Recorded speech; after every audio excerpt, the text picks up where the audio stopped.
All right, let me just see right here.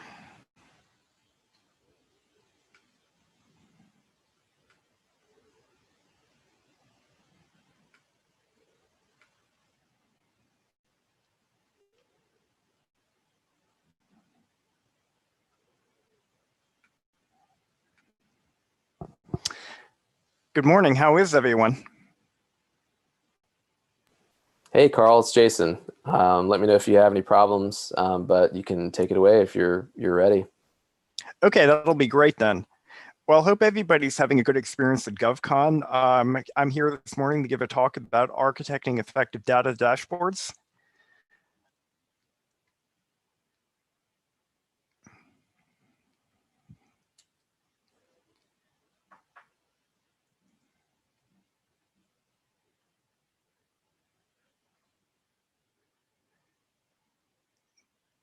Let me just go ahead. All right. Coming out here, of course, is what I would mention is about most design in general is making the product understandable. A little bit about myself. Started out in visual design, print and branding, moved into web design, IA content strategy, also into site building and architecture, and user-centered design and advocacy is a lot of what I do now. And of course, I'm active in supporting the Drupal community. I help organize the DC Drupal meetup, as well as coming out here and helping organize for GovCon and Drupal for Gov. As far as going out here and the value of architecting effective dashboards, it's more than the arrangements of widgets. It's giving a format and context to tell an effective data story. Oftentimes, we see a lot of different examples out here, especially when it's coming out here to sell major projects. Here, for example, is just a quick search on dribble.com. Of course, it's just basically as the site tags itself as show and tell for designers. As we can see here, there's a lot of information. Some of it is a compelling design, but most of the content here is plainly filler. When we go out here and start going out and adding actual content and having it tested in front of users, the experience may be different than the superficial presentation that we see here. In addition, I mean, coming up here, it's a lot of information showing up here on data displays, dark mode versus light mode. Dark mode can really sell a project, but if it's going to be most beneficial to your users is another thing entirely. Coming out and starting to work with interactive data. This is observable. I would say it's a pretty interesting site if you're interested for different types of data visualizations.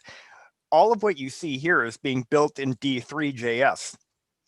Mike Bostock, who created D3.js, is a curator of this.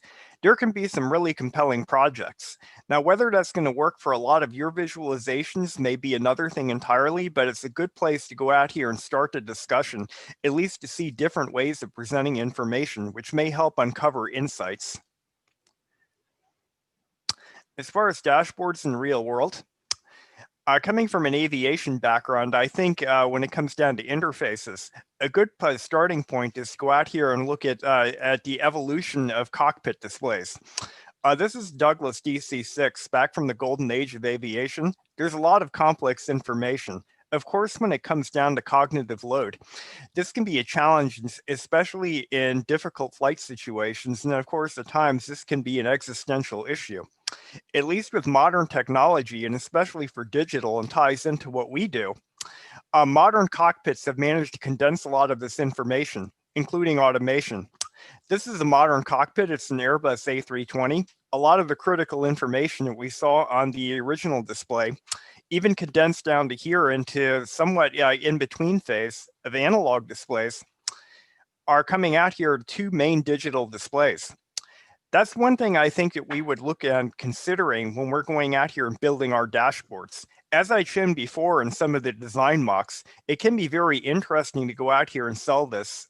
It may work well to wow your clients and some of your end users, but when they need the information in a short amount of time, that's another issue entirely.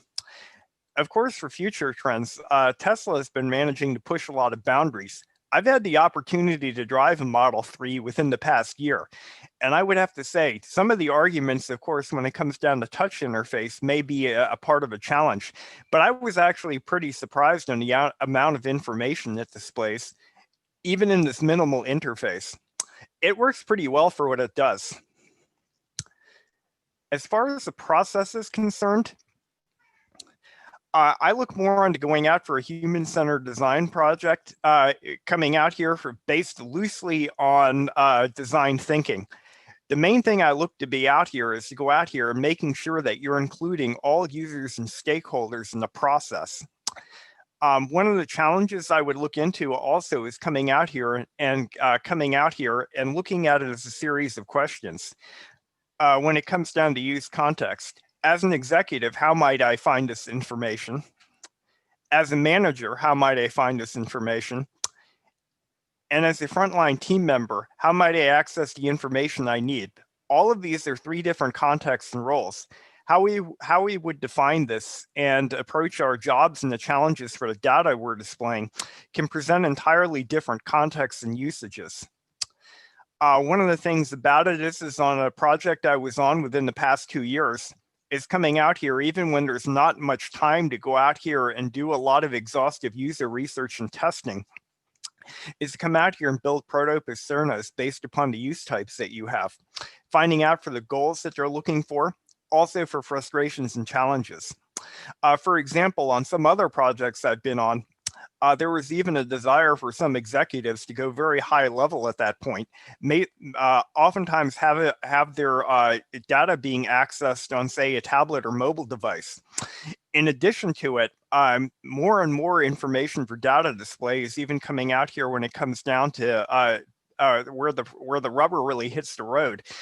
Say a lot of staff may be coming out here and accessing this on mobile devices, say when it comes down to inventory management, or even when it comes down to door-to-door shipping, especially during the lockdown for COVID. This becomes very important, especially when it comes down to deliveries that need to be managed across multiple systems, such as, say, FedEx and UPS use. One of the best tools that I've actually had for working on this and breaking down the barriers to including all stakeholders is coming out here and whiteboarding. Coming out here, for example, like this, tabular displays are still a major part of a lot of data dashboards and displays I've had to work on. And for that reason, I find it to be a nearly bulletproof method for involving the stakeholders. Here, for example, like this, even people who may not consider themselves very design-centric or data-centric, enables them to help about that. What I generally try to do is talk people into scenarios. The good thing about that is that ties into the more visual elements as well. One of the best tools of working with this and what I talk about is basically aligning the user needs with effective visualization types. Here, for example, there are a number of different types of data displays, charting types that have put down into a basic format. One of the things to keep in mind, though, is when this challenge can actually come out is looking at the cardinal display types. Into that part of an issue is there also are different cognitive issues that come about for that. That's one reason why I would suggest, as when it comes down to wireframing and mocking, which I will get into shortly, is coming out here and looking at the simplest solution to the problem, then working at building up. There also can be cognitive issues with some certain chart types, and that would be one thing to check out. And the only way I can honestly say when it comes out here is by wireframing and prototyping. Oftentimes, that's only where these particular issues will be uncovered for your use case. Again, coming up here, these may be some very interesting displays showing out here for raw graphing techniques. The issue behind this is of course, is sometimes these, besides being novel and interesting, can be more decorative than they are going to be informative. Jackie Schrag, she's a local data visualization expert, comes down to is those that aren't data driven. Part of the challenge also is what type of data our clients may ask us to display. Coming out, and I'll show you with some of the product examples I have coming after this. Of course, we see this oftentimes now when it comes down to marketing and key performance indicators. As I'm showing here, for example, these are out in airports. One of these on the left-hand side is in Keflavik. The other is in Frankfurt. Of course, this comes down to net performance scales. I'm sure that we often are coming out here and say when we're online, or even, for example, in public locations like this, are coming out of it maybe as simple as this, or say on a scale from 1 to 9, how likely would you be to recommend Adobe Illustrator to a client or friend? Now, whether this helps all in marketing is another issue entirely, but it's been a major part of some of the projects I've been on. That comes up here, for example, like this, and how it's tied into user sentiment. This here, for an example like this, is coming out here for a project I had also been on. This is showing out here on the left-hand side of coming out here for sentiments. This is showing multiple comparisons in a card type display through a number of the mocks I had been working on. This is another example of coming out here from multiple choice questions on surveys. Part of the design goal with this in mind was coming out here and being able to show multiple comparisons. One of the challenges also here is coming out here and having unbiased information. And for that reason, we're looking on this project about coming out here and having just focusing on the clarity of information. Seeing, of course, is taking as much of the distractions away as possible. As far as dark patterns in data, there are some challenges to look at. This is one of the most famous examples. Shortly after the introduction of the iPhone, Steve Jobs, of course, was very big on marketing.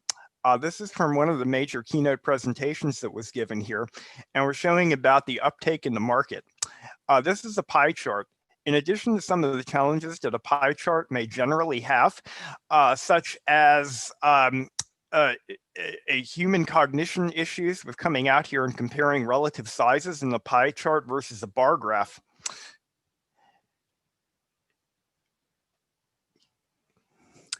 Part of the issues here with this is the perspective of the chart was skewed. That already is starting to show some of the information and in a misleading format.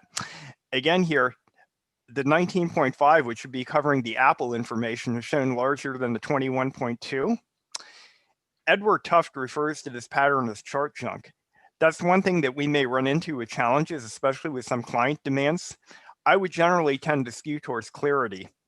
That's where it comes out to what is termed as a misleading graph. And the problem, of course, with this is it can be a misuse of statistics, and it can derive an incorrect conclusion. Sometimes we may come into these issues depending upon a visualization type inadvertently, and it's good to be aware of these challenges. As far as audience and usage context, that's also another key consideration when coming out here and designing visualizations. Take for an example when a challenge is rather data intensive. This may come down as in this image we're showing, say, for scientific and financial information. Oftentimes, a lot of this is going to be data driven, coming out here, tabular displays. There will be a lot of analysis. It would be rare, for example, for someone in this use context to be accessing this information via a mobile device. Normally, it's going to be on a multi-screen display. Even on some projects I've been on that had to do with a lot of financial information, say like when it came down to mortgage and other types of real estate transactions, there may even be a triple screen set up. That, of course, is going to have its own types of particular challenges. And I would say the best thing to do is, unless security information and confidentiality is going to be an issue, to work directly with end users in their environment to see what challenges they're facing. Again, coming out to this in some of the context I had covered earlier, even when it comes down to some modern technology, say, for example, if there's going to be field research or field work, it may only be a mobile or handheld device such as a tablet, which is going to be used to access the information, sometimes even to enter the information or interact with the dashboard. That requires its own type of analysis to come out here and to consider the use cases. As far as refinement and process and measurement, Interface metrics I found have been hard to determine via analytics. I know oftentimes, especially for working on teams I've been on that have been international, maybe separated by 9 to 12-hour time differences, there's a good tendency to go out here and draw on a lot of open source tools like Google Analytics, sometimes even custom analytics tools. I found that to be hard because, take for an example, as it is on general web design and KPI indicators there, key performance indicators, part of the challenge there is going to be looking at is to find out, say, for example, if there's a drop-off or if there's a reason that, say, users are not following a particular path or funnel that you may have considered. Of course, that may come down to design of your dashboard and data visualizations as well. And that's where I come down to that. If you really want to understand the sticking points, you need to observe users in their task environment. That's part of the reason I chose this image here, where this information is being presented. I've worked on projects in the past that had a very challenging design, for example, and to get around the interface challenges that some of the users and sometimes even in company were facing, they would have a bunch of Post-it notes attached to their screen to show them how to get around some of the challenges, and especially when it came down to lack of information and clarity, when it came down to the organization and hierarchy, that may be something you're facing, and you'll never know this just by going through analytics. That's one thing, of course, is I would cover again and emphasize. If your users are needing to find workarounds, is there a type of anti-pattern that you may have to go out here and discover and work through with? As far as iteration and ideation, besides what I had mentioned in the past with coming out and whiteboarding, one project I was on, this is just coming out here for low fidelity wireframes, and coming out here for looking at style patterns. One of the things I would mention about this is something, of course, coming out here with some notional information. One of the things I would not advise, though, coming out at this point, which was a very early stage, is making sure that it's going to be working, that your layouts are going to be including live data as quickly as possible. As you can see here is just a general layout, just some sort of filler information coming in here. That may help to go out here and have a general path to go on. Again, coming out here, though, for uncovering true data challenges. Without having actual user information coming in, it's going to be difficult to determine how it's going to work in the real world. That's why I would also suggest having something that's as throwaway as possible. That's what I have over on the right-hand side, is just showing quick UI elements that I have that I can put together on a project to throw something up that's fairly easy to assemble, and also to come out here and modify as time goes on. Also, when it comes out here for UI patterns, this was an earlier project I had worked upon. Just coming up here and showing how different types of data can be displayed, looking at different mapping elements, also showing up here if your system allows for it, and depending on your budget that you have available for time and resources, even coming up here and having pop-up displays that show more information and allowing drawdowns that are in more detail. That's one thing I would suggest in most projects, is coming out here and giving users a high-level view, but allowing them to drill down if they need to. Here is just an example, and also coming out here for iteration. Coming out here, as you can see, is coming up with more detailed information as time goes on. One of the things on this project we were also looking into achieving is, if users needed to access the data and download, that would be easily possible, that they could go out here and do their own data manipulations and visualizations on their own time and format. Depending on security environments, I know that that's often not an issue, and sometimes due to confidentiality may not be allowed on a lot of projects. As far as interface considerations, this was another exploration and visualization on a recent project I was on. Dark mode, of course, has often been it's been a big draw. I've seen projects sold, for example, that, as I had shown in some of the earlier examples, didn't really share a lot of the information. As you can see here, part of the wireframe information I had on the last on that last one of these demos is taken a step further here. coming up to this, just showing on the type of information that's coming up. Of course, a lot of the information is still tabular. One of the things, as I have mentioned, and what I tend to do in most of my design and usability projects, is making sure the information is as clear and straightforward as possible. That comes up here to navigation and wayfinding, coming out into the chart information, trying to go out here and display things in the most high-level view possible. But users can come out here and find more information, but not in a way that clutters the interface and can actually make it confusing and difficult to find. A few of the challenges to consider if you're looking into doing light mode versus dark mode, or say if your stakeholders are asking about it, is generally light mode tends to lead to better performance most of the time, and still looking for a contrast ratio of 7:1. I'd add to that a little bit. One thing I found is when I go out here and I make accessibility a core requirement of all of the projects where I'm able to go put this input in. Generally to this, if you're going out here and looking at high contrast text, and especially when it comes down to dark mode, here, for example, even in my this slide demonstration, yes, I'm using technically dark mode. The thing is, I'm using larger text. Oftentimes, if you have data-rich, data-dense displays, and I would even say on some websites, which I find to be an issue of being accessed via mobile devices, even younger people that have good eyesight may have an issue reading some of the smaller text displays. That may include going out here and changing the type size, and especially when it comes down to line height or coming out to here to traditional type design of leading. That may make some major changes onto your layouts, and that would be another thing to consider when coming out here and having to account for dark mode. As far as data visualization in Drupal, there are a few open source projects. Unfortunately, D3, that was a project that was fairly well developed in Drupal 7, is no longer available. That has stopped being developed.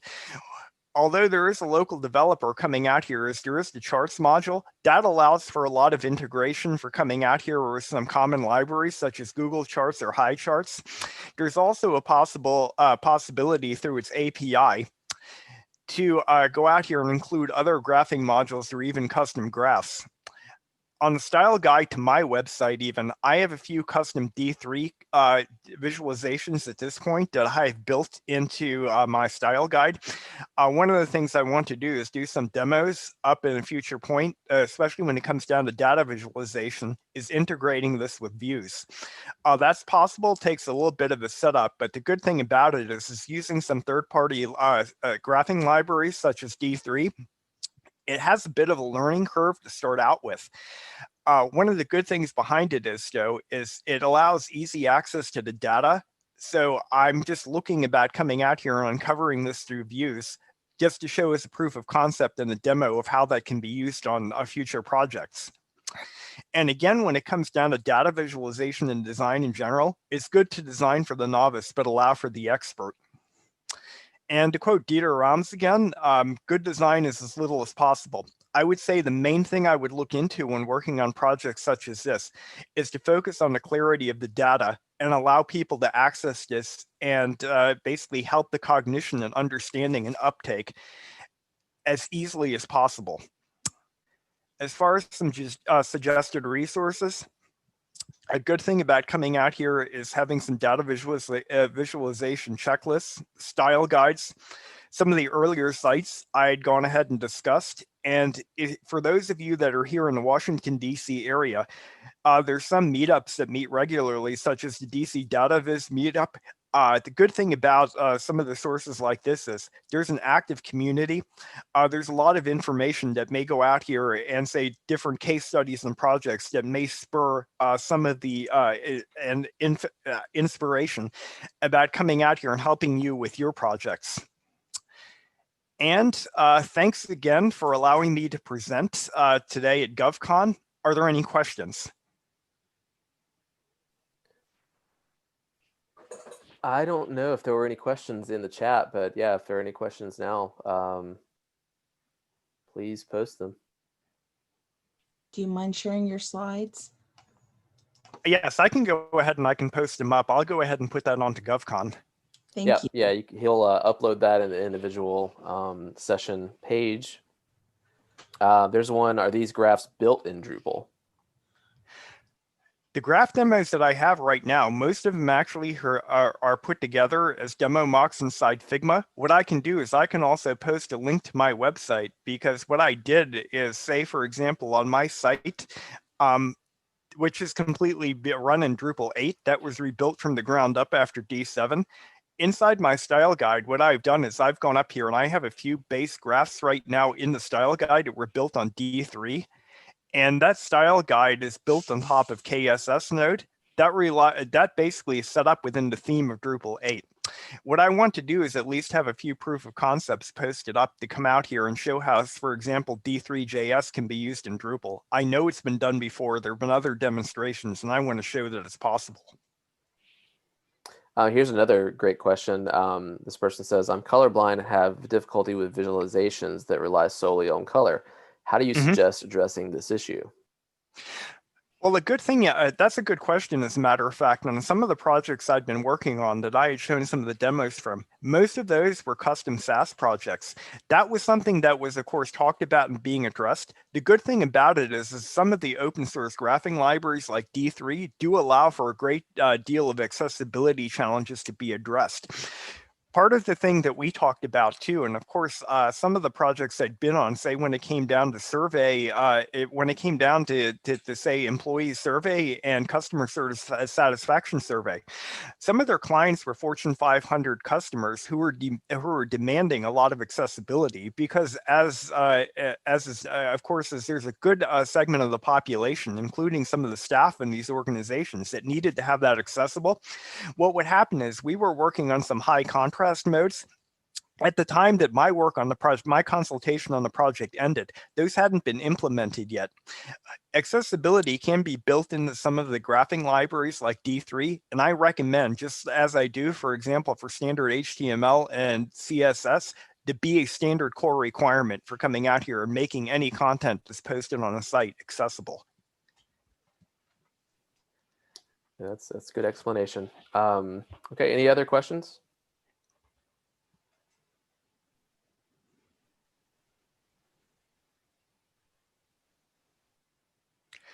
All right, well, thank you, and hope you have a good rest of the day for Drupal GovCon. Thanks so much, Karl. Absolutely.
Hello, hello.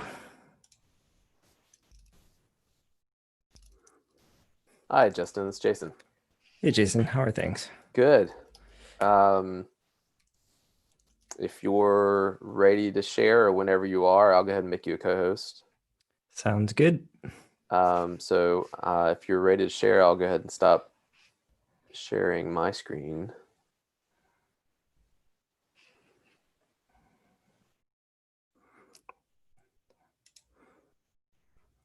All right. Let me, there we go.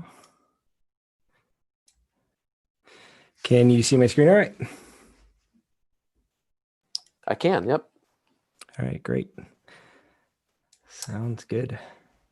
And as a developer, I'm looking forward to this this Cool. particular session too. So we Nice. just rolled out some decoupled applications for a USDA project. We've got several that we've done, so this will be good.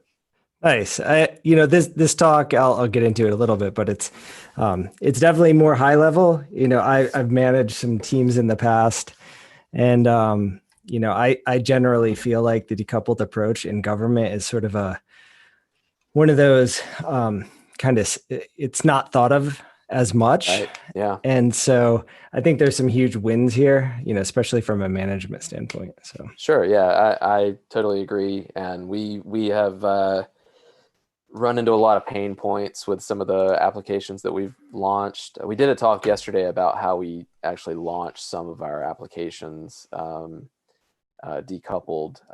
So our team doesn't have access to the production environment, so it made it kind of Gotcha. tricky. That is tricky.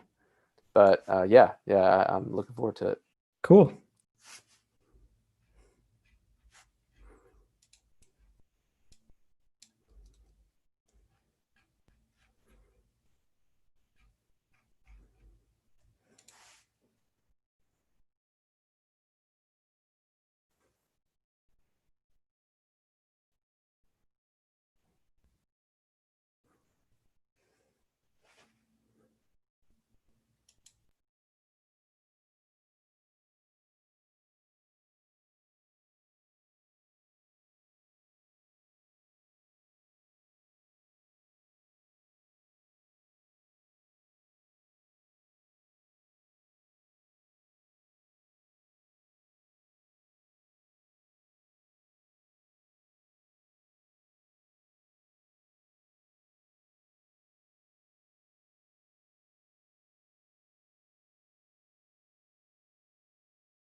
All right, we'll get started in just a minute here.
Okay, good morning, everyone. Welcome to Drupal GovCon second day. I'm going to turn it right over to Justin for his session this morning. All right. Thanks everyone for joining. If everything's all right, maybe we'll just give it another few seconds here to make sure everybody's joined. Yeah, I would definitely wait just a minute. This is going to be a great talk.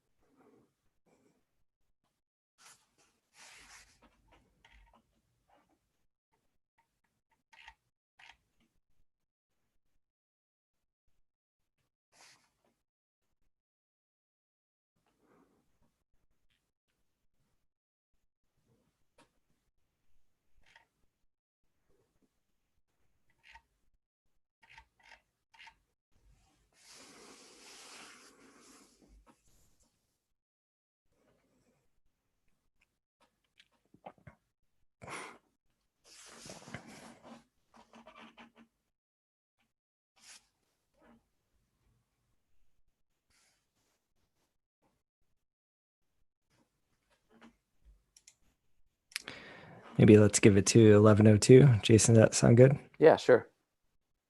I think what I'll do is I'll just stop the recording and start it just before you start.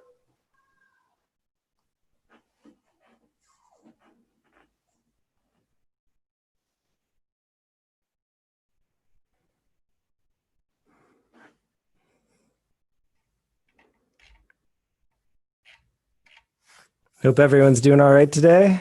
Friday. You know, I'm really glad they decided to have GovCon. I look forward to this event every year. It's different, obviously, but yesterday worked great. We had a lot of good sessions. So Nice. Yeah.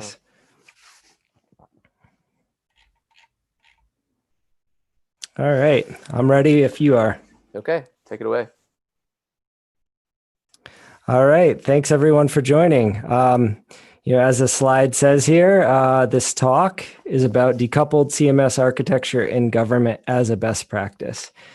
And just to give a bit of an overview, it's less about the implementation details and more how to think about the various pieces and what this means from a management standpoint.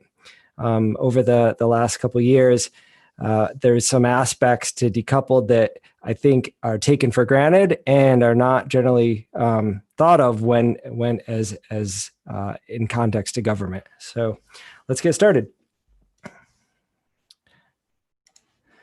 Slide about me. I'm a senior software engineer at Amazy.io.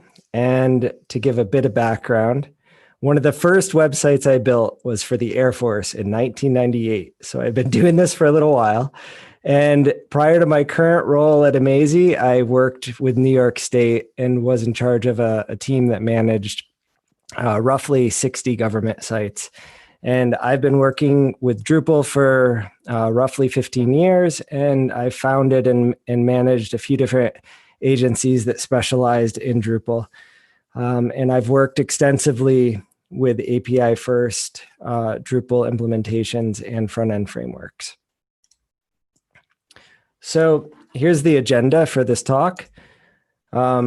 First, I'll talk about some government challenges, and then we'll go over a proposed solution, and then proposed or some potential results, followed by some risks and concerns, hosting and deployment, and where we can go from here. And then there should be plenty of time for Q&A at the end. All right, so what's the problem? Drupal is complex. It's hard to learn, it's complicated to deploy and scale, and traditional Drupal development requires a large knowledge base.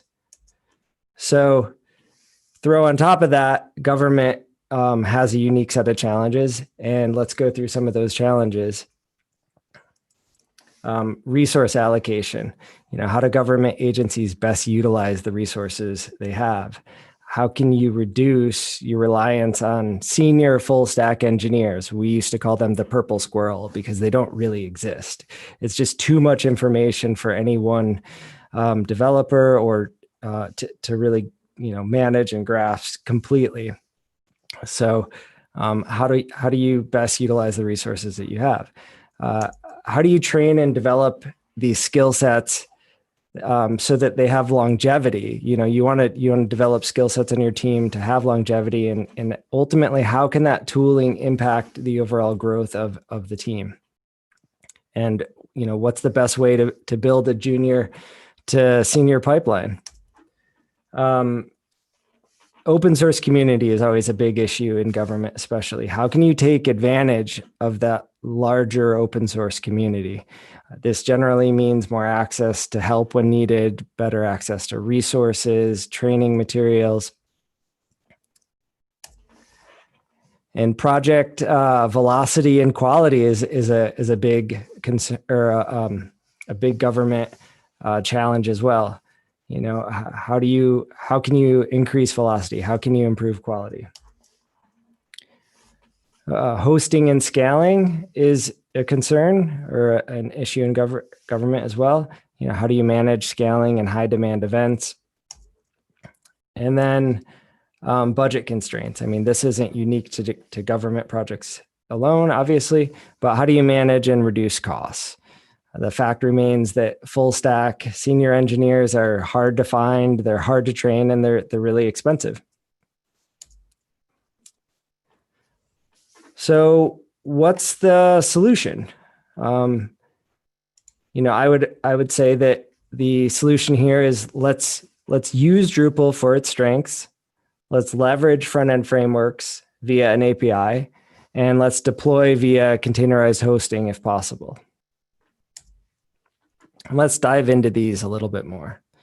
So what are some of Drupal's strengths? Well, Drupal is really good at complex role-based authoring. It's really good at role-based management systems. It's really good with working with large authenticated user bases. It's also really good at data architecture and data modeling. Drupal's great at configuration management and security. The security team at Drupal is fantastic. And it's really good at dealing with complex integrations, bringing in data sources from a bunch of different places.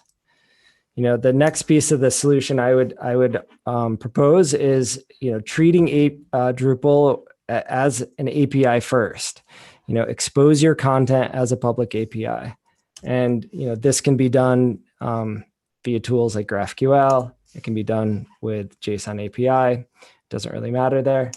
And then leveraging front-end frameworks, extremely popular front-end frameworks like React, Vue, or Angular.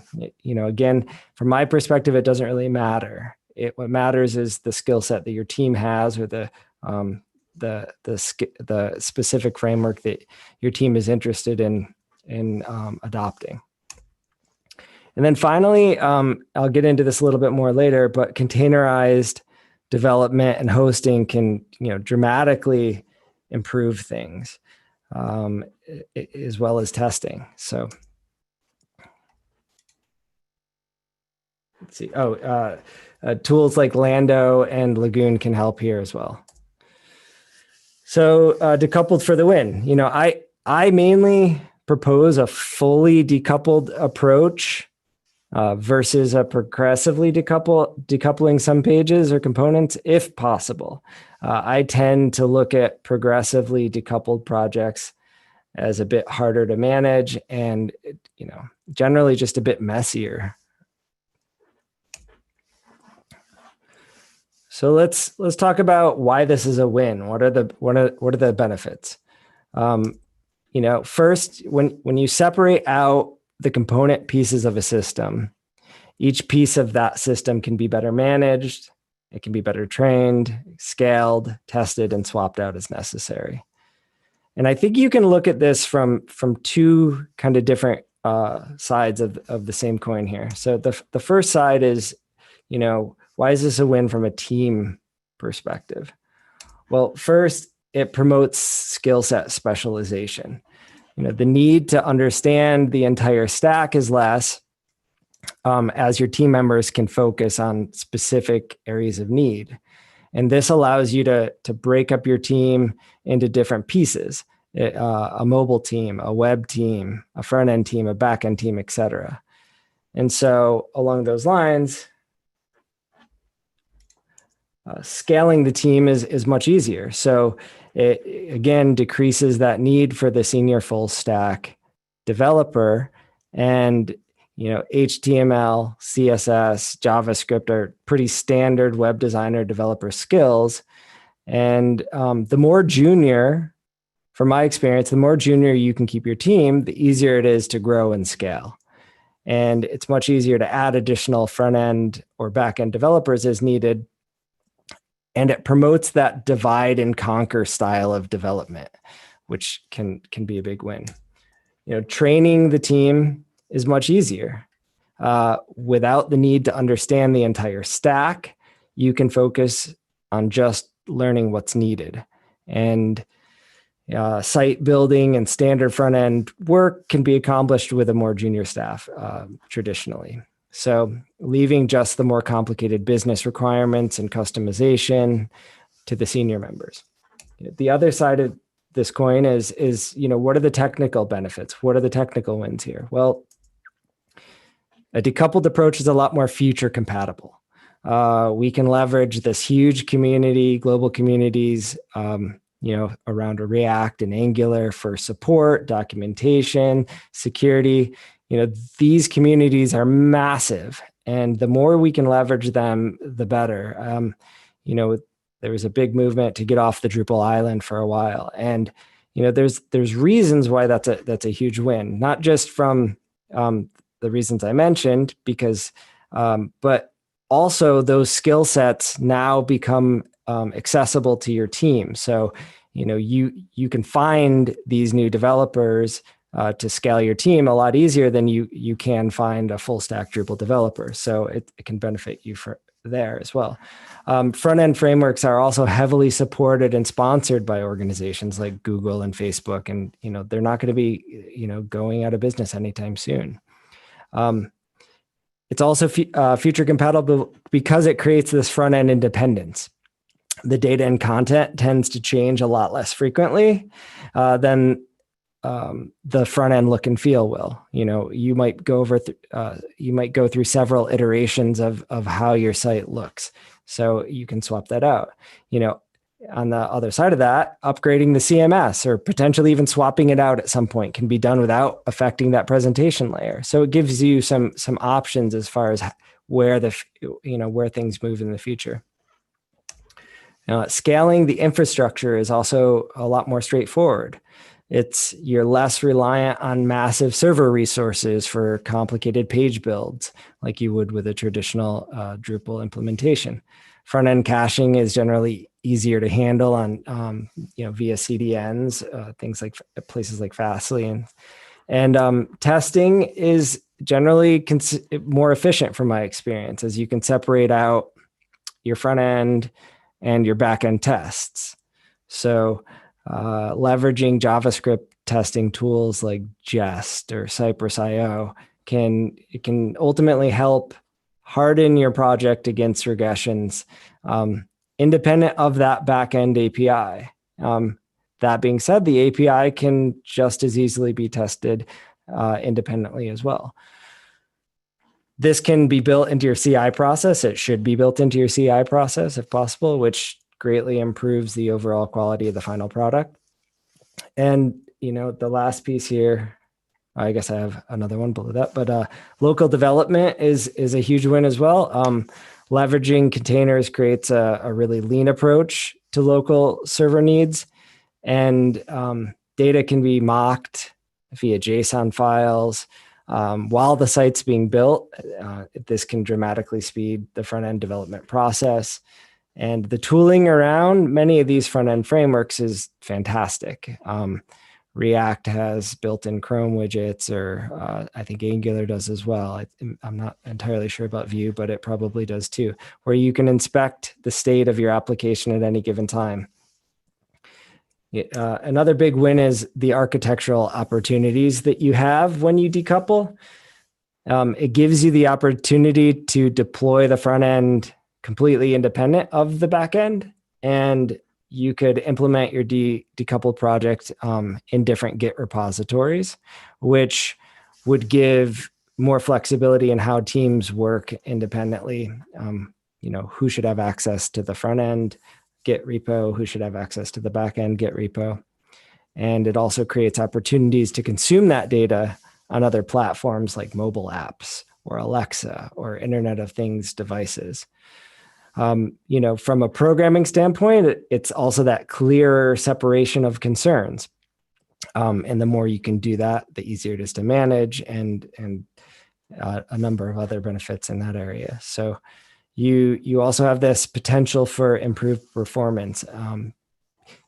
Some sites that are decoupled can be incredibly fast, and that helps from a usability standpoint, and ultimately in conversions if you get into that side of the world. So there are a lot of benefits to decoupling a project. All right, so let's dive into what some of the risks and concerns are, though, because it's not all puppy dogs and rainbows. And so you've got ecosystem maturity as a concern. Drupal and front-end frameworks are still relatively new. Some things are just not baked in when you start teasing apart Drupal in this way.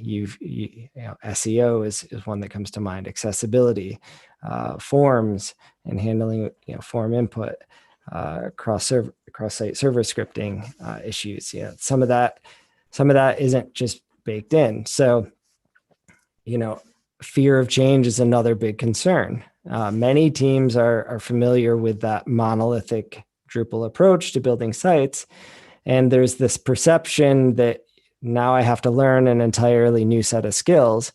And I would say there's a bit of a misunderstanding here. It's a trade-off rather. It's, you have PHP and Twig for the theming layer versus Node.js, JavaScript, and one of these front-end frameworks.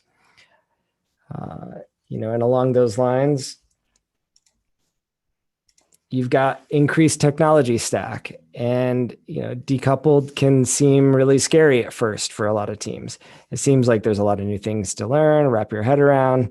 And again, I'd argue this is somewhat of an unfair perception and more of a trade-off. You have nuances of the theme, hooks, custom modules, et cetera, versus understanding the nuances of a front-end framework. And this is sort of a reoccurring theme in this talk, is that, one of the unspoken benefits of getting off of that Drupal island are your skill sets that you're developing in these front-end frameworks translate much further than just the Drupal ecosystem. And that has huge value. Cross-team communication is another big concern here. This approach promotes that separation of teams, and the various teams need to communicate together on needs and business requirements pretty regularly.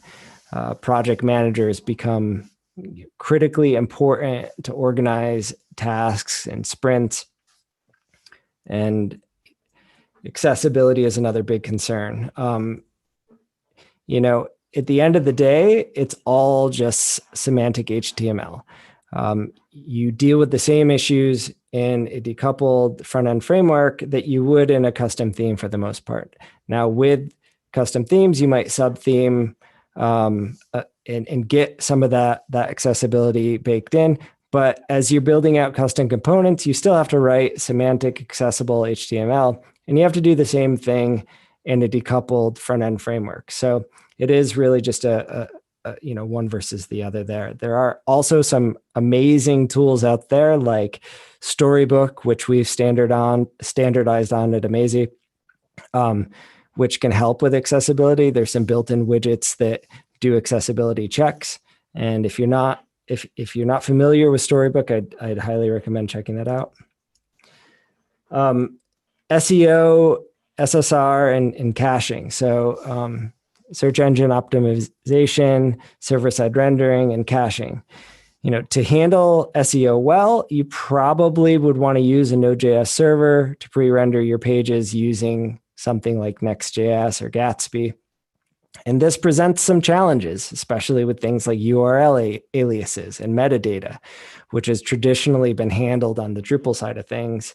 And if you still need that editorial control over those pieces, there needs to be some standardized rules and a mapping that needs to happen between the back end and the front end, and how that gets transferred over to the front end. Not at all insurmountable, but it is something that can be a bit challenging. And caching can be handled in several different layers. Obviously, the varnish on the Drupal side of things, and then CDNs for the rendered Node.js and Next.js side of things. So. And let's get into hosting as well as a risk or concern, because many of the traditional hosting providers don't support adding additional servers as needed, like Node.js. So there may be some issues there to consider. And finally, technical leadership is definitely a risk and concern. There are a lot of moving parts here, and your team, will definitely need to have some technical leadership still to tie the various pieces together. And from my experience, you're going to need a lot fewer senior technical engineers than you would with a traditional large-scale Drupal implementation, but you still will need that technical leadership.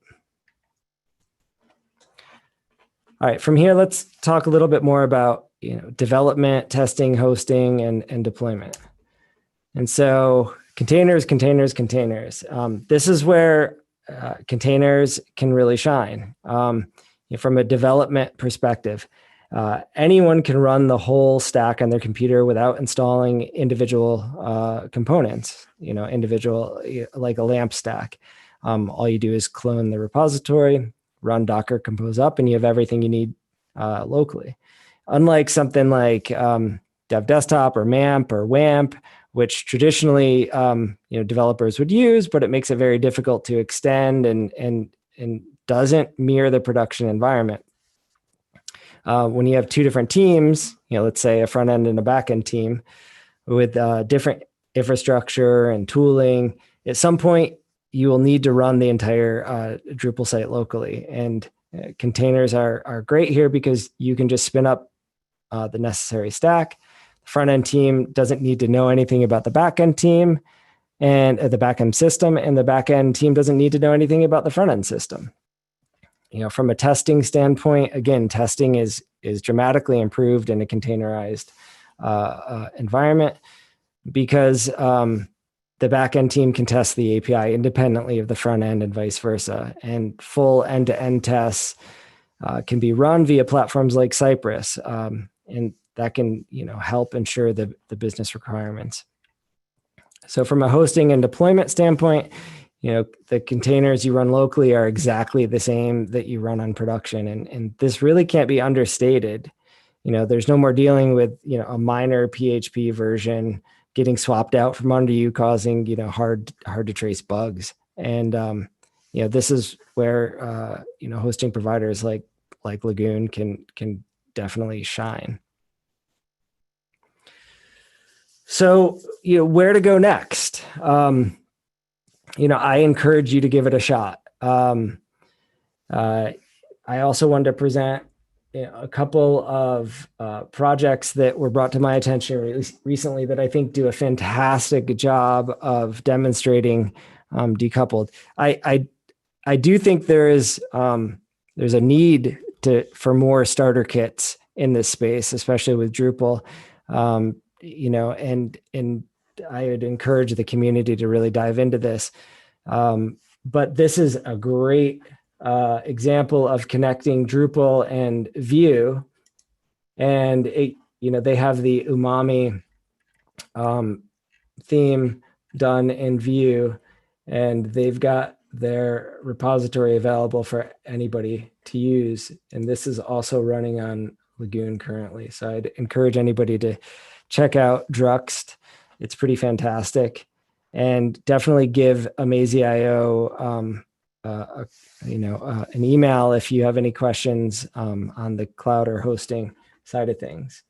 So with that, that's pretty much my talk. I wanted to leave some room for Q&A, and I probably breezed through my slides a little faster than I did in my prep. But I just wanted to give a high level overview of what some of those best practices are, and to end with just a little bit of my own experience here.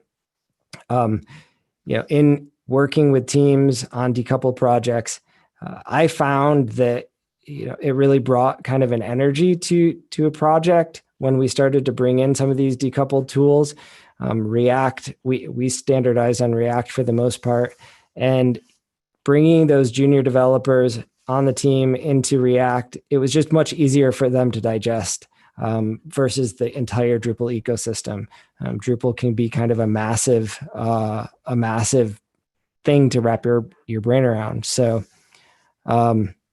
Looks like we have one question over here. What was the front end to the Druxt.js project? Yeah, the Druxt.js, I believe, is using Vue.js. Vue's good. We just rolled out an application for USDA using Vue. Yeah, Vue is fantastic. It has that two-way data binding that I really like as well. But yeah, any other questions, feel free to shoot them. Are you going to upload your slides on the GovCon website, or have them available somewhere else? Sure, I can upload them to the GovCon website, no problem. Great, okay. Awesome. Any other questions?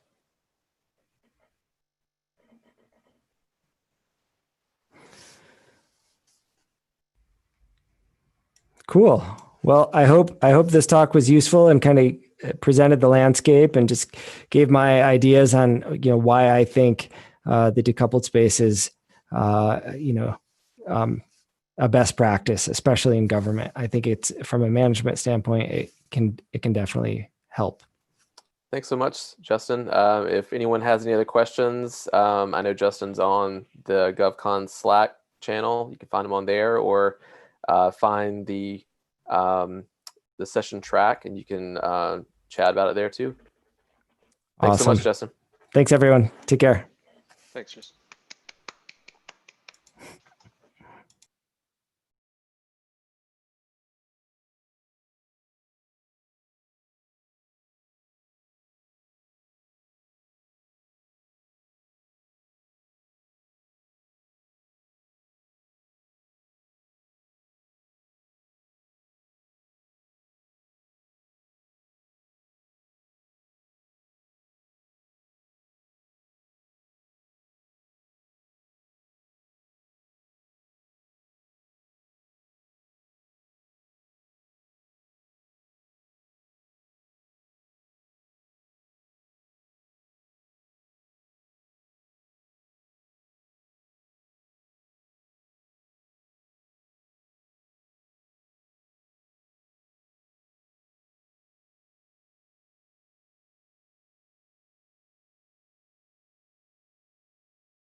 Jason?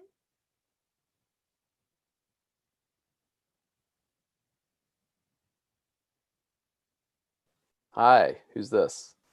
Hi, this is Joanna, the captioner. Oh, sure. I'm not sure if you saw my message in the chat.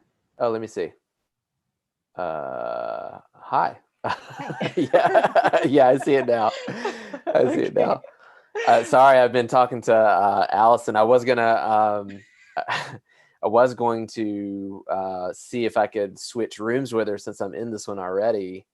And I've got to actually hop off and go to another room now. It was just going to be easier if I just stayed in here, but I think I'll probably end up switching rooms. But yeah, I should be able to go ahead and. Okay, I'm supposed to be in here though, right? Let me see. I don't know. Okay, this is the link that I was given. Do you know when they're back from break? Yeah, so there's a pretty long break. This particular session starts at 1:30. Okay. Yeah. So there's quite a while right now. Yeah. Okay. I wonder if I'm in the right room. 1:30. What time? Where is this being held? Oh. Oh yeah. About that. This is East Coast time. Sorry. Look, we had someone do a presentation yesterday from Australia, and it was 5:30 a.m. where she was. So everyone was just like, "Oh my god." Okay, yeah. I that's what it's like 1:30. That's awful because it's like 8:39 where I'm at. Oh, where are you? I'm in California. Oh, okay. Well then, Yeah. I'm glad you said something, because you would have been a long break if you hadn't said something. Yeah, and the reason that I'm confused is because the job sheet says from 8 to 9, so that's 9, 10, 11 to 12. So that's why I'm wondering if I'm in the right room. Let's see. Do you know what session you're supposed to be captioning for? Let me see. It didn't really. Hold on. And are you in this room for a while, or? Hey guys, sorry, I just joined. Oh, hi. Who is this? Is this? Hi, this is Abby Bowman. I'm the contact with AI Media. Oh, hi. Do you know where I'm supposed to be? Which session are you supposed to caption? Okay, so I'm not sure if this is like a session or not. I just know the job name says Drupal GovCon Behavior Driven Development with Drupal and Cypress IO. That was in another room. And I think we had a captioner in that room. Yeah, that was in the Debug Academy room at Right. 11. So this room never had a captioner. 9. Okay, but so I was given another link, and it asked for a passcode, and then they gave me this link. Okay, well, this one's over, and I already pinged Jeremy that we're not going to pay for this hour because there was no captions. But yeah, I would just chat with Jeremy about which one to do next. But this one's done until 1:30. So okay. Yep, Jeremy. not your fault. I totally get that. The management side on their side has not been amazing. So Oh, I'm so sorry. no, not your fault. Okay, yeah, you probably jumped in and were like, oh, what time is it we're at? Because Yes. I mean, it could literally be, we could be anywhere. Right. So, okay, all right. So okay, hold on. Let me see who, I don't know if their name is Bastion. I'm I not don't know sure. if you guys communicated. That's where I was emailing with. But I guess I'll email Jeremy and ask him where I'm supposed to be. I think I might have been supposed to have been relieving somebody. Okay, that might have been the Cypress room, but I think they had captions, so maybe that person just kept going. I'm not sure. So Okay. No worries. I know it's not your fault. I'm sure it's complicated on their end. Yeah, and just finding coverage too. I'm sure it's been a little bit hectic. Yes. So okay, well, thank you guys so much. I'll probably just email and find out where I'm supposed to be. Okay, sounds good. Thank you. Thank you. Have a good day, guys. Thanks, you too. too. You're welcome.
Hello there. Sorry, I was waiting for my relief I was waiting to be relieved in Acquia, and I was in I'm in 3 at once right now. I don't know how you do this. Oh yeah. It was like, I'm in 3 at yesterday once. I was doing like 2 hostings, and I was also presenting at the same time. Okay, no, that's not. I collapsed out of just like exhaustion yesterday. I was in one room all day long and didn't have to speak, so it was a lot. Oh my God, Jason, that's insane. How could you actually do that though? Like literally, how do you introduce a session? Yeah, I had like 3 or 4, I guess I had 4 monitors on my desk yesterday running everything, so it was tricky. Oh my God, I was telling Abby for a moment, you can give me host so that you can, but Sure, yeah. I was telling Abby she just needed some coverage during keynote for the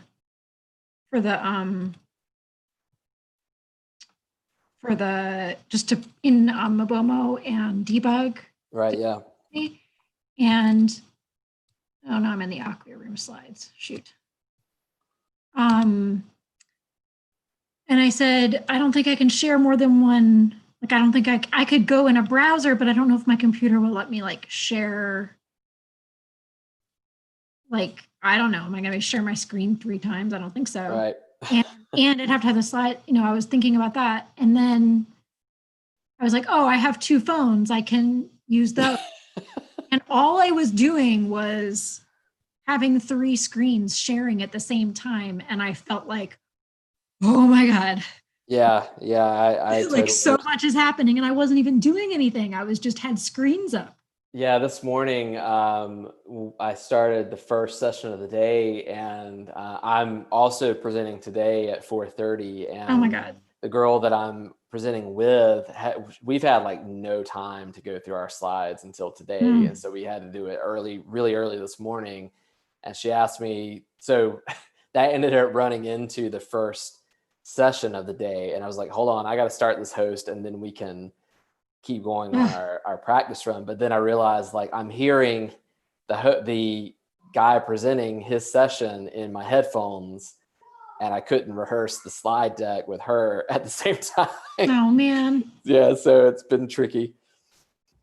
Okay, well, enjoy. Oh, so you're debug. So yeah, I'm gonna pop over there now and I've got all the slides set up, ready to. Cool. So I will make you host as soon as you're there. Oh, okay. Well, I'll drop off this one and get on that one then. Sorry? I'll go ahead and go into the other room.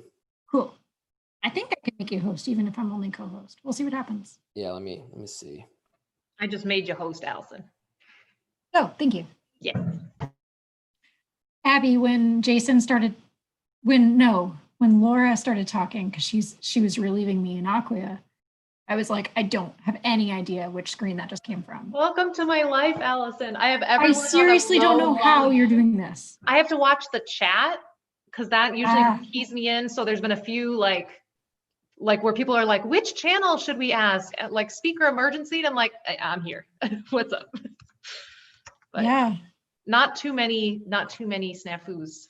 Knock on all the wood. So. Wait, what's going on? But yes, thank you so much for pitching in with your phone. No, I'm happy to help. Okay, here's Jason. Make host. There. Okay. Your poor phone battery too. Okay, I've been watching it. Okay, bye, bye. Jason. There's that. Okay, for some reason, I must have just tapped closed caption. Okay, there we go. Okay, I'm still showing this screen, right? Yeah. Okay, I do need to go get a charger. What did you say, Abby? I'm sorry. No, I was just saying I was watching your battery because I could see on the top of the screen. Oh, and I was like, that's so funny. Like, of course. Come on, next person get here. That's my oldest phone too. I could have stood up. Remember how I was like, this is an excuse to stand up and walk away? Yes. Do that. Yep. So I'm going to do that now. Get a charger before this room fills. Yes, I'm going to go grab lunch.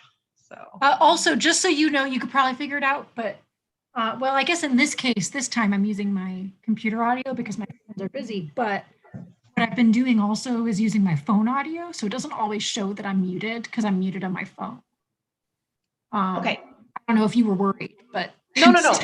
I was worried about Kirsten during the keynote because of Ron sleeping next to her and his occasional commentary. So I was texting her. I was like, Kirsten, she got it.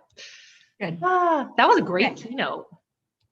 Oh, I didn't end up watching. I'm sorry, keynotes. Watch it later. It seemed like it was great because people were talking a lot about it. So There's that's a lot of discussion. Yeah. that's really, really cool. Okay. Food time. Talk to you later.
Hi, folks who are here for recurring events. Just waiting a little bit for the speaker. I'm sure he'll be here very soon. Some reminders before we start. Please make sure. Oh, I can actually. That's my fake profile photo because they.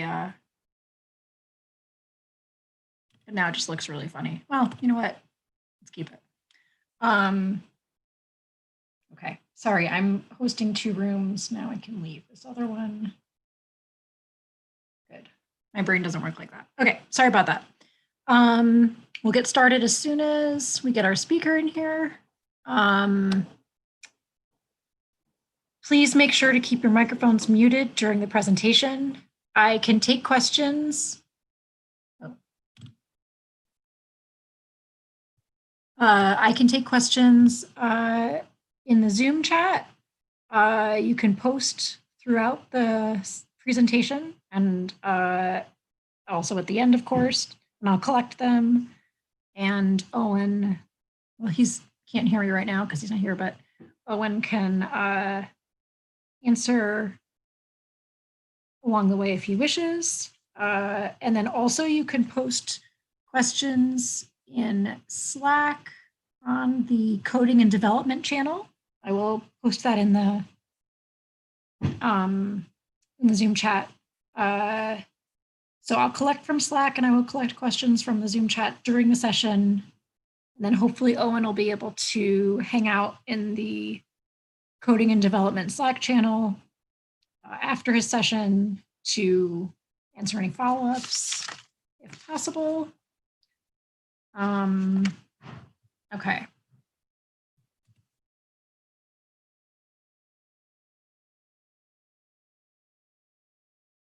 I'm going to go ask around, see if I can find Owen.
I'm so sorry, you guys. I thought I had my times wrong. So it doesn't start until 1:30. That's first of all why there's like nobody here. And also why our speaker's not here. I'm very sorry. So, got 25 minutes.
Hi, Owen. So sorry about that again. That's fine. Don't worry about it. I would have freaked out if it were me. I'm going to change my audio settings, so I'm going to mute myself, but you can go ahead and you can just hit share and it'll prompt you to take the screen away from me. Okay, sounds good.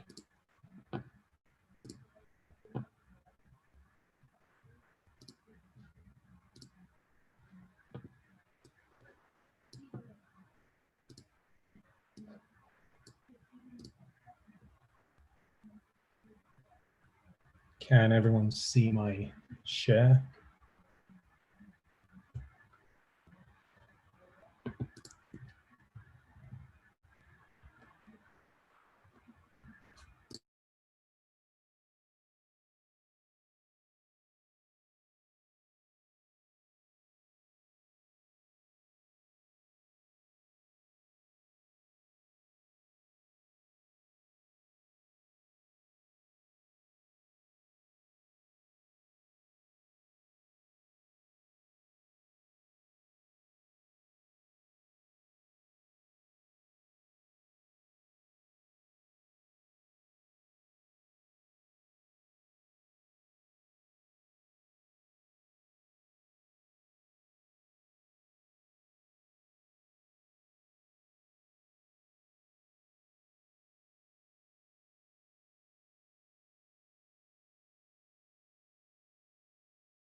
And I'm back. So, do you have any questions at this point, Owen? I don't think so. I I gather that I'll have the chat up, but it's going to be hard monitoring that. Yeah, don't worry about that. I will, and I'll tell the group also. But so I will be watching. I'm going to share my screen back so I can put the standard Okay. slides up. Okay. Can I verify? I was going to say, can I verify that progressing through slides was actually working and that? Oh, totally. Go ahead. Okay. You can share back. Sorry. So I will monitor Zoom chat, and I will also be monitoring the Slack channel. And that's how we're telling people, because technically we're on YouTube Live also, just in case the Zoom gets full. Okay. So if anyone, and also sometimes some people are having trouble with the Zoom link, so YouTube Live is another option. So between YouTube Live and just whatever, people can ask questions on the coding. I gotta make sure I say the right one. I think the coding channel in Slack, or here in the Zoom chat. So, and I'll say that to the group also. So can you confirm you can see my slides and you can see them progressing? They're not mirrored or anything. That's correct. Yep. Okay, cool. I'll stop sharing now and you can take it back. Thank you. Thanks for checking. All right.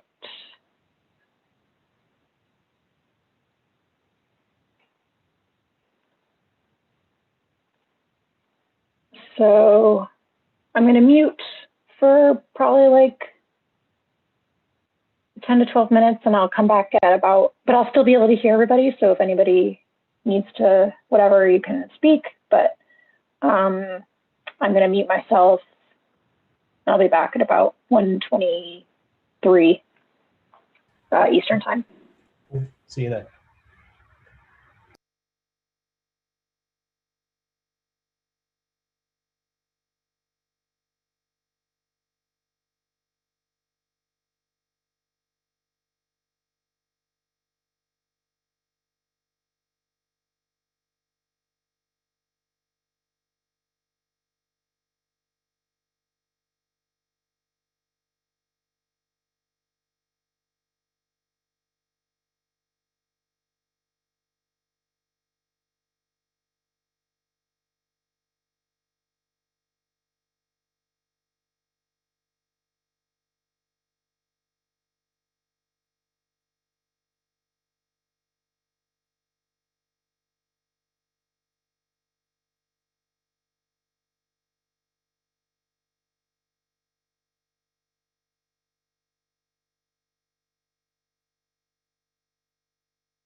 There it is. Hi, everybody. Thank you for attending. We've still got people joining, obviously, and there's Owen. Let me turn off I have a fake profile photo using the background because there. I Okay. have a fake background too, because there's foot traffic behind me at most times of the day. So. Aha. I used Google Meet yesterday I've only used it a few times, but one of the settings that Google Meet has is you can blur your background, which is pretty cool. That's a pretty neat feature. Okay, I'm going to say my intro stuff. Thank you, everyone, for attending. We'll get started here in about 3 minutes. Please make sure to keep your microphones muted during the presentation. I will be watching the Zoom chat for questions along the way, so you can write your questions anytime. Owen, you can feel free to answer anytime, but then we'll come at the end. Like, that's totally your call. But at the end, we'll do questions. I'll be monitoring the Zoom chat. I will also be monitoring the coding. I said I was going to make sure I knew the name. Coding and dev. That's what I knew. I'd say it wrong. I will copy it into the Zoom chat, the channel name on Slack. So I will also be monitoring the coding and dev Slack channel. You can post questions there. If you're on YouTube Live, if you're watching us on YouTube Live, that's your way to ask questions. That's your way to participate. But even if you're in Zoom, you can post on Slack. It's a little bit easier, honestly, for you guys. For me, it doesn't matter. You can do whatever you would like.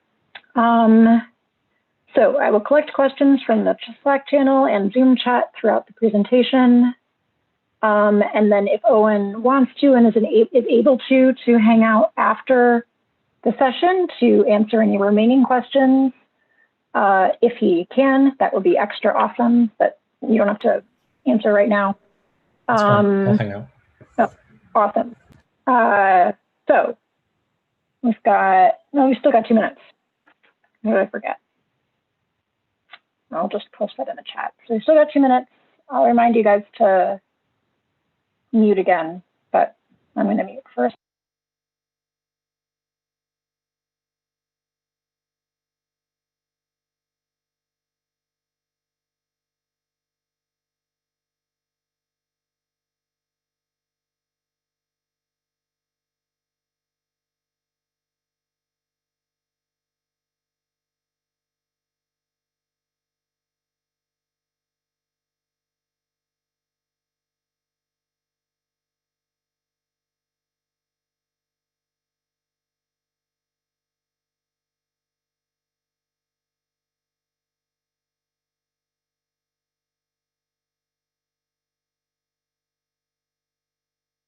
You can share your screen now, Owen, if you want to put your first slide up.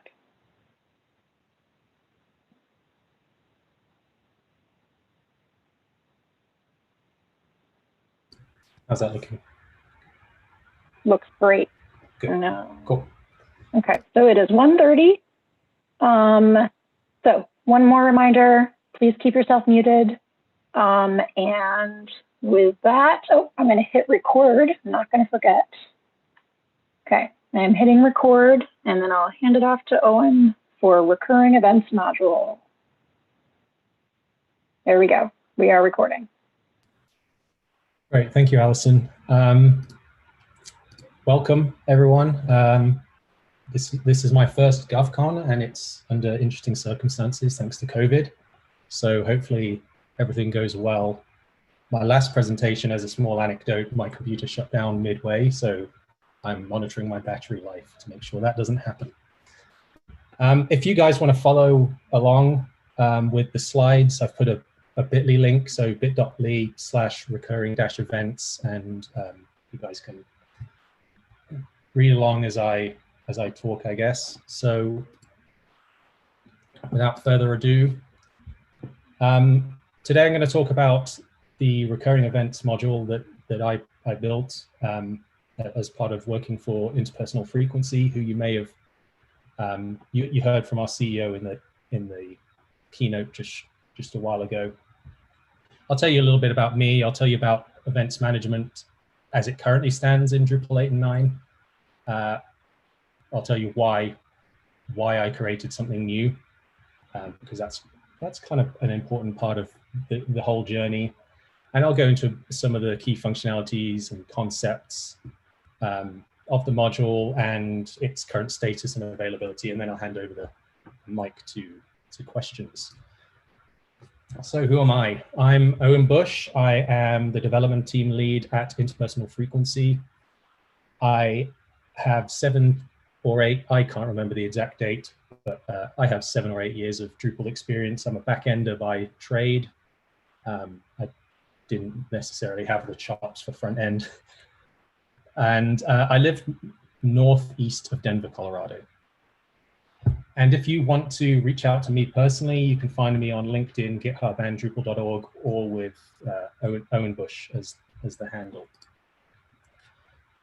So events management as it currently stands in Drupal 8, and I'm sure most of you who are here know some of this or have experienced some of this, but there are options. There are lots of options, which is one of the greatest parts of the Drupal community, is there's so many ways to do so many things. Drupal core itself offers date and date range fields, which you can use to create pretty simplistic events. Recurring events is difficult like this. You would have to clone your nodes and things like that, but it's doable, especially for smaller runs of events. There's the Smart Date module, which I've been keeping a close eye on because I think it offers some really great enhancements for an improved experience with dates and date ranges and date formats, and it has recurring date support too. The date recur module, that really became for me the de facto standard of recurring date modules in D7. I'm not actually sure of the status in D8. I'm pretty sure there's a version of it, but very flexible and used by a lot of sites. I know that. Then there's node clone. You could simply create a node that has a date and then clone it and change the date and then clone it and change a date, and effectively you have a recurring event. And then there's also RNG, which is a really comprehensive event and registration system. There's probably more that I've missed, and if one of them is your modules, I apologize profusely, but I can't possibly cover everything. So why another way? The story of the recurring events module really started out with a client of ours at Interpersonal Frequency. They're a library client, and they wanted a way of managing events where each instance of an event could be modified. So if you think about maybe the date of a particular event needs to change, but you don't want to affect the other events in that series. Maybe all of the events in a particular series are taking place in a particular room in that library or at a specific location, but this one cannot because the room is booked, or this one cannot because there's been a natural disaster and the room is being refurbished or whatever. There's a multitude of reasons why individual instances in an overall series might be slightly different. And the problem we found with most of the before mentioned modules is that they don't really allow that sort of thing. Date recur, for example, you can't really modify a specific instance. You can't say that this one is in this location or is at this slightly different time. And so that was really the crux of the issue for us. And so we set about building a custom module for them. But that did not satisfy the Drupal contributor inside of me. I wanted to contribute back. So I rebuilt the module, the custom module, in a more agnostic way. And doing that allowed me to rethink the architecture. It allowed me to focus on extensibility. It allowed me to make sure that the module could be used for not just libraries, it could be used for dental surgeries. It could be used for, we have some schools that are using it for parent-teacher conferences. So it really allowed us to be flexible. So some of the key functionality of the recurring events module, it's a zero configuration module if you want it to be. You can install it, you can be up and running, you can have a recurring event within minutes. But it doesn't have to be. There's plenty of configuration options, there's plenty of things that we can do. I'll go into a little bit of that in a moment, but there's one contrib module dependency and there's two core module dependencies. We really wanted to make sure that you didn't have to have views, for example. You didn't have to have any particular module, core module or contrib module, and we reduced those down as much as we possibly could. Now, mentioning views, it is all views compatible, and there is a sub-module you can enable which will replace any listings of events with views. So you can use views if you want, but you don't have to. The events, there are three types of entity effectively in the module. There's an event series, there's an event instance, and there's a registrant. Event series and instances are revision, content moderation, translation, and views compatible. So you can translate your events into whatever language. You can set up whatever content moderation workflows you require for your events. It's also extremely granular when it comes to permissions. There are 30 custom permissions, well, 30 plus, and that's growing every time we add more functionality to the module. And there's also over 20 custom hooks. So you can, a developer can go in and they can modify the output or the particular inner workings of the module without having to hack the module or hack core or anything like that. So one of the main functionalities is the difference between a series and an instance. There's a distinct separation. So you would, as a content editor or an event manager or whatever your title happens to be, you create event series. You don't create event instances. Event instances are automatically created when an event series is created. So you would go in, you would set up the recurrence pattern, as we call it.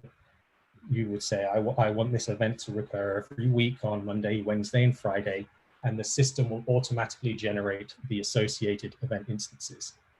The benefit, as I mentioned earlier, to that approach is you can then customize and modify and override those event instances. You can delete them if you want. If there's one day where you just cannot run that event and you need to cancel just that event, you can remove it. It's pretty simple. Series, instances, and registrants are bundleable. So you could have different types of events. And as a result, they're also fieldable.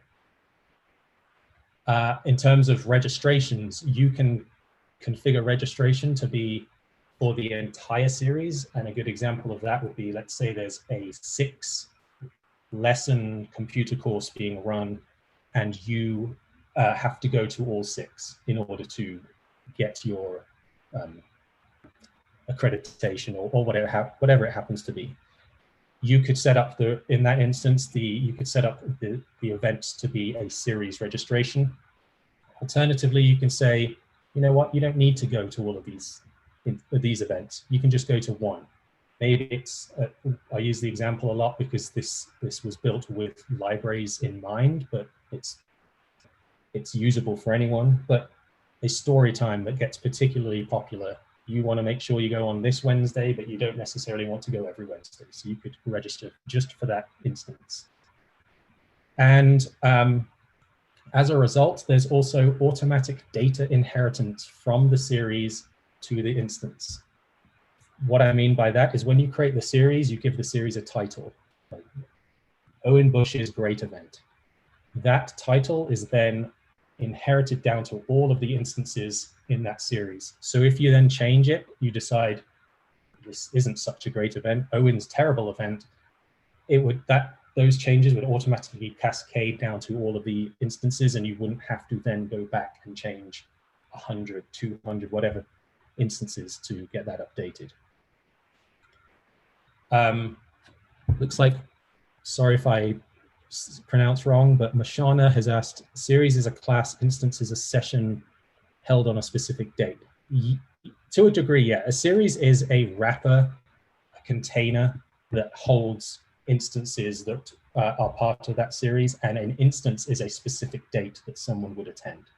So in reality, you probably would be looking at the instances in a calendar or in a list view. You're probably not going to look at the series unless there's a specific reason to do that. But yes, an instance is effectively a single date and time that someone would be able to attend. Conrad has asked, can you attach unique information to the date instance? Absolutely, you can, and I will be talking a bit more about that in a moment. I put these screenshots in here, but they're kind of boring. They're just views, but you can see up here on the top left, it's pretty blurry, I guess. The font's pretty small. I created an event called My Recurring Event. It's a daily event, and there are 22 instances. Oops, let's go back. Scroll wheel is not my friend. And then on the bottom here, we have the event instances, and you can see they all have the same event name. You can override that, and I'll explain that shortly. You can view the series, and you can see the specific date and time that event instance is taking place. So data inheritance, and hopefully this will answer Conrad's question. I used the field inheritance module. That is a module that I also wrote and was originally part of the custom recurring events module, but I pulled it out and I contributed it back as its own thing because it has use cases outside of events. And what it allows you to do is display specific data from the series on the instance. So a good example might be you add an image field to your series. You want that image to appear on all of your instances in that series. However, let's say maybe there's going back to the story time example I've used earlier. Let's say that's an author's coming in and they're going to read their own book. Maybe you want to update the description. Maybe you want to update the image just for that specific instance. So with data inheritance, you can actually choose to, and there's 4 ways of doing this, inherit data from the series. That basically just takes data straight from the series and displays it on the instance. Title is a good example. You can prepend, so you could have a field on your instance that, for example, additional description. You have an additional description field on the series. You want to put that before the series description when someone is looking at the event. The other way of doing it is append. You put it at the end. You put it after the series description. And then the final way of inheriting data is a fallback. And a fallback would allow you to have an image field, for example, on the instance. And if you populate that field, if you add a specific image to the instance, it will display that rather than the one on the series. So it gives you a lot of flexibility to override or extend data and field data that is on the series and pull it down into the instance. Because series is, that can't be a word, but because the plural of the word series, instances, and registrants are all fieldable, you absolutely can add your own fields to an instance and add custom unique information to the date. So hopefully that answers Conrad's question. Finally, this works with any field, at least every field we've tried so far: texts, images, taxonomy term, lists, text areas, paragraphs. We've got field inheritance working for all of those things.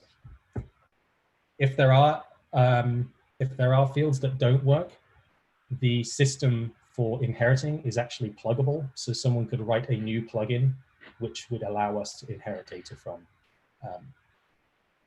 a different field type. So in terms of recurrence, like what sort of recurrence can we do with this module? We've set out 5 different ways of recurring, but again, these things are pluggable. You want to add a new one, you can add a new one. It's the process of adding a new type of recurrence is actually relatively simple. But we have consecutive events, and a consecutive events are the most recently added recurrence type. It allows you to do things like appointments. So we had as I mentioned earlier, a school. The school were really interested in being able to do parent-teacher bookings. So you could effectively have multiple events in one day, and someone would be able to register for a particular slot with the teacher. It allows you also to have a buffer between those, because you never really want to be bumping right up against each other. So you could have a 15-minute or 20, let's say a 20-minute event with a 10-minute buffer. So effectively every 30 minutes throughout the day, there will be an event. And those, you can do the buffer, and the event length can be specified in seconds, minutes, hours. Don't think we do days because that doesn't quite make sense. But then we have daily. Daily is effectively a very simple way of just saying every day. It's the equivalent of a weekly event where every day of the week is checked. But with a weekly event, you have checkboxes for every day of the week, and you can specify on which day of the weeks will these events take place. Monthly is slightly more complicated because there's 2 distinct ways of creating a monthly recurrence. The first one is simply the date of the month. So you might want an event that takes place on the 1st of every month, or the last day of every month, or for some reason the 14th of every month. And the second way of doing it is what we call a weekday occurrence, because I just couldn't think of a better way of phrasing it because words are hard.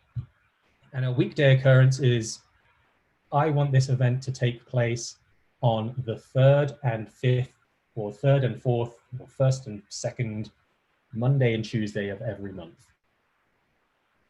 Finally, the last way of setting up a recurrence type is a custom or one-off unstructured recurrence. Maybe it's an event that takes place on March 20th, 2020, and then suddenly randomly also on August 1st. There's no structure to that recurrence. There's no way you can figure out a pattern to that, really. So it's a patternless recurrence event, and it's just a date picker. So you say this date and time, this date and time, this date and time, and then you have your events. Here's an example. One thing I want to mention, the styling is deliberately completely unopinionated. There's no styling done because, in our opinion, styling it should be controlled from the theme. It should not be dictated necessarily from the module. So it's bare bones. It's deliberately bare bones. It looks like what Drupal would spit out if you added these fields independently. So this is an example of a consecutive event. You see, you can create events between 2 particular dates. The first event of the day starts at 8 a.m. The last event starts at 11:30. This particular event is very short, 5 minutes, and there's no buffer. But as you can see, you have flexibility to tweak and change these things. Excluded and included dates are also part of this, of the module, on both a global and a series basis. So globally, you can say, configure particular dates or date ranges when no event should take place. Equally, if you're more positive and you look at the glass half full, you can configure dates when events can take place. You can do both. You can mix and match.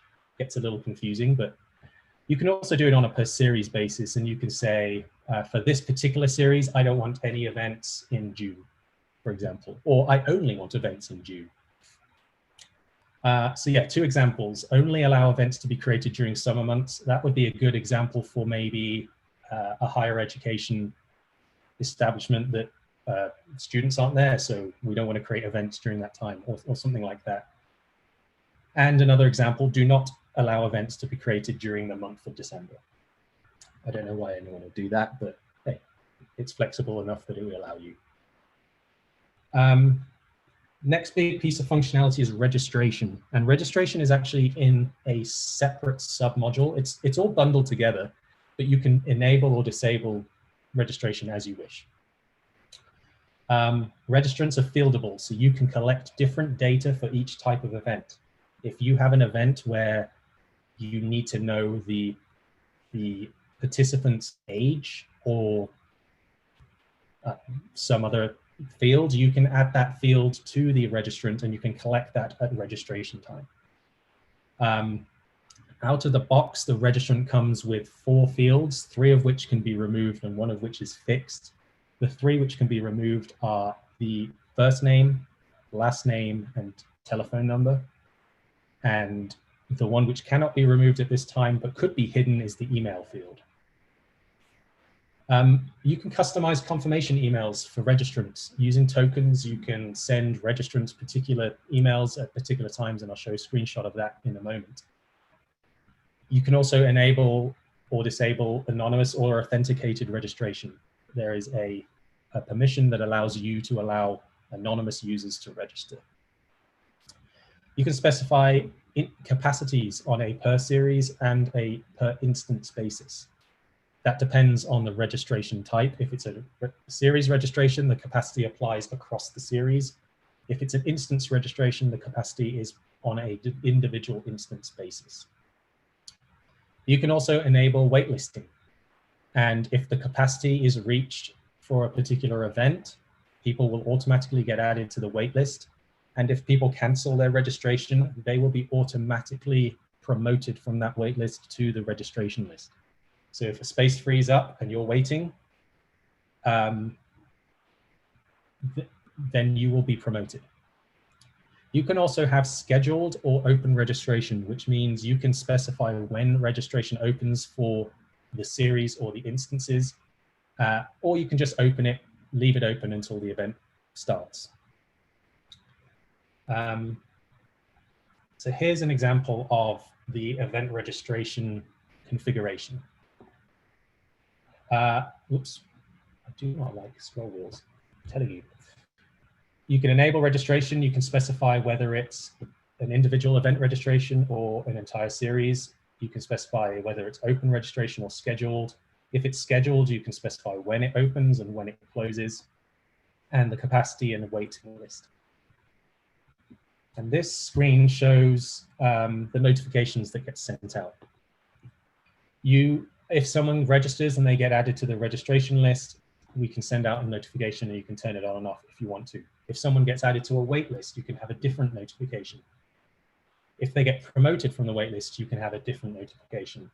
If the instance that someone has registered for gets removed, you could send out a notification. If the series that someone has registered for has been removed, you can send out a notification.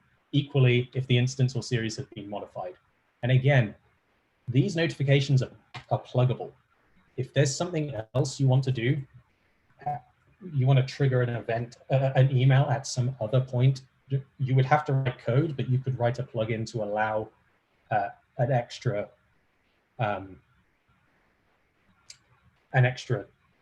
type of notification.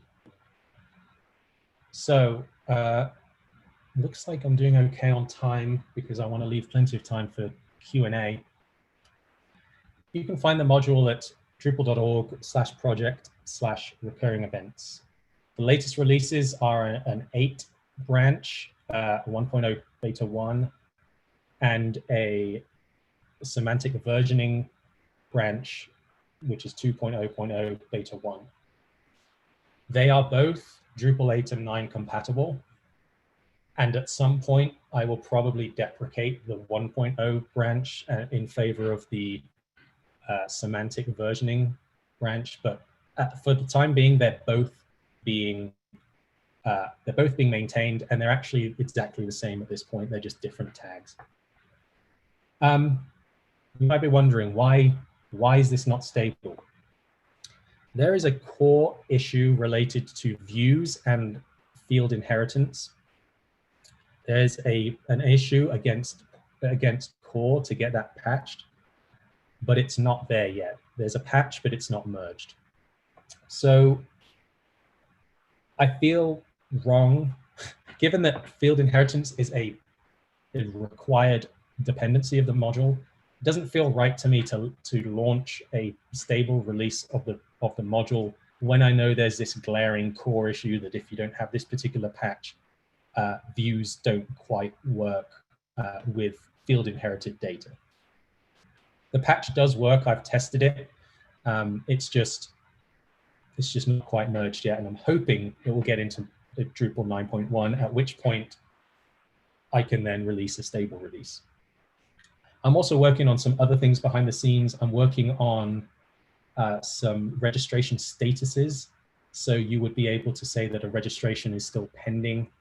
This is key for getting us to the point of being able to pay for registrations, which is a feature that people have been requesting, but there's certain steps I need to take before we can get there. So registration statuses are coming. There's also a couple of other things. People are requesting different ways of recurring, maybe being able to say, create an event every other week or every 3 weeks. Issues, suggestions, and patches are super welcome.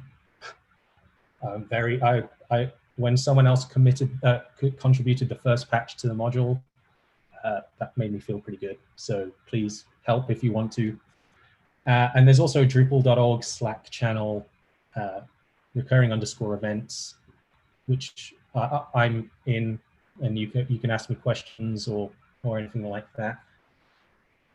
So yeah, I'm happy to answer some questions now. As I said, the slides are up. Yep, I can start from the top if you want. Yeah, sure. I'm going to start. Okay. So, and you got a lot of questions. So Conrad asked, can you attach unique information to your date instance? Did you already address that? If you did, like, since the question, just say so, because we have so many questions. Yeah, I think I addressed that for Conrad. Okay, cool. Joanne asks, so you can register for the series or for one instance of the series, right? You probably have a max number for the series, true? If yes, so first, does that sound right? Okay. So you can either register for the series or for one instance of the series. Is that correct? And that is correct. Yeah. Okay.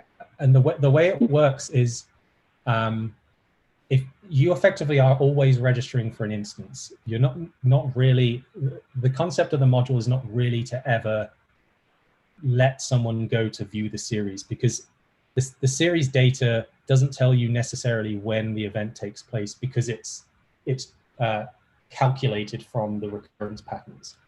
So when someone goes to an instance, the system knows whether that instance is part of a series that has series registration or instance registration, and it will register you either for the series or the instance, depending on what the configuration is. At this point, there's no limit on the number of times a user can register for a particular series or instance. You could register as many times as you want. However, the capacity will prevent people from registering more than there is space. So if there's a capacity of 10 for the entire series, when you register for any of the instances, you're registering for the entire series, and that number, that 10, will be subtracted until there's no more spaces.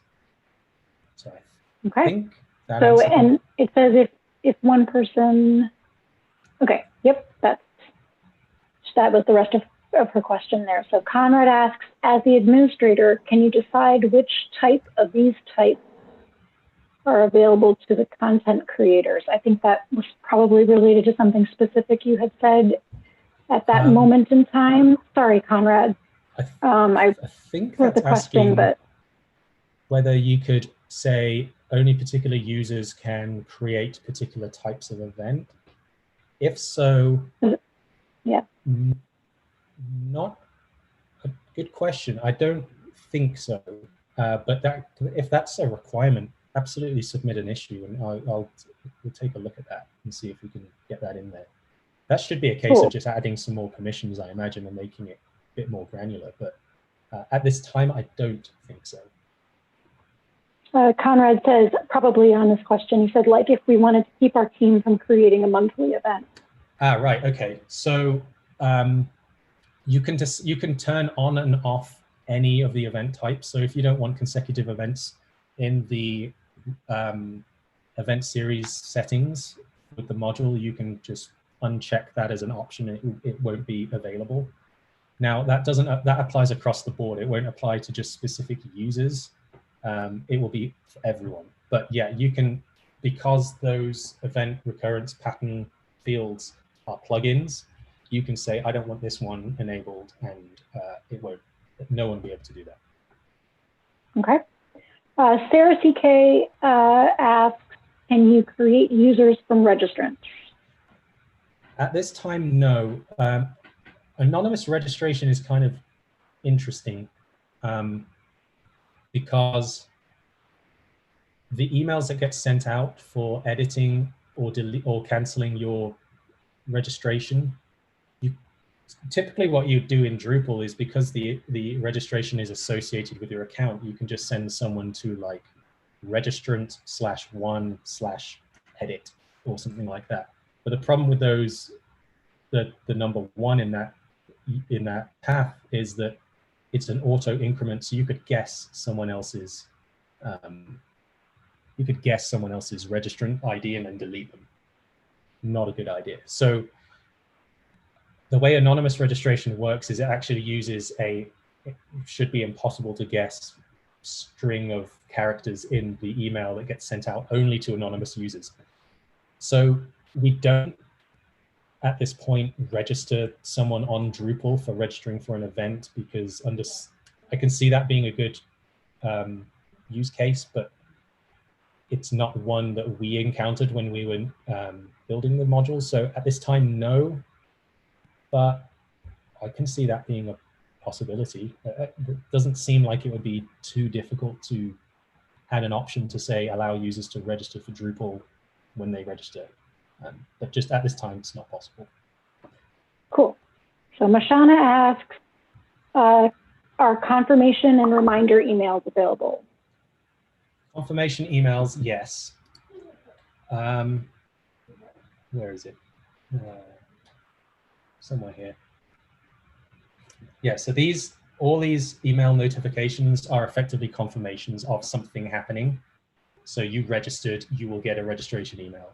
You were promoted from the waitlist, you will get a promotion email. The series has been deleted, you will be informed. There's no reminder emails yet, and I've been pondering this one for a while and the best way to do it, because I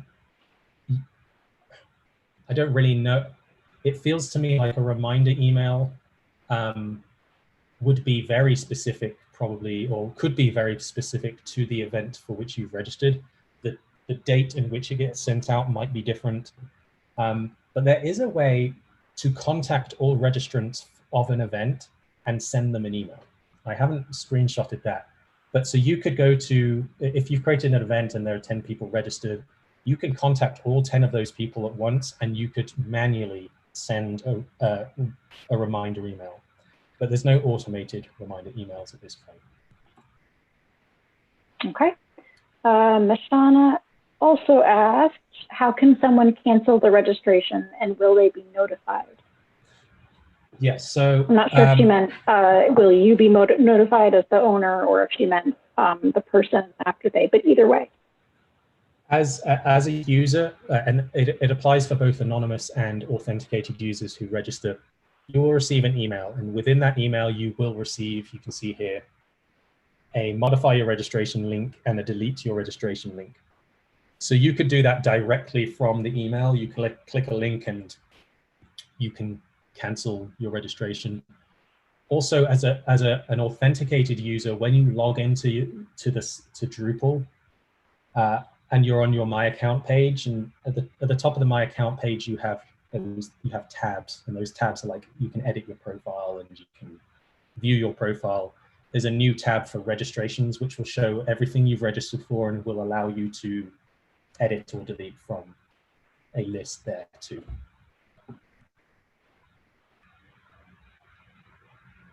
I think that answered that question. Karl asks, thanks for creating the module. And he says, are there any issues for Drupal 9? I have a site running on that. I have it running on a site that will hopefully be moving soon. Sorry. I think that might have been before you said it was Drupal 9 compatible, but do you have any like gotchas or warnings that you want to share? If not, I can go to the What I will say is it is Drupal 9 compatible asterisk in the sense we've tested it on Drupal 9. We do quite a lot of our testing on simplytest.me, and we spun it up with Drupal 9. I have it running locally on Drupal 9. It seems stable enough. There have been a couple of things that have tripped us up, and we have had specific D9 patches committed to the repository. But at this point, I'm pretty comfortable saying it's there or thereabouts for D9. I'm pretty sure it's workable. And if it's not, if you find anything, let me know. We'll get it resolved. Cool. Rudy asked 3 questions in a row. So, does it support time zone settings? At this point, all events are in the site's default time zone. Time zones are tricky, and we have had a lot of time zone issues with the module during development, but they seem to have stabilized. So the event will be in the site's default time zone, but the event times will be displayed in the user's time zone. So if the event is in Central and you live in Pacific, you will see the event time in Pacific. But you cannot at this point say, I want this event to be at 12 Central. It will be at 12, whatever time zone the site is using. As opposed to like when Drupal, yeah. Again, if you want that as a feature, absolutely submit an issue, and I'll be happy to add that sort of thing and make this thing as flexible as possible for everyone. Cool. His second question is, I'm not sure. The redo. It says redo. Yeah. I think I understand. If that is asking you already have an event node, will you need to recreate the event? And this will also go to the next question, rewrite all event views needed. Yes. This is the events are a brand new entity type. They are not nodes. They are their own entity type, and there are various reasons for that. But mostly, the biggest reason, it gives us a lot of flexibility to add relationships between events and event series and event instances. It allows us to tie together event types with registrant types and things like that. So at this point, if you have events in your current site, yes, it would be a redo, and the event views would all need to change because it is a new entity type. Cool. Conrad asks, can you set permissions to who can manage registrations? Like anyone with a role of main library can manage registrations for an instance created by someone with that role. Yes. So, part of there's loads of, last time I counted, it was 30 permissions or 35 or something. There's loads of permissions, and a bunch of them relate specifically to registrations. Things like who can change whether a registrant is on the waiting list. That's a permission that you could hand out to only select few.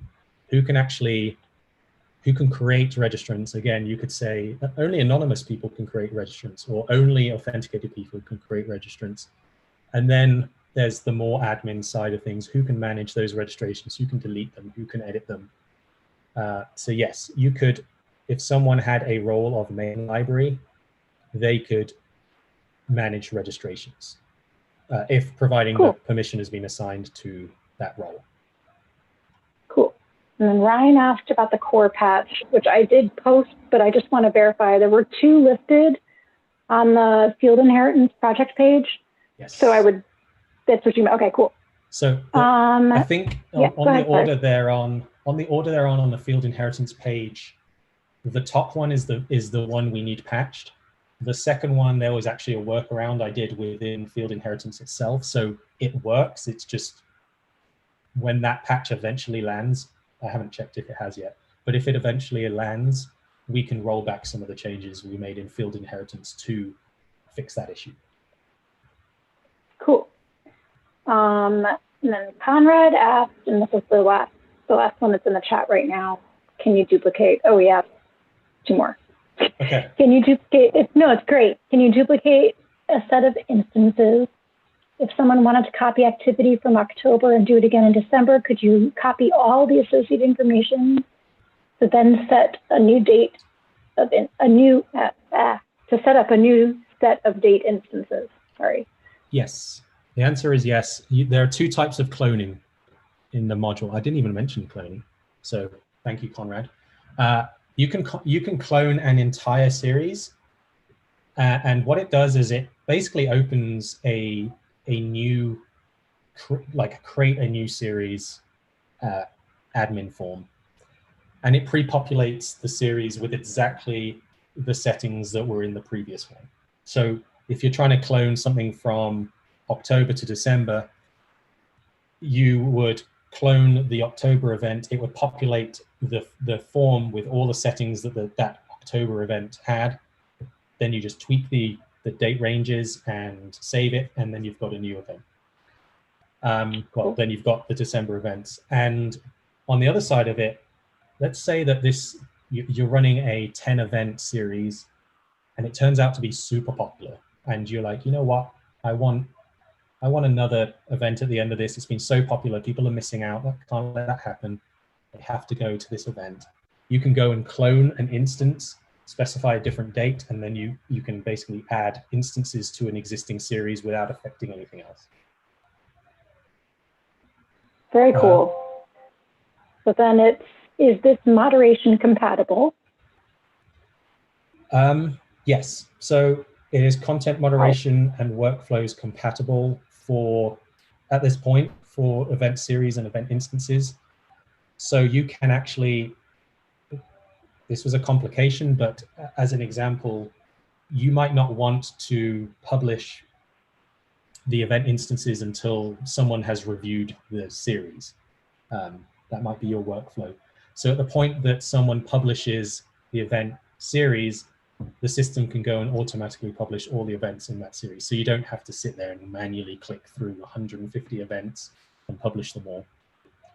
But it's compatible with workflows. If you have particular transition states and stuff like that you want to include, yes, it's an entity, it's a publishable entity that is compatible. And I'm working on getting that into registrants right now, as I said, to get us to the point where maybe we could have paying for registrations become a reality. Because at the moment, once you create a registrant, you're going to the event.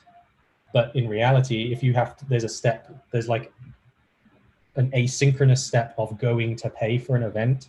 And at what is the status of your registration during the time where you haven't yet paid for it? It should be pending, it shouldn't be completed. So I'm working on getting registration statuses and getting it compatible with moderation workflows and stuff like that. That's great. So we are at time. We had 2 questions we didn't get to. I'm happy to hang around. Yeah, we have 2 questions we didn't get to, so we'll put it. Yeah, we'll put them in Slack.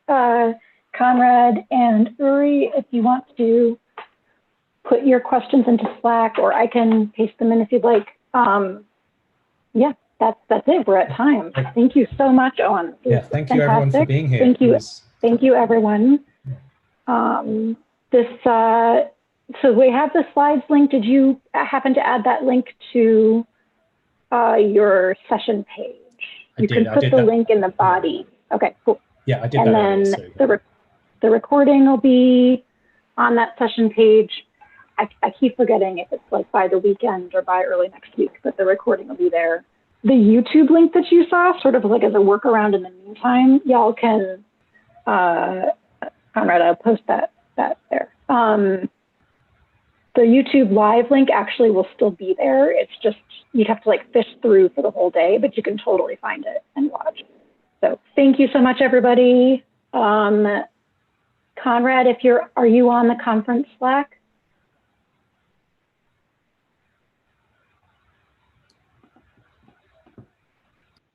Yes, okay, so it's just coding and development channel.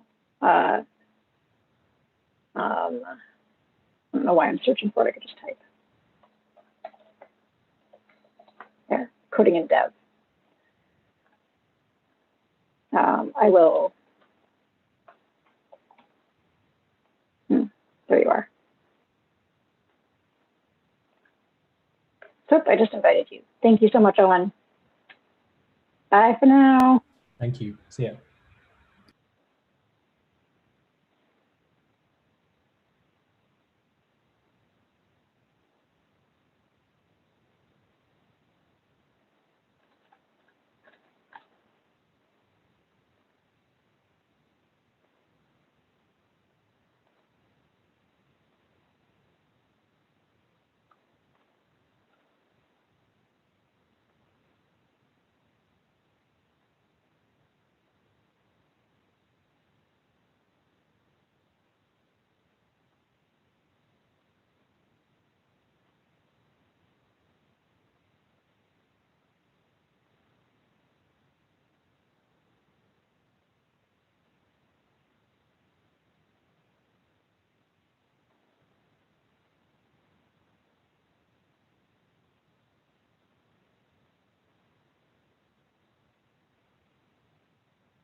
there. Oh, there we go. Hello there.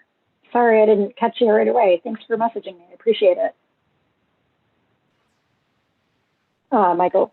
Sorry. Hello, Michael. Hello. So if you'd like, you can test your. You can test your sharing. So if you click share, it'll just prompt you to take it from me. Cool.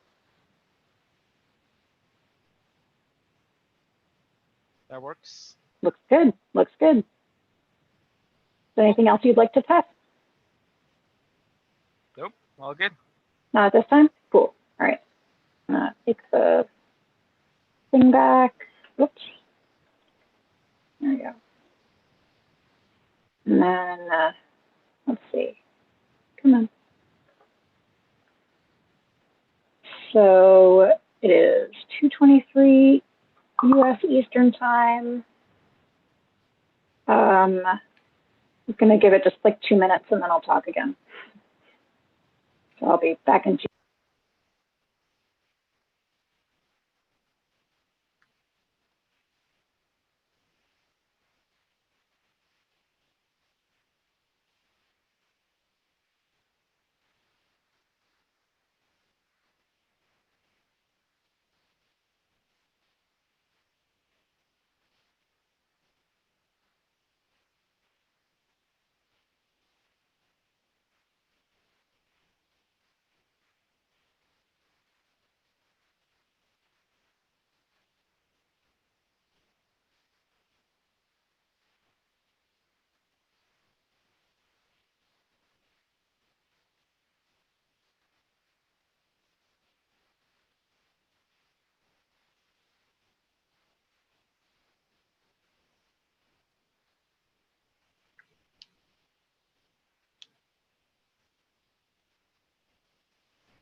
All right, folks, we're going to start in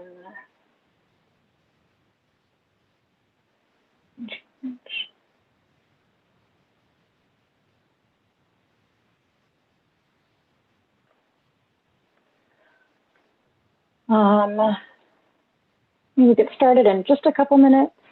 Some reminders up front. Please make sure that you keep yourself muted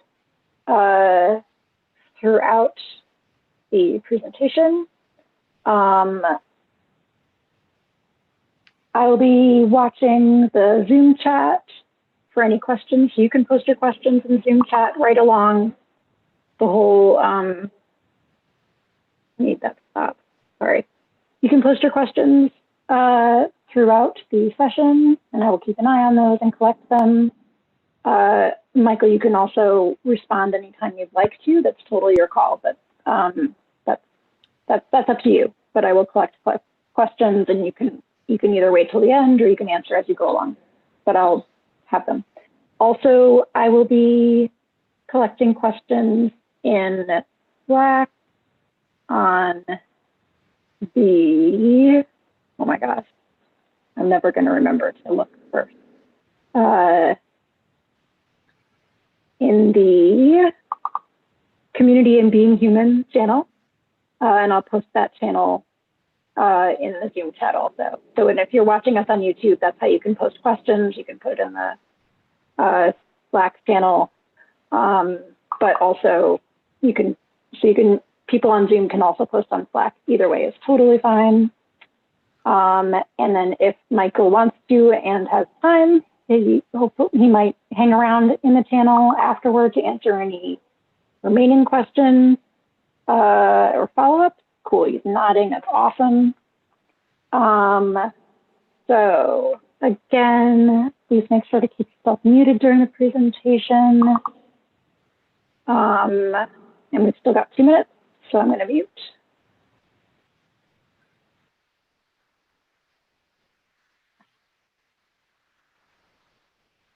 Really, actually, coffee.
All right, so one more reminder to please keep yourself muted during the presentation.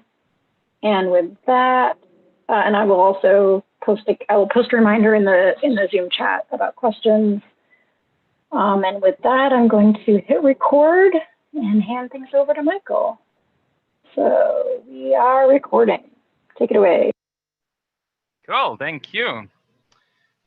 Hello, everybody. Thanks for joining. Yeah, today or in the next hour, I want to talk about not so much about technology, not so much about hosting or Drupal or things I usually talk about. I want to talk about ourselves, like how we work, or specifically how I work. As you will see later, I've been quite active, I've been quite busy, and especially in environments where there's a lot of work, and people always ask me, like, how do you do this? Like, how do you work that much? And I would actually not say I work that much, but I guess I work just very efficiently. And so I decided to make a session about this. And it's really also to start a discussion about these type of topics, because I really think while it's great that we talk about code and sharing and technology and design and project management, I think we should also talk a bit more about ourselves being humans. And yeah, so that's a little bit my contribution to this topic. Yeah, my name is Michael Schmid, or people also know me as Schnitzel in the interwebs. And yeah, so about myself, I'm originally from Switzerland. So, but I live in the US now, and I had the chance last year to actually travel in an Airstream, which I'm in right now, all over the US with my girlfriend and my dog. And of course, we explored the the snowy parts of the US, snowshoe wandering around. Right now, though, I live in Virginia, that's more on the right side, where if it's good weather, I will go fishing, also with my dog again. You will see more pictures of my dog. So yeah, so that's me in a nutshell. Now, what is my experience in working? So in Switzerland, it's quite common to do apprenticeships, meaning you actually join a company for 4 years and you learn a job on the go. And what I really learned during that time is what work really means. You know, you're in school and you always think about how work is going to happen later. And I guess that's really from when I was like 16 to 20 years of my life, I really realized, okay, what that work really means. It can be very stressful, but it can also be absolutely boring sometimes. While I felt school was always pretty much the same, I realized that work is vastly different day by day. Like every Swiss male, I was asked to go to the military, and I actually ended up being a first lieutenant in the Swiss Air Force, mostly because I saw a lot of improvements. And if you point out or if you show improvements, how things could be done better, you pretty easily end up in officer school, and that's what I did. And I really realized in 1 year that not so much that I really liked the military, that's not really what it was about. It was more about leading people. I realized that being responsible for other human beings is actually something I really enjoy. I was responsible for around 30 people, sometimes 200. And if I forgot to order food, my whole company didn't have food on the next day. So that's something I really learned there, that I like being in charge and also be responsible for other things. And then after the military, I joined the Amazy Labs at that point. Now it's called the Amazy Group because we have multiple companies. And I'm the CTO there, and I would say I'm still learning every single day. But my experience that I'm going to talk about is mostly about how I handle being a CTO at a group company like we are. So what am I doing at the Amazy Group? I pretty much have 3 jobs. Now, I usually do not suggest people to have 3 jobs.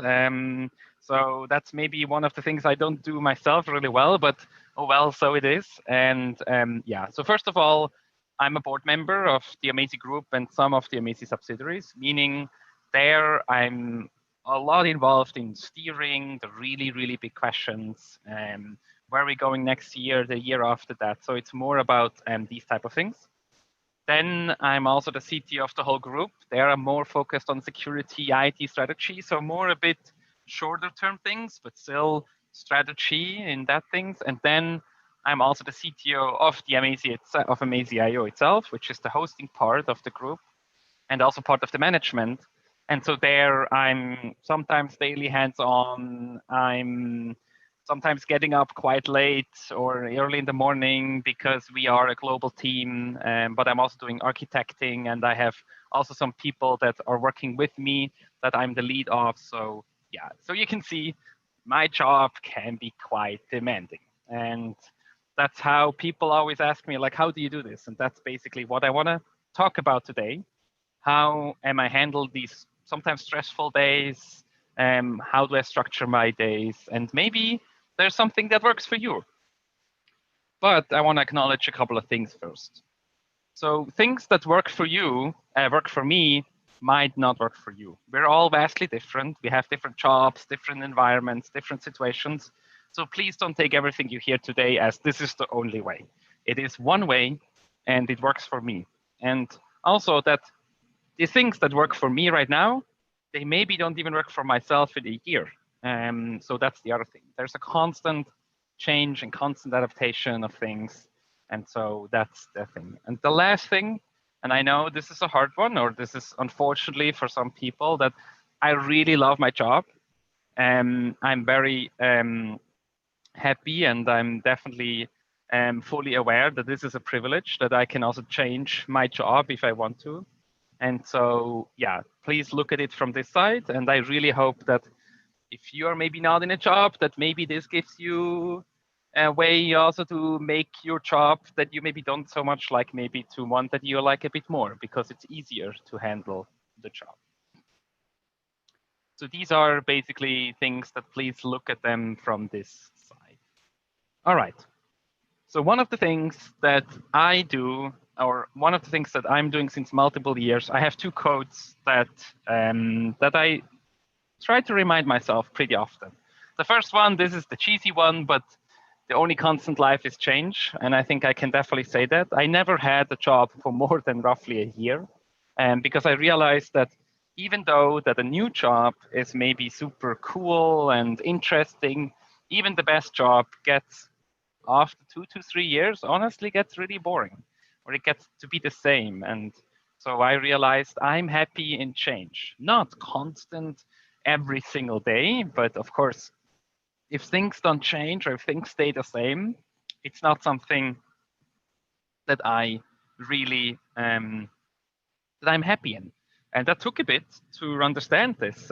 But now that I know this, I also know that if I realize I have times or overall I'm happy, that maybe I need to just change a little bit, and that can already make me happy again. And the next one, that's probably because I'm quite an aviation fan, pilot myself. Like I said, I was in the Swiss Air Force, is a quote by Henry Ford. And he said, when everything seems to be going against you, remember that the airplane takes off against the wind, not with it.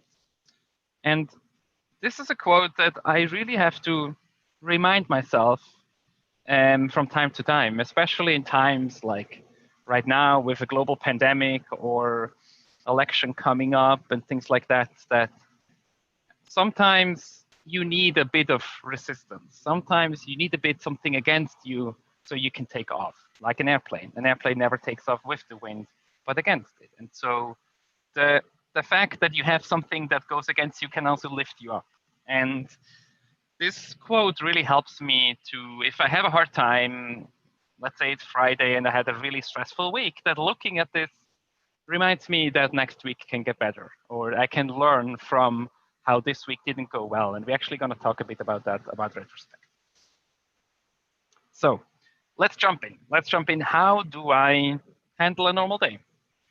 But before we actually do that, one of the things that I learned is that the day actually starts with the evening before. So that means I make sure that I have a good prep for the next day. The first thing I do before I go to bed is I check my calendar before going to bed.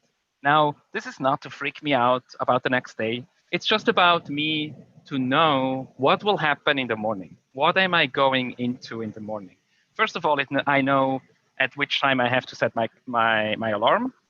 I try to get up every single day at the same time, but sometimes I have meetings quite early, so then I make sure that I don't forget anything. But also it gives me less stress in the morning because I already know which meetings of the next day will be probably more a bit anxiety fueled, or which time are going to be fun, things like that. So that really helps me getting into the next day prepared.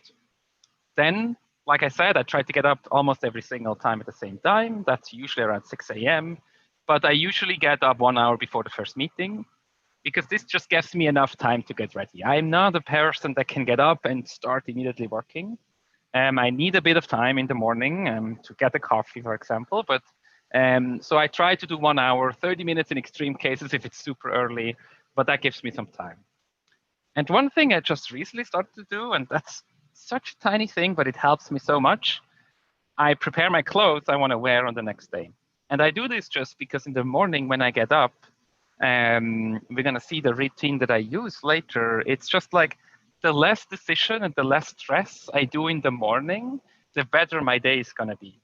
So sometimes I realize maybe I don't have any fresh clothes and I need to wash some, or I need to fold some, or I need to get them somewhere. And doing this before I go to bed and having this stress or this realization is much easier than doing it in the morning when you already slept in 15 minutes and past, you're realizing you have a minute in 5 minutes, and then you realize you don't have any clothes. So that's a tiny one, but it's one that actually changed and made it quite better.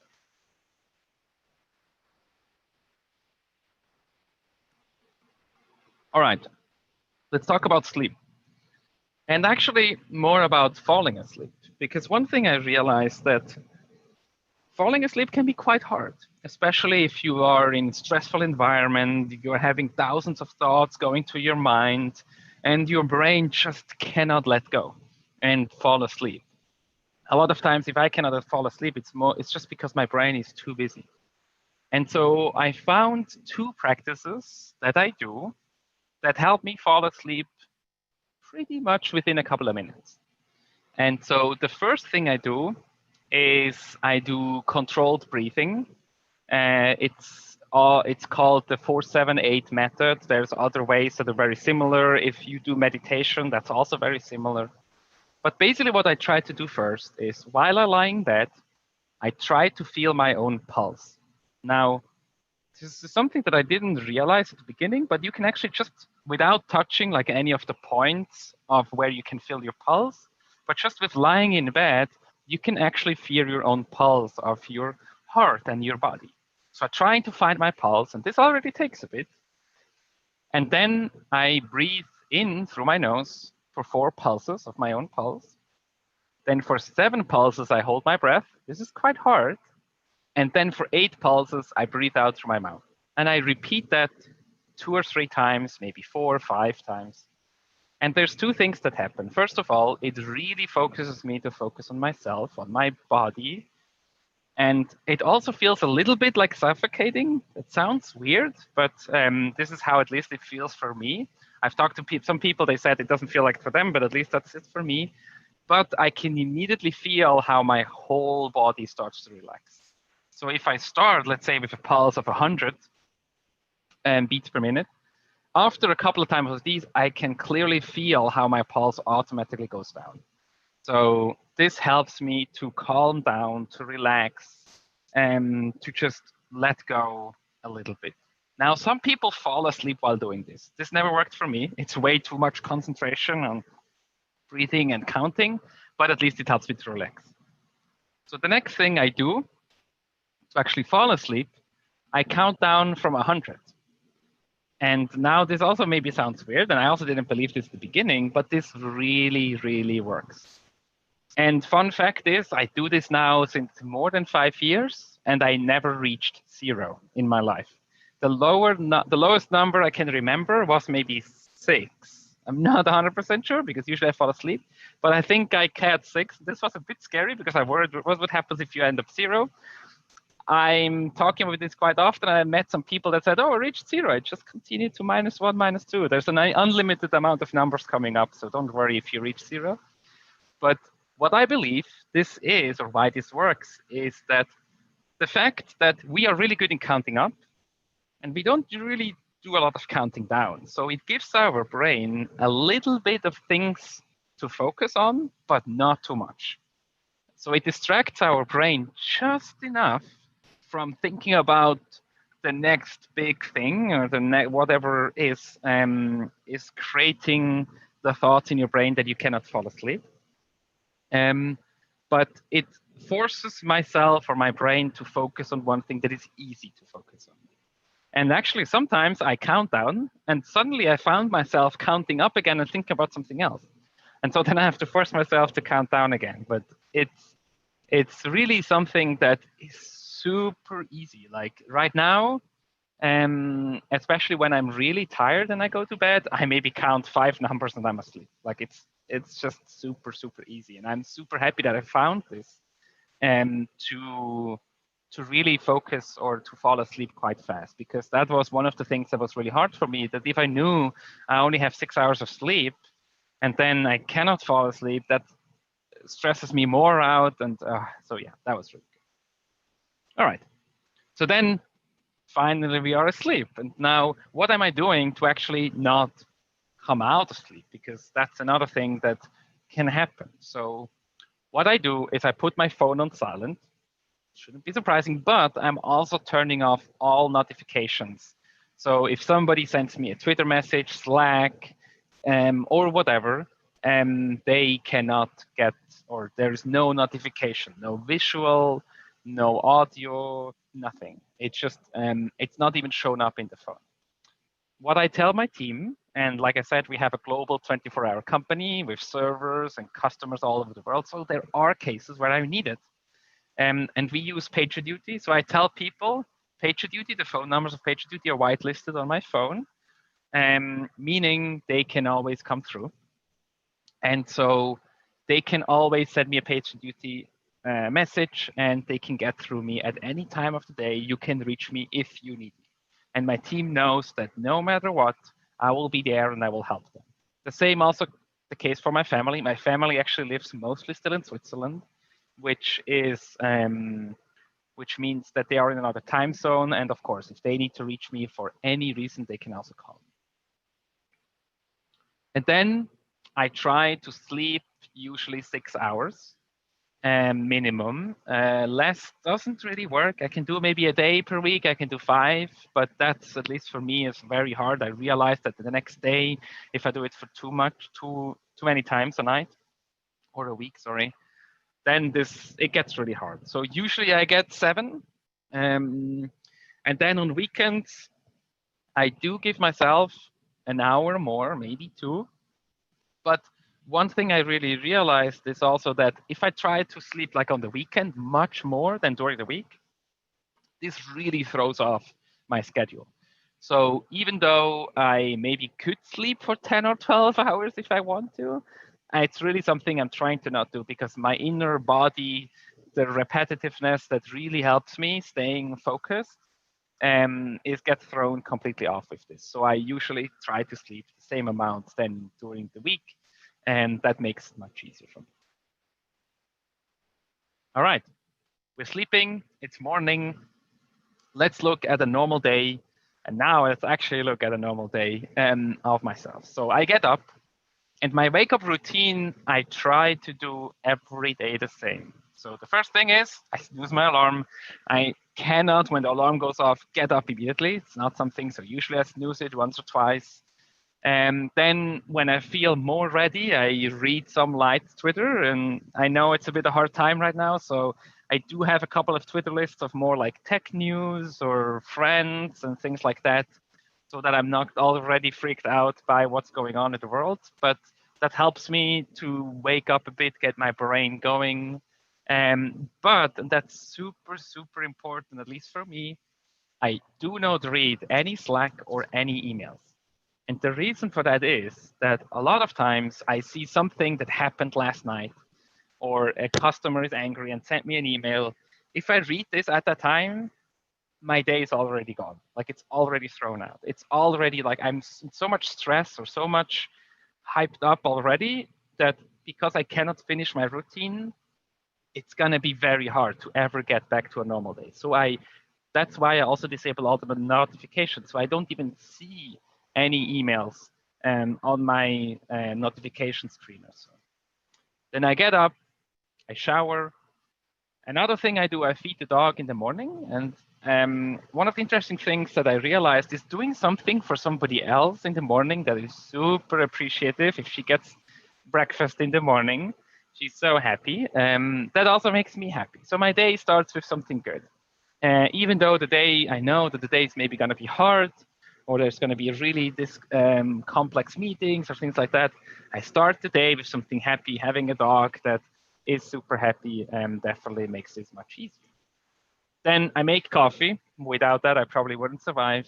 And then I go to my notebook, I open my notebook, and then I'm going to work. And I can read all my emails, I can see the messages, I can see what's going on. I can jump into meetings if I have to, but I have everything around me. I'm up, work's already closed, I'm not like in my sleeping clothes, I have coffee. That really helps me, and then I can start. And that's something that I do every single day, and that really helps me. This half an hour, 45 minutes in the morning where I'm not reading any emails or nothing at all, this really, really make it so much easier. Then breakfast. So you see in this whole list, there's no actual breakfast in there. Now, I'm a person that really needs some breakfast in the morning, but I also don't really have time.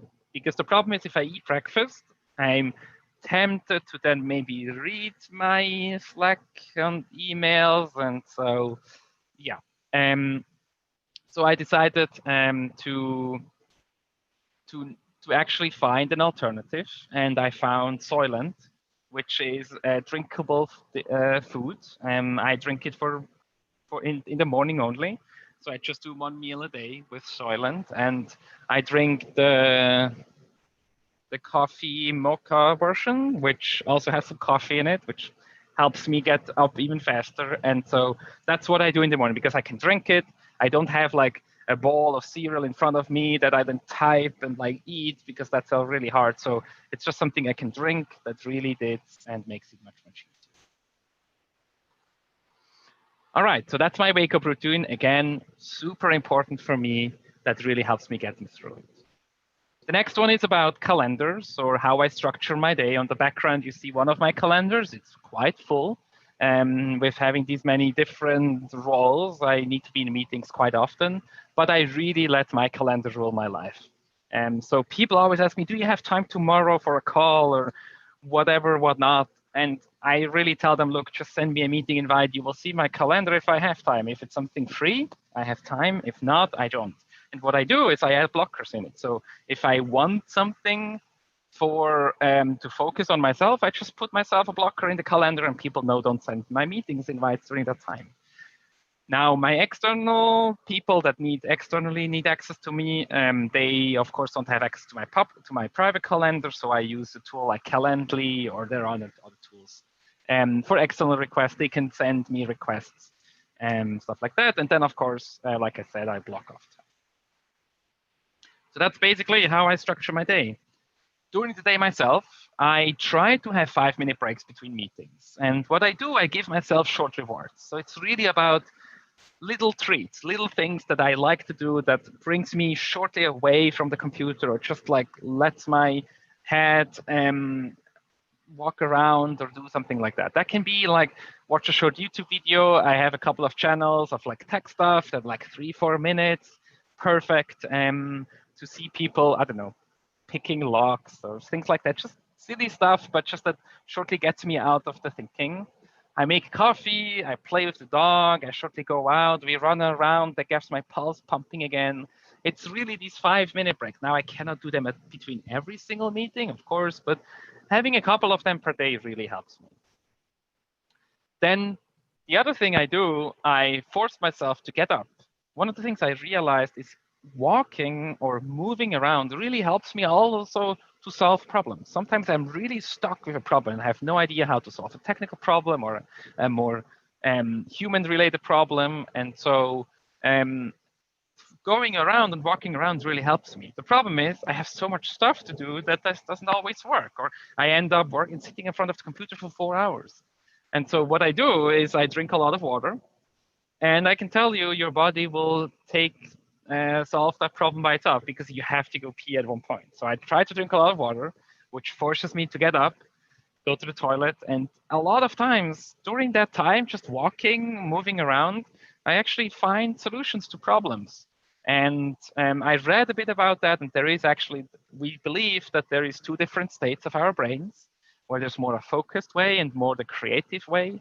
And moving around is actually connected to the creative way. So it helps your brain to come out of that focused way with moving around. And at least I can say that really helps me. Then for lunch, I take bigger breaks. They are usually 30-45 minutes, not too long, because again, I have a lot to do. And there, during that time, I try to do or give myself the bigger reward. I really hate eating in front of the computer and doing work. So I try to step away. And I do, like, depends on how the weather is, but like if I want to stay inside, I watch a YouTube video again, a TV series or something, depending on my girlfriend, her schedule, maybe eat lunch together. If it's a good weather, I go out with the dog and we play a bit longer again. So that's what I do for lunch, and that's another like cornerstone in my day. I'm really looking forward, and I'm really also trying to block always out half an hour, 45 minutes to eat proper lunch. All right, during the day, I need a lot of focus, so I use a lot of music. I pretty much listen to music all day long. I went through quite different types of headphones with noise canceling, but now so try to find the headphones that you really like, that you also can wear all day long without hurting. And then I have different music playlists. So During the day, I actually listen to I have like a playlist of, I don't know, 100, 200 songs that I really like, and they just play randomly. Which, yes, this means I actually listen to the same music a lot of times, but this just makes it easier for me because I'm not like, or I know which song that maybe is, and that really helps me to give a bit structure.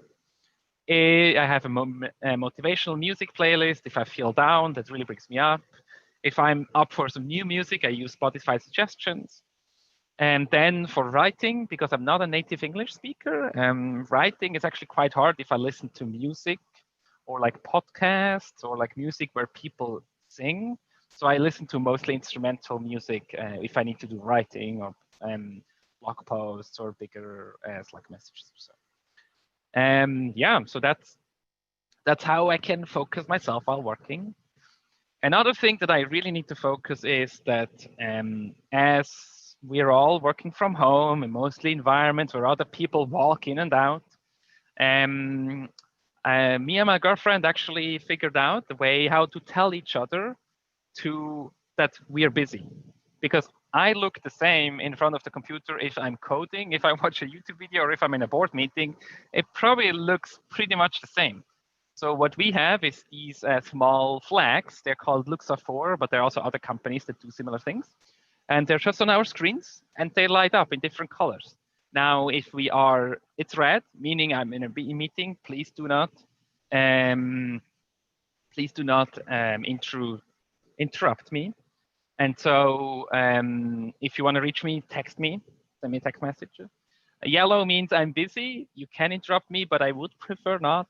And green, or it's off, I'm not busy, and you can interrupt me. And that really helps us because we definitely had cases where like somebody just asks a random question and the other person is in a board meeting, and that's not so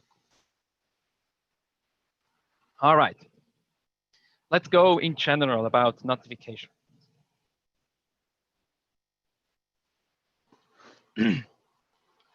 So emails. The first thing I realized a couple of years ago that I don't really need notifications for emails. So nowhere, if you send me an email, I don't get any audio, I don't get any message on my computer, I don't get any notifications on my watch, because I realized nothing really has been that important in email that couldn't wait for, let's say, an hour or two. My people, my employees know if they need something urgently from me, Slack me. If I don't respond in Slack, send me a page duty. That's the only way that you can reach me if you really need me. What I do is I check emails in between meetings. I always go from the bottom up. So I look at the last unread one, and I mark each one as read when I have read them. If I have time, I try to follow up them right away, or not. I use the snooze function of like Google Mail to remind me again. Because a lot of times if an email is read, I will probably never really look at it again unless I'm searching for it. So I'm really trying to either respond immediately or snooze it so it comes back on top of the feed. Then another important thing, I strictly separate private from company email. Yes, these unified inboxes are cool, but they don't make my life really much easier. So during the day, I mostly look at my company email. Then in the evening, I look at my private email to separate these two things as much as possible. And then I'm trying inbox zero every couple of months. I delete all, or I move all the emails into archive, and I'm really proud of myself that I can do it for a day, and then I'm failing again. So I have not really figured that out how to do it, but oh well, at least I realize I don't really need it. Slack itself, I'm really strict in notifications with Slack. So I use them most channels I only have on mention only. So if somebody mentions me, I get notified. Only a few of them, I get notifications for everything. And that's maybe 5 or 6 of them that I really want to know. Then thread notifications, we use a lot of threads, but they automatically create notifications. So I usually just disable them or unfollow the threads. And then I group the channels by importance. At Amazy, we have around 500 or 600 Slack channels that range from every single project to fun ones like a pet channel or a makers channel or a political channel. And so I do them in different groups. I have some of them that I say I want to read all the time. That can be custom and internal. I have important internal ones. So that's and important customer ones. I read them whenever I have time. So if I have 5 minutes, I shortly look into Slack and I click through all of them and read them. And then I have a lot of others, which is all the other stuff. And I just read them if I'm bored, or maybe sometimes I don't even read them for a whole week. But I know what is going on there is not important for me, or if, then I will be mentioned anyway. So that makes it much easier to handle this many. And then if I have a message that comes in and I read and I don't have time to react immediately, I use Slackbot. So like this morning, I had like 10 different messages. I all told Slackbot to remind me. 3 hours later, after lunch, just before the session, I went through all of them. I answered all of them, and all of them have answers. So I can check myself and make sure.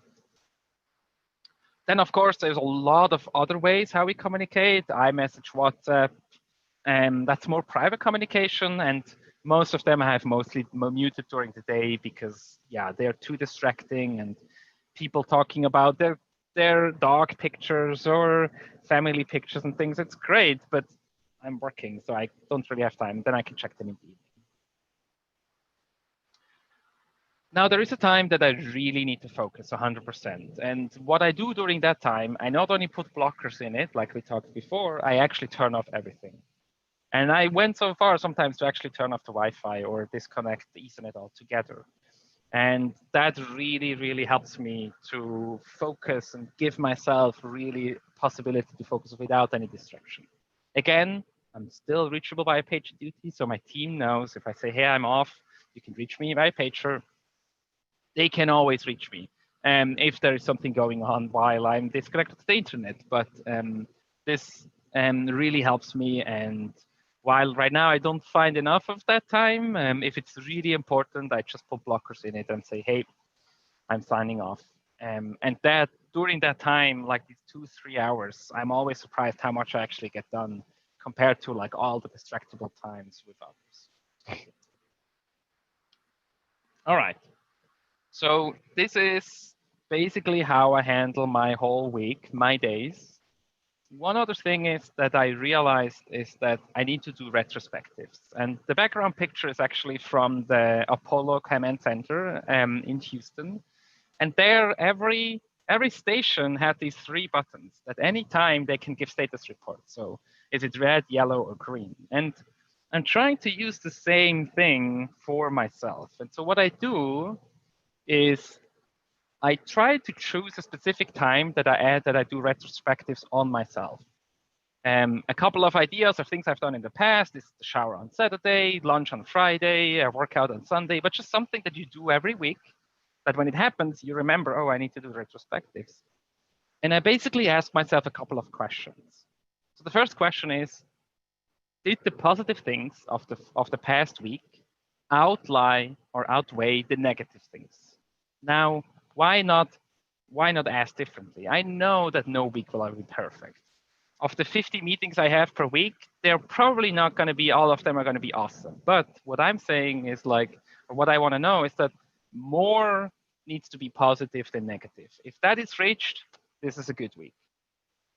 If that is the case, good. If not, then I'm also checking, did I succeed in changing the last week goal? So we'll see later, I will give myself a goal. And so I will look at, during the last retrospective, I gave myself a goal, did I succeed it or not? And then I can decide if I want a new goal or the same one. Sometimes I just continue and say, okay, I didn't try hard enough, I will try again. Or if I succeeded the goal, then I can do another one. And important is, then I will decide what I will do. And this goal can be something super tiny. And it can be super small. Like I can tell myself I want to drink more water, or I bought myself a water bottle, or I want to drink less coffee, or I don't know, listen to this specific podcast or something at all. It can be super, super easy things. But if you think about it, you have 52 weeks per year. If you change something, tiny things, 50 things over a course of a year, that's a massive change that you can reach. So I think we always underestimate how much we can actually reach in a year. We highly overestimate what we can reach in a day, but what we can reach in a year, it's quite crazy. And so I realized if I, instead of having these big goals for the year, that I can change something instead. If I look at every week and I change something really small every week, that's going to be much easier than doing these huge changes that really help. And so I do these retrospectives once per week, and it just helps me resetting myself, because sometimes I'm realizing like I'm not drinking water enough, or I'm not doing something that I told myself. And they help me shortly think about myself, think about how it's going. And sometimes, you know, there are huge decisions and I'm realizing I'm not happy with the job anymore, or there's something going on really bad with an employee or things like that. And they're all okay, but it really helps me looking at that, forcing myself to think about it, and then change them in little pieces.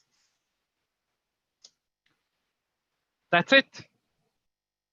I know there's a lot, but I'm super happy. I saw there's some discussions that went on in the chat. That's super cool. And I'm also happy to answer any questions, go deeper into things I'm doing. Shoot along.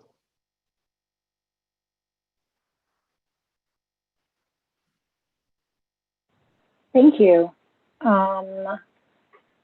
Yeah, your dog is adorable.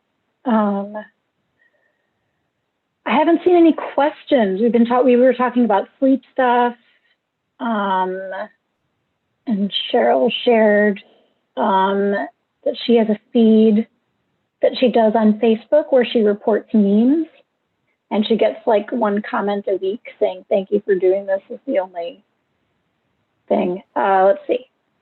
The slides, oh, you just posted them again, yep. Yep. Did I already ask you if you put your slides on the session page yet? I did not, but I will do that. Okay, cool. And since there are a link, you can put them in the body field. Yes, oh, yes, Instagram. I will do. Cool. And then there's, if you want to follow my dog, there's an Instagram of hers. Actually, her Instagram is better than mine, so yeah. That's usually the case. So Stephen has a question. Yes. What do you think would be the best thing? So there was a lot recommended. What do you think would be the best thing to start for someone who wants to make a change? That's a great question. That's a good point. Yes. So for me, how I started really thinking about this, let me think. I would say it's the drinking more water, actually. Like the change that it cost me to really think more about how it's going on, and also improve my concentration throughout the day and be able to do more, was really drinking more water throughout the day. Because it gives your body more fuel to work, but also these short breaks and getting up, and they really help me. They make me be able to provide much more. Even though, yes, I may be actually spending less time in front of the computer because I'm walking around 5 minutes every hour. But I think that's really the piece that all started. And then the second one, if you have problem falling asleep, I think the changing of falling asleep, or the sleep breathing methodology, that really helped me. And then the third one, I would think about the morning routine. For me, at least, the mornings are so important about the whole day. So yeah, I would try to find a routine that you can follow every single day. And the last thing is preparing my clothes in the evening. I have just started this a couple of months ago, and I'm like, why have I not done this way earlier in my life? Because that was really a big change. But a super question. Yeah, I would say that when I've tried, and I know it's not my session, but whatever, I'm saying it anyway. Go ahead. That it's just, yeah, you think about what's like you said, for you, like it's what you think is most possible. Because one of the great things is that if you can have a success, it makes it easier to do the next thing. So like, it might seem like, oh, this is the easy one, it's a cop out. It's not. It's like, do something that you set yourself up for success, right? And then you're more likely to do the next thing. Don't pick the thing that's going to be the hardest for you, in my opinion. Karen added, I'd also add that spending time outdoors or just having a view of nature is great for short breaks. It's a nice point. Yeah. Yeah, and it's actually one thing I learned once is that looking into green is really good for our eyes. So having the possibility to look outside or looking into the distance, because our eyes, because we sit in front of the computers, we always look the same distance, and that's quite bad. So having the possibility, and especially looking into something green, helps our eyes to relax. So yeah, I'm also trying to please be at a place that I can look outside if I need to think about something or so. That really also helps my eyes to relax, and so I can focus again. Yeah, that's a good addition. Very interesting. Yeah. We've got 3 minutes left. I think we should just hang here and see if anything comes out. Sometimes people having fun or whatever.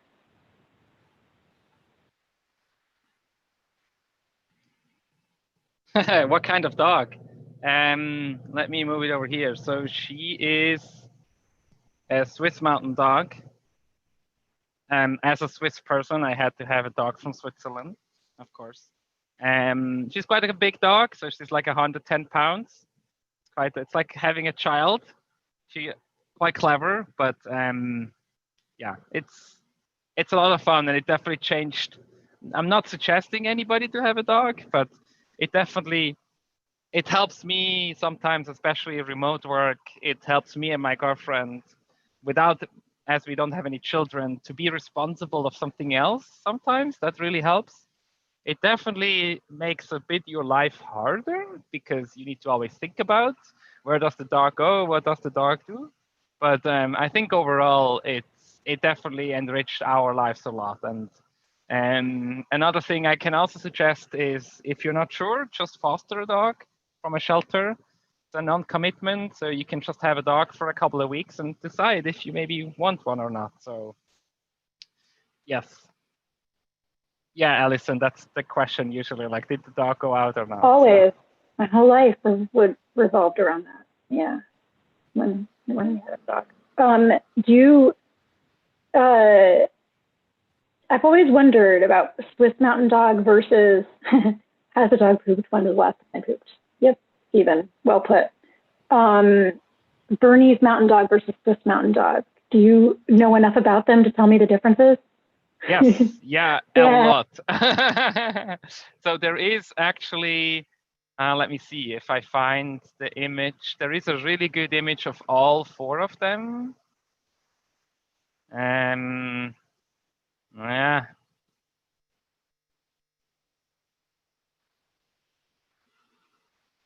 It should have been prepped. Well, their hair's longer to start with. Correct, yes. So you can see the difference. So this is a Swiss mountain dog. They have the shorter hair. And then you have the Bernese mountain dog. They have the longer hair. But that's pretty much the only difference. They come from the same family of the mountain dogs. And there's two other breeds. There is the Entlebucher that is much smaller. And then there's another one that I don't see here right now. But yeah, the difference between the Bernese and the Swiss is very similar. They are the same size, same intelligence. They're super intelligent dogs. And they're more like, they're working dogs. So if you need to give them something to do, or yeah, they will find something to do for you. The Swiss or the Bernese? Both so of them. I know. Both of them. Okay. Yeah. Okay. Yeah, they were bred for like actually to pull carts. So they were like the poor man's horse of the farmers. So you can teach them how to pull carts, like up to like 2,000 pounds they can pull. And so yeah, it's maybe not the breed I would suggest to have as a first dog, but yeah, they're great. And especially the Swiss mountain dog's quite rare.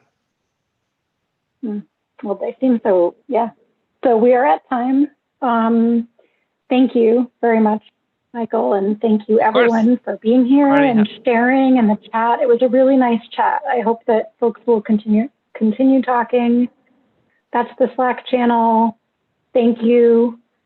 The recording will be on the session page within the next few days. I can't remember if it's over the weekend or by next week, but pretty soon. Yeah. Thank you, everyone. Thank you, Michael. Thank you. Nico's taking over. Let me make Nico the host. Everybody keeps moving. Here.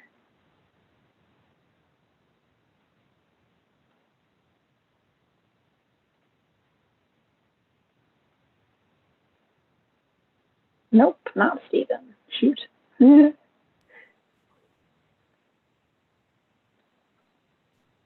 There. Now Nico's host. Hi, Nika. Thank you. You want to see something really amazing? Nice spot near the window. Yeah, and it gets better because that is my view. I'm jealous. So lucky. You are. I would be too. I'm like jealous of myself. I'm so lucky. Where are it's you? so cool. You're not at home though, right? I'm at my family's cabin on the lake, on this lake. So, yeah. This is, It's really nice. Thank you. It is. It's freaking paradise. I'm just so lucky. So, after our dog died, I ended up spending a lot of the summer here. So, it was harder when he was around because he was really anxious and stuff. Like, he loved being here and he loved swimming, but then he'd just be kind of like, after he was done swimming, or like if I make him stop, because otherwise he would just, like, I don't know, swim. He'd get so exhausted or whatever, but he'd keep doing it. Then he'd just be kind of like anxious and barky and stuff. So I think to take him not here. So that's one of those things that's like when they're gone. And I know this happens with people too. Like, it's like you have this, your life is easier and it feels awful. But in any case, sorry to interrupt. So Can one of you guys hit unrecord, stop recording? Sorry. Oh, thank you. Oh, shit. No worries. Oh, I'm glad I said, oh shit, though. I am not host anymore. Sorry, Nika. It's okay. I was enjoying the conversation. We can trim the Zoom recording. That's easy. Oh yeah, that'll yeah. And I think I'm actually onto a different room. I see Mauricio is here too. Hi. Yes. Hello. Hi. Hi. I'm gonna make you co-host. Thank you. I haven't been doing YouTube counts the whole time, Abby. I know we sort of talked about that. I kept forgetting. Yeah, no. So I did it for this session. You should not include YouTube in your counts so that it's consistent across everything, and because it's so super easy for me to look it up later. It has a graph for the whole day. Oh, okay, good. Yep. Wow. Okay. So It's I really definitely wasn't including it on this one. I put them both like in there, but separate, right? So but not, but separate. Yeah. Okay, but perfect. separate. Yeah. Perfect. But I can just take it out if you're doing it anyway. Yeah, I'm gonna do it for all of them anyway. So. Okay. Okay. Nope. I'm done until 5:30. Okay.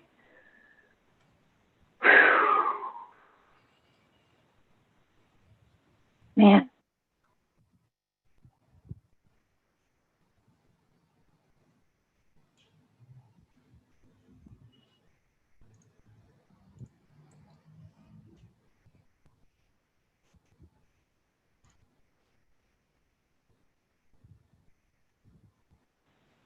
I'm gonna go.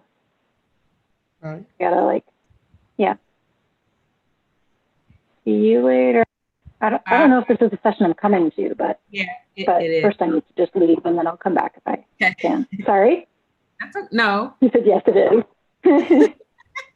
Okay, I might be back. I'll find out in a minute when I do. Oh, did you want to pull up the slide? I have the link. I think I'm just gonna let Mauricio share his slides because it's 9 minutes until, isn't it? Yes. I'm going to share my window. Oh, okay. And then, wait, do you want the slide deck or the? Oh, no. Yep, I'm going to leave. You guys figure it out. Bye. Okay. Sorry. Right. Bye, Allison. Okay. Yeah, now you should, have the ability to share your screen. Okay. Give me 1 second while I get my stuff ready.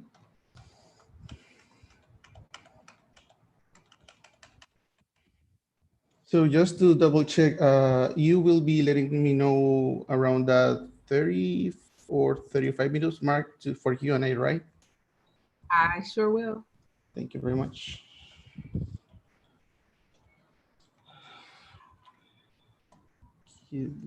I will be sharing my screen shortly. I'm just getting all my. You have 8 minutes, so take your time.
Okay, I will be sharing my screen.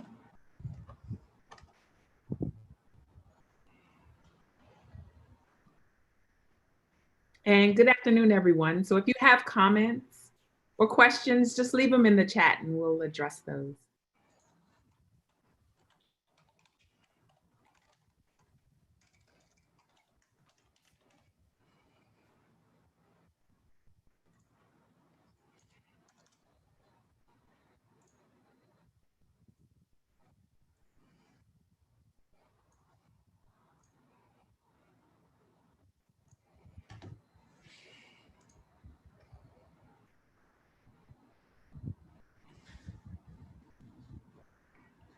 You can see the screen, right?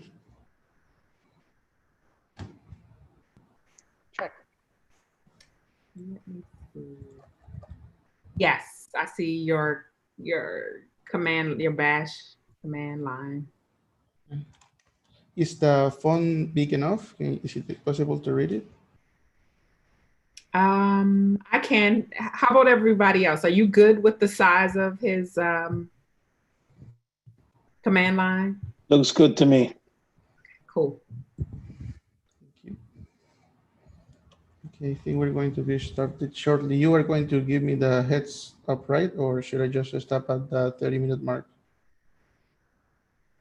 Let's officially start in 1 minute because you Okay. have 3:29.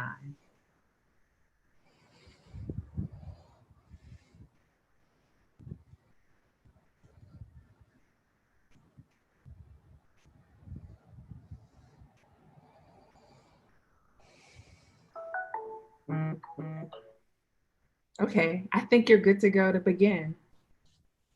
Well, thank you everyone for joining us today.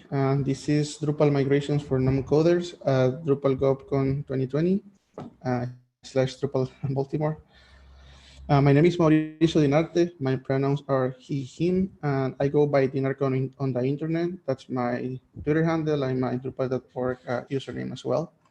I am from Nicaragua, beautiful country, 80 to 90 degrees all year round. So if you need to escape a cold winter, this is a pretty nice place to come.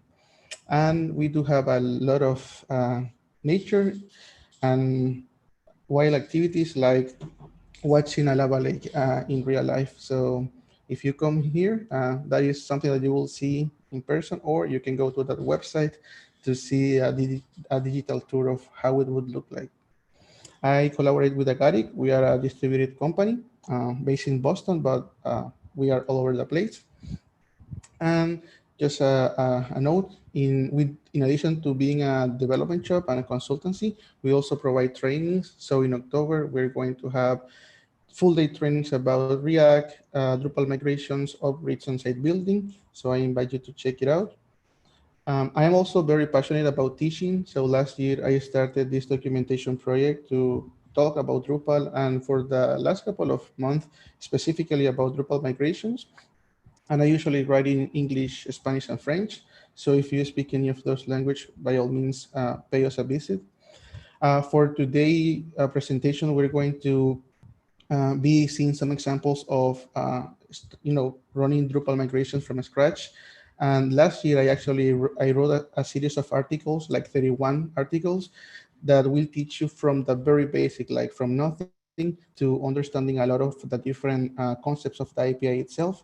So I also invite you to check that resource. That was a guide that I wrote to my past self to make the introduction to migrations a lot more easier. And I also produce video courses that we cover even more advanced materials. So also you can have a look at that. I'm going to start by saying that the Migrate API in Drupal is an implementation of a design pattern called extract, transform, and load. This is not a specific neither to Drupal nor PHP. It has existed for years. And if you are familiar with this, everything that you know about this pattern will apply to Drupal. If you are not familiar with it, don't worry. I'm going to give a slight introduction today, but just be mindful that there are tools and frameworks that help with this, even outside of Drupal. So what is the extract, transform, and load pattern? I would like to explain it given a real-life example of baking bread. Let's say that we want to make some bread. So in the process, we have 3 steps. The first one is extract, and that refers to sourcing your materials, like getting your raw materials. In the case of bread, that can be wheat, water, salt, yeast, and any other thing that you're going to use eventually in the process of baking the bread. In Drupal, these are provided by source plugins. So the source plugin is the one responsible for getting your data. In today's example, we're going to see how to do it from CSV files, but there are different source plugins to get, for example, from JSON file or XML files, or a database, for example, Drupal 6 or Drupal 7. So, this is the first step, getting your data. Once all your data has been collected, the second step is transformation. And in the case of bread, that means combining all the ingredients, and after that, putting them in the oven, like in the sense of, the chemical, the physical process that go about transforming, your mixed ingredients into the final product. In Drupal, this is accomplished by using process plugins. And the responsibility of process plugin is messaging and transforming the data from whatever you got in your source to how Drupal expect them to be. Because let's say, for example, that you want to format a date, maybe in your source, the data is formatted in one way, and Drupal expects something different. So you will apply a transformation for that specific piece of data. Once the transformation process is complete, it comes the load operation. That means, in the case of the example of the bread, putting the bread in a shelf. And you have different types of bread. You can bake a bagel or French toast. I don't know my terminology in English, but basically is that you can have different types of bread, and the same idea applies in Drupal. When you move content into Drupal, you can have different categories. For example, a user, a node, a taxonomy term, a file, an image, a media entity, a paragraph, and so on. So you will have like different categories, and that is going to be the responsibility of the destination plugin. Once the data has been transformed, the destination plugin will say, hey, this is going to be used to store a node. This is going to be used to store a user, and so on. And that's kind of like a high-level overview of the ETL process. Now, let me tell you a short story about my first migration. It was around 5 years ago, and by then, I had been doing Drupal for about 5 years already. So in that time, I had been doing site building, theming, module development, and I thought that a migration would be easier. I mean, I have been using Drupal and its API for so long, then I estimated the task to take a couple of hours. Well, the reality is that the task took a couple of days, if not weeks. And the reason was that when initially presented, with the API, with the Matter API, I was confronted with a lot of terms that I didn't understand. And the things that I just explained back then I just didn't know about that. And this was very strange, very foreign for me. And it was very frustrating as well. All that I wanted to do was to move content into my website. The moment that everything started to click was when I realized that all of these words that I didn't understand belong to one of the categories of the ETL process. They would be either a source, a process, or a destination plugin. And how does this help to make things easier? In any migration, you can only have one source and one destination. So for example, in this slide that we see 15 concepts. If I know that I only need to worry about one source and one destination, I can already cross out 8 of those. So the things that I need to keep in mind, the things that I need to be aware of is less. And that makes things easier. For example, we might want to read from a CSV file and create notes. And that already discards so many other things. When you write a migration, you have one source, one destination, and as many process plugins as you need. One thing that I want to clarify about this restriction is that every migration needs to follow that one source, one destination. But when you are migrating, like, for example, a full Drupal website or any other project, like when you want to move a lot of content into Drupal, you are very likely going to require not one, but many migrations. So, some of those migrations might be creating nodes. Some of those migrations might be creating users. So the restriction is yes, per file, one source and one destination. But in your whole migration project, you can have as many migration as needed and combine these, as needed in general. Like you can have 2 sources, 5 destinations in different migrations, and that is totally fine. A very simple example, let's say that we have a CSV file with 3 columns, first name, last name, and department. But when we move this content into Drupal, we want to have a content type just with the title, the title field will be name and then department. And we want to put the first name and the last name together. So what we're going to do is we're going to use a process plugin to glue things together. And this is basically, what the 3-step process: source, from your CSV file, process to combine the first name and the last name column, destination, a node. And in this particular field, with the title field being the combination of the first name and the last name. A few things that are important to understand when we work with migrations, and this is going to save you a lot of frustration down the road, is that a migration in Drupal is a 2-step process. So first, you write the migration YAML definition files, but just writing the files doesn't do anything. After that, you need to execute them. And there are 2 ways to execute migration: from the command line, which is what we're going to do today, and from the user interface. And the reason that we're going to do it from the command line is because it's faster. So, we're going to save some time. But, you can also do it from the user interface. The one thing that you need to know also is that migrations in Drupal, you can write them in 2 different ways: as code or as configuration. And we're going to see the difference in the example itself. But let's before explaining the differences between those 2, I want to show you an example migration file. Like what you see on the screen, approximately 12 lines. That is a fully working Drupal migration. In this particular example, you can see that we have an ID and a label, and the ID needs to be unique in the whole system. That is how Drupal keeps track of, the different migration files that you might have. Then you have a label, which is like a human readable name. And then you see source, process, and destination. These are the 3 elements of the ETL process. In this case, the source is going to be a CSV file. We provide the file.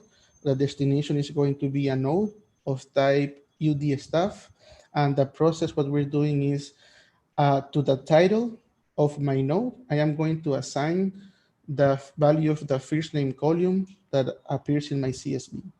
And if I were to have 10,000 records in my CSV file, I would be creating 10,000 nodes.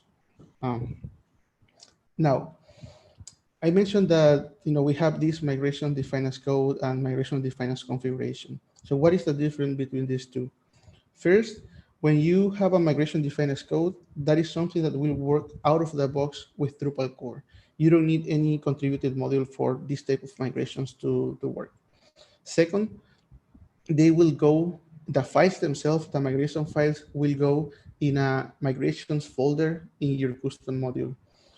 In addition to that, the name of the file would be the ID of the migration plus YML.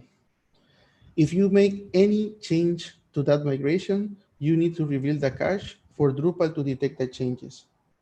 And in order to execute them, you do it from the command line using a module called migrate tools. The migrate tools modules will give you the drush commands needed to execute this migration. When you do migrations as configuration entities, they require a contributed module, and that is the migrate plus module. The the location of the file is going to be different. They will go in a config install folder in your custom module. And the name of the file is also going to be different.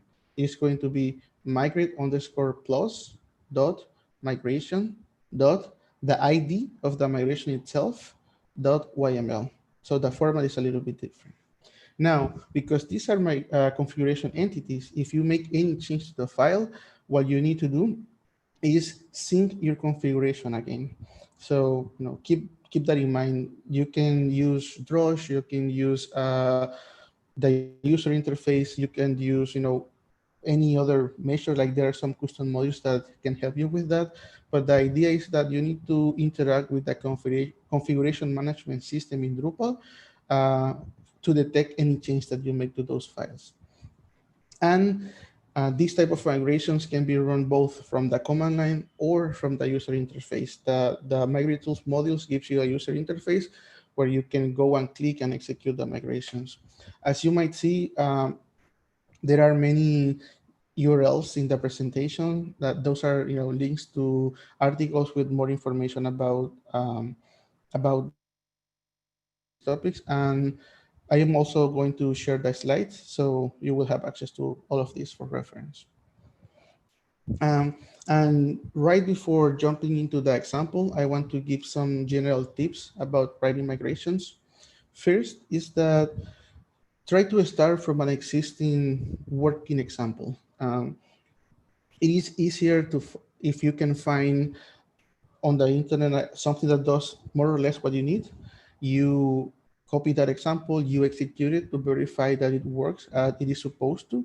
And after that, you start tweaking those examples to match your specific needs. And the series of articles that I mentioned, the 31 days of migrations, and that comes with a repository of about 20 examples of different types. So that's a reference that you can use. Also, read the official documentation. It might seem obvious, but more than once I have been stuck in something and the solution was right in the documentation. And in my humble opinion, the Migrate API is one of the best documented APIs in the whole of Drupal. Also, pay close attention to the syntax of the YAML files. These are text files that you use to write the migrations, and they are very, very sensitive to different things, one of which is white spaces. So if you have an extra white space or a missing white space, that can break the whole file. And then the migration process is going to fail, not necessarily because you have something wrong in the logic of your migration, but because the syntax of the file itself is invalid. So keep that in mind. Depending on the IDE or text editor that you use, you might install some plugins to help you with this. Another recommendation is that migrate one field at a time. Let's say that I have a content type with 10 fields. If I try to write the migration all at once and something breaks, it will be hard to determine, I mean, not necessarily, but it might be hard to determine which of the 10 fields was the one producing the error. But if you go one by one, then you can pinpoint where things start breaking and focus your attention on the on the current field to fix that one. Also, YAML files are regular text files that you can add to your code repository. So commit them often for the same reason. If at some point something breaks, you can use the history of the repository to go back in time to a point where things were working. And after that, continue fixing things as needed. Also, there is no need to do everything using the Migrate API. Let's say that you need to import 20,000 nodes, and from those 20,000, 17 include edge cases where maybe the formatting is wrong, or something is not right when you execute the operation. You can spend a lot of time, trying to account for every possible edge case, or at the end of the process, you can go and manually update those 17 nodes out of the thousands that were imported automatically. So you can do that, after the fact, or you can also do like a manual cleanup in the beginning of the process. So just keep in mind that you don't have to do everything using the Migrate API. And last but not least, seek help from the community. In Slack in particular, there is a migration channel that is super active. The Migrate maintainers are, spread across the globe. So chances are that at any point in the day or night, you ask a question and a maintainer, will be available to help. And if not the maintainer themselves, there are a lot of volunteers, myself included, that spend time in that Slack channel giving support. So, keep those tips in mind. Now we're going to do a live demo, and of course, nothing can go wrong. So bear with me. What I'm going to demonstrate is actually part of the course that I mentioned. So all the content, all the things that you're going to see here comes with a repository with instructions on how to do it yourself. Just like go to this repository, set up the machine based on the commands and the information that we provide, and you will have a fully working example of a Drupal migration project. This is the interface of what you're going to get. And just for good measure, before starting the explanation of writing the migration itself, I want to execute a drush command here.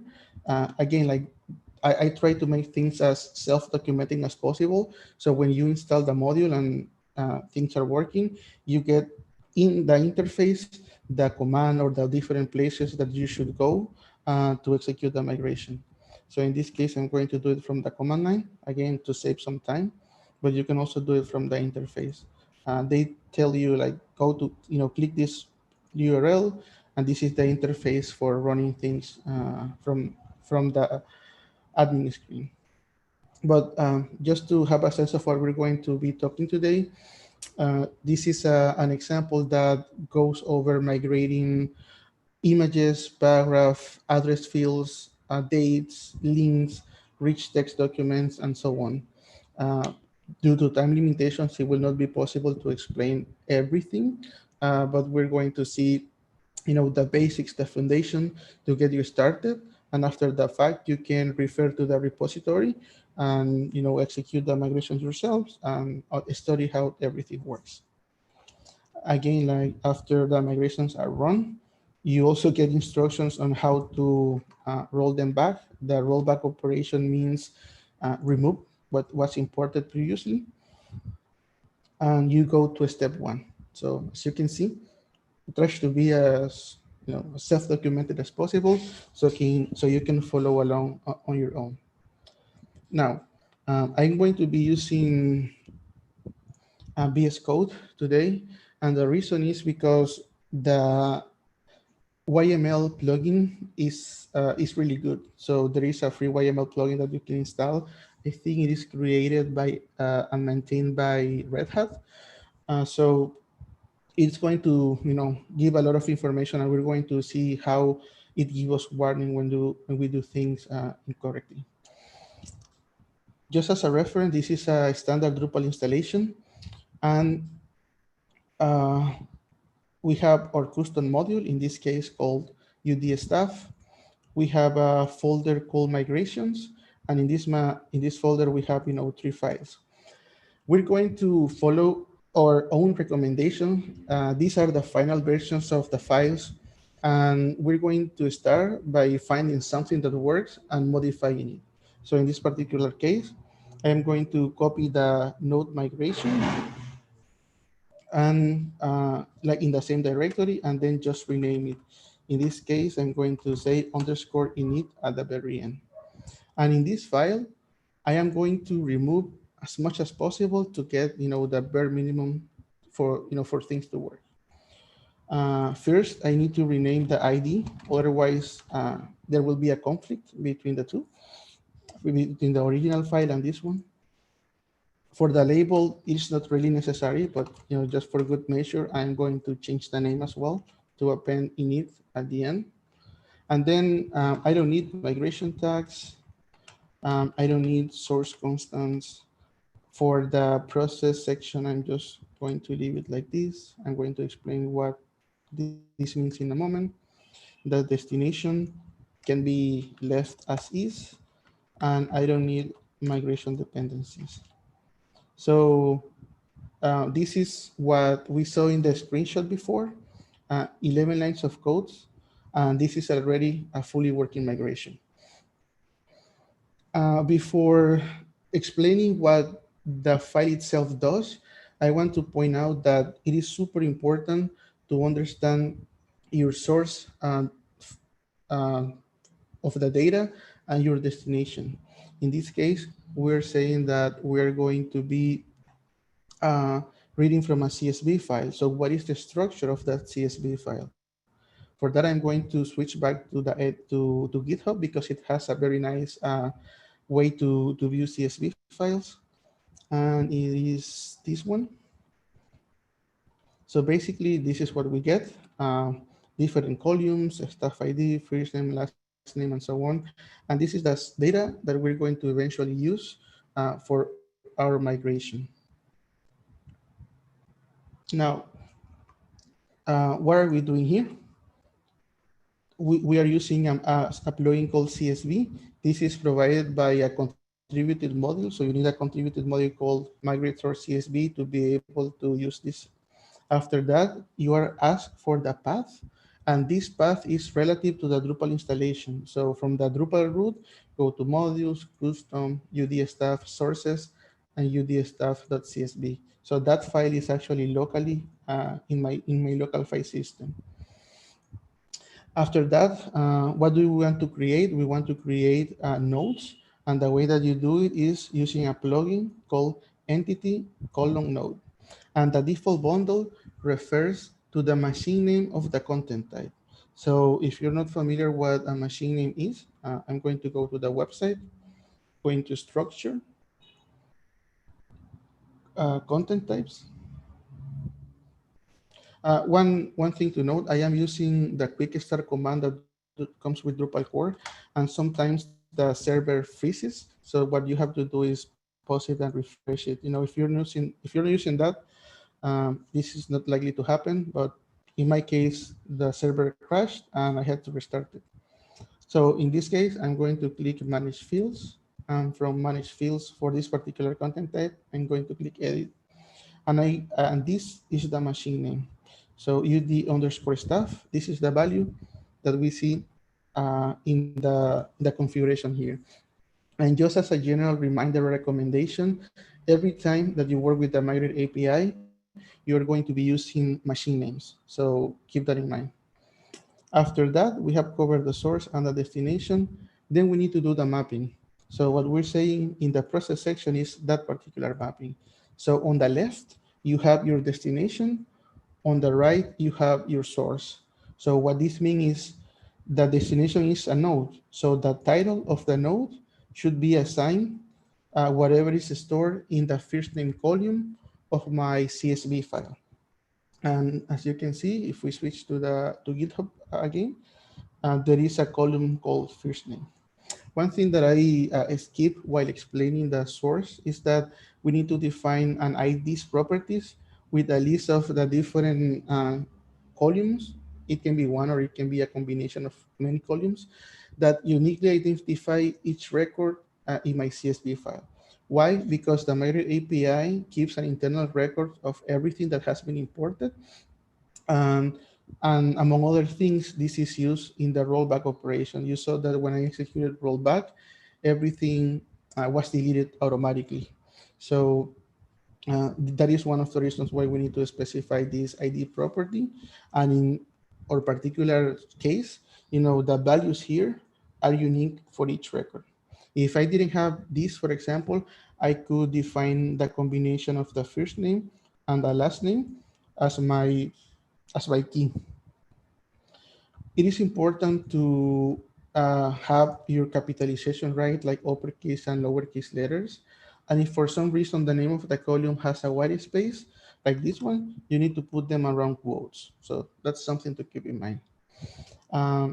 Another thing that I want to mention before executing the migration is that something like this, for example, will break.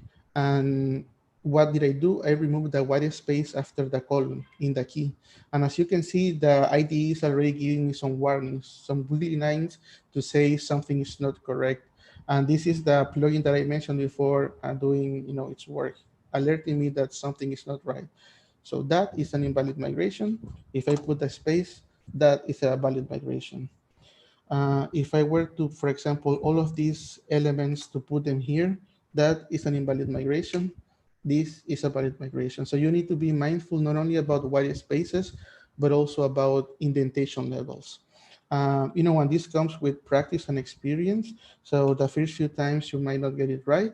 You execute the migration, you get the error, and then you fix it. Or you can also install a plugin and preemptively get those hints before you actually execute the migration. With that being said, this is the migration file. This is the step 1. The step 2 is running the migration. Now, to run the migration, again, I'm going to do it from the command line to save some time. First, because I added a new file, I added a new migration, I need to execute a cache reveal command for the system to detect the changes. Then I'm going to execute MS, which means migrate status, to verify that the migration is being detected. And yes, the system sees the one that I just created, UD, staff, CSV, node init. And it is already reporting that there are 3 elements to process. Now, I'm going to execute this migration. It says that it works, or at least that is what it claims. And if I switch to the site, I can verify that yes, the table is already being populated and these are nodes being created, and in this case with the name. So for the example, what I'm going to do is concatenate or put together the first name. Yes? I just want to give you a heads up. You have about 5 minutes before Q&A. Okay, thank you. For the example, what we're going to do is that we're going to concatenate the first name and the last name. So how do we do that? In this particular case, I'm going to go the full route. How do I do it? So normally we would go to our search engine of choice and we can say Drupal, migrate, API, process. Why process? Because remember that any transformation are the responsibility of process plugins. So by typing that, I can get, a sense, or I hope to get a sense of what's going to happen. I'm going to click the first link. Then I look in the list. It says list of core migrate process plugins. That sounds promising. I start reading the list, and the third element, it says concatenates a set of strings. If you're familiar with computer parlance, if you want to put things together, that is a concatenate operation. So this is already what we need. So I'm going to click here. I'm going to make this a little bit bigger, and I am going to copy the example, without reading anything else. I'm going to change this. Oh, sorry. Like this. Now, this is the destination. Remember, what is the destination? It's going to be the title. Then indentation, plugin concat, and then your source. These are the things that you want to concatenate. So first name, and then last name. I'm literally copy pasting and making some changes to the configuration. Going to click save here. Because I made a change to the file, I need to clear the cache again. And if I try to run the migrate operation again, it is not going to do anything. It says 0 elements were processed. And this is because the migrate API, even though I changed the configuration, internally, it knows that the migration has been executed and that there is nothing else to migrate. So what we need to do is execute a rollback operation for the elements to be deleted and do a import operation again. And now it says 3 elements were created. I'm going to go to the site and I'm going to refresh the page to see what happens. I get a page not found error. So why? When we do a rollback operation, the migrate API is actually deleting the nodes. And when we do an import, it is going to create new nodes. And if you are familiar with how nodes are managed in Drupal, when you delete and create, you get a new node ID. So that is going to be a different URL. But if we click here, we can see that the information is there. The one caveat though is that, yes, I am getting the first name put together with the last name, but I think we should have a space there.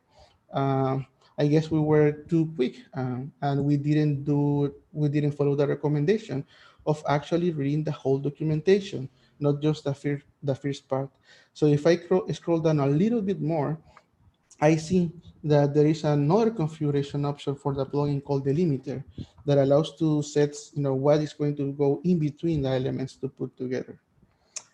By going to the configuration and then pasting that, you see again the warnings from the IDE. This is invalid configuration. If you go to the documentation, you see that the limiter should be at the same level of source and the same level of plugin. So again, keeping in mind those things, spaces, indentation is super important. This is going to be the end of the demo for Q&A. I just want to show this to you. Click Save. Remember the workflow. Revert the configuration. Clear the cache. And import again. Now, if I go to the site, this, by refreshing this, I'm going to get the page not found error again because I created new nodes. But if I come to this page, I get the spaces in between as expected. So that is more or less what you need to do.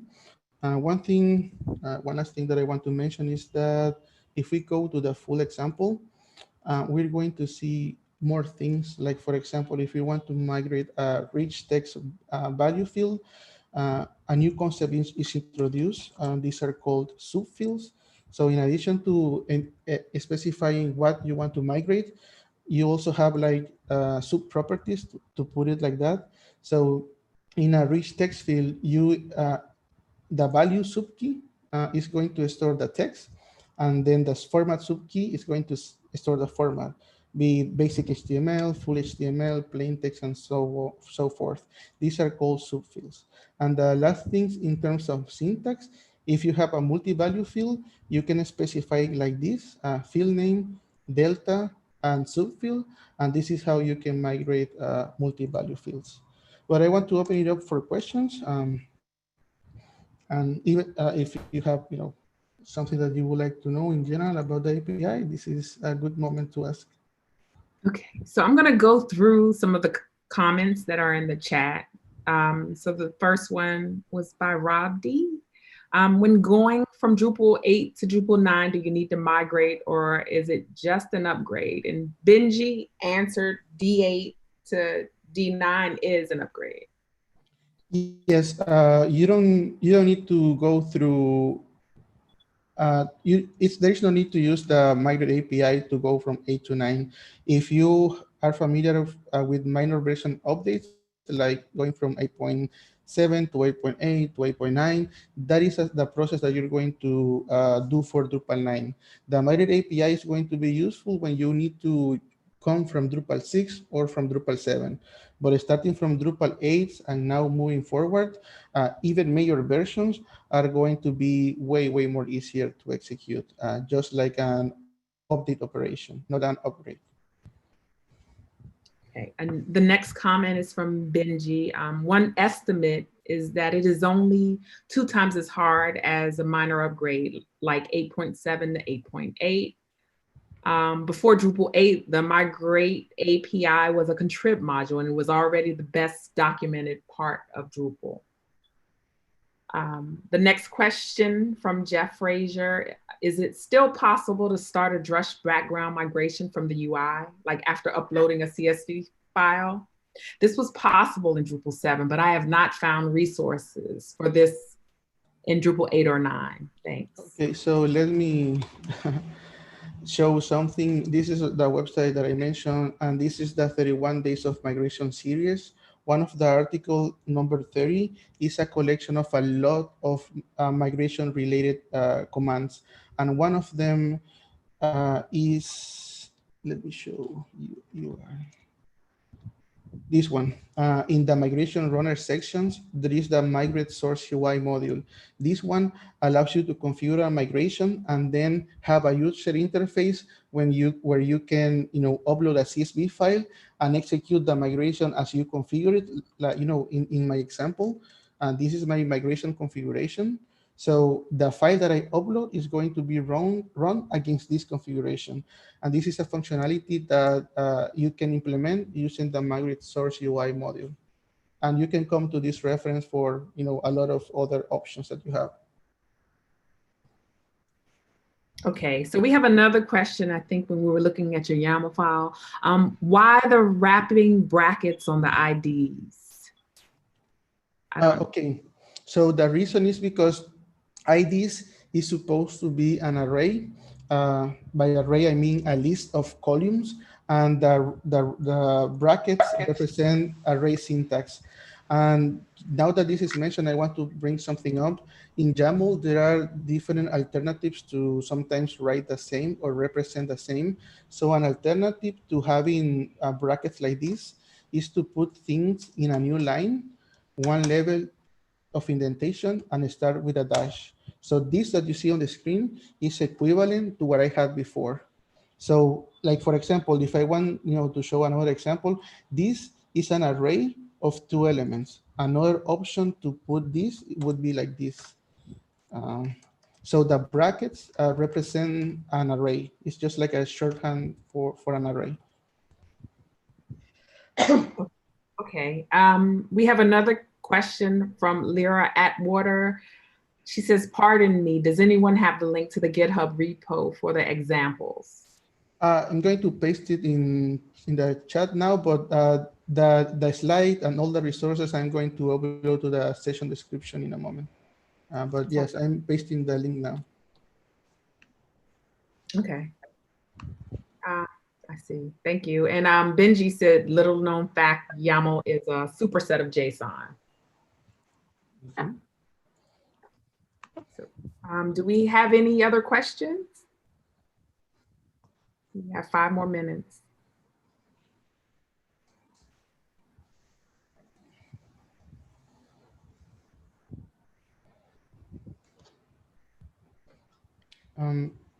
If there are no questions, I have a couple of more slides that I want to run through, and then we're done, I guess. So we did the demo already. For the most part, it worked. That is not usually the case, so we were lucky today. This is a summary of what I was talking at some point about the syntax of Drupal migrations. Is that in the process section, when you do is you have the property like the title or the field, for example, field image. So that's the first part. Then it comes the delta. This is a number. If you have a multi-value field, this would be 0, 1, 2, and so on. And then you have the subfield. This subfield is actually easier to see with an example. The body, you have the text that you write, but also you have the text format. So that's what I was referring to. Like, you have 2 things. It is one single field, but internally it stores 2 pieces of information. 1, the text, and 2, the format. So that's what we have here. Those are called subfields. And in this case, it will be value, and in this case will be format. And I have written, in addition to the 31 Days of Migration series, like a lot more of articles about that. And there is one in particular that has been super useful, even for my own reference. Most of the time, I write to myself, to my future self. And this is an article that talks about that, depending on the field type, what subfields are available. And if you want to migrate an address, for example, you have 13 different options. So a reference like this might be useful for those cases. In addition to the syntax, there is also something called process pipeline. So you might need to apply more than one process plugin for one specific operation. And this is how you do it. You put them like an array one after the other and after the other. Only the first one is going to have the source configuration to read, for example, from your CSV column, and every other one in the pipeline down below, whatever is the output of this plugin is going to be sent as the source for this one. Whatever this one does is going to be sent as the source for the last one. And whatever this one does is going to be, the final value assigned to the destination field. And these are some examples of modules that I use today. Many thanks to all the migrate maintainers and contributors who have helped me along the way. Remember the trainings, the website, the articles, and thank you very much. That's for providing feedback and testimonials and sending me an email if you have follow-up questions. Thank you to the CAM for the opportunity to present. Thank you so much for your presentation. Chock full of useful information on migration. So thank you.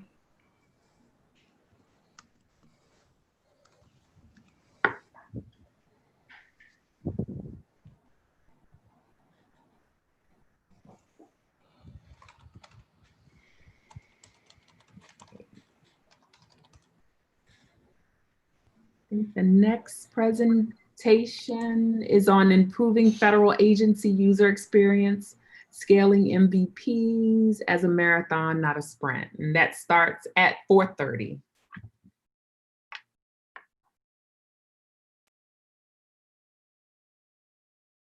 We are all set, right? I just stopped sharing my screen. Oh, yes. Yes, you're fine. Fine. Great. Yeah, thank you, everyone. See you on Slack if you have more questions. And you're going to post your slides to your session? Yes, I'm going to do that right now. You can see the information in the session description. Okay. Thank you. Mm-hmm.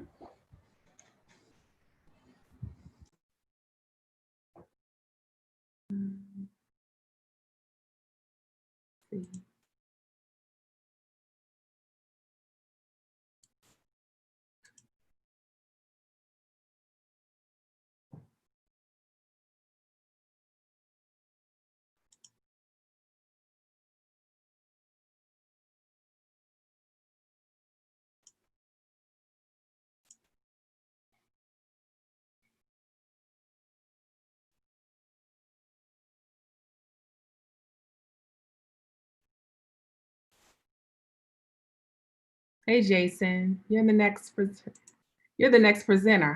aren't you? I am, and Eva Hutson. Yep. Okay, so I'm gonna make you the co-host. Okay.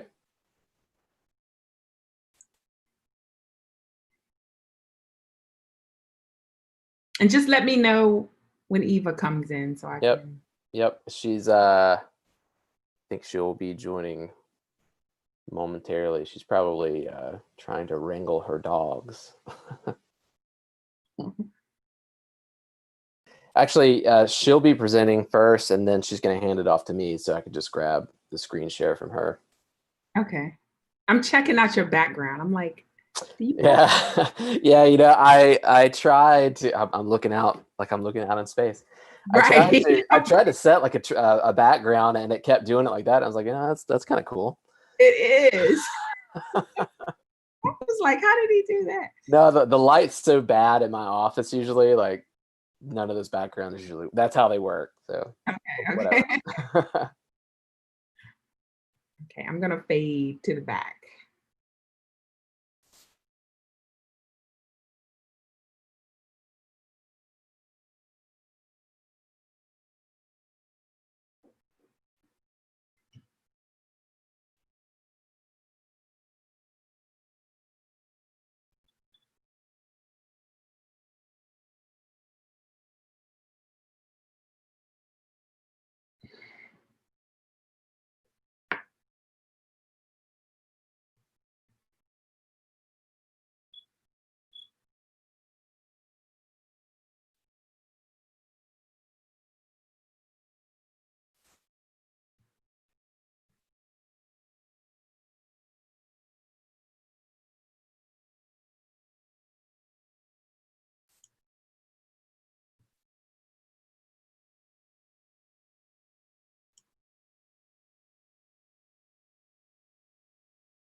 So how do you feel GovCon has gone virtually? I think it's been great.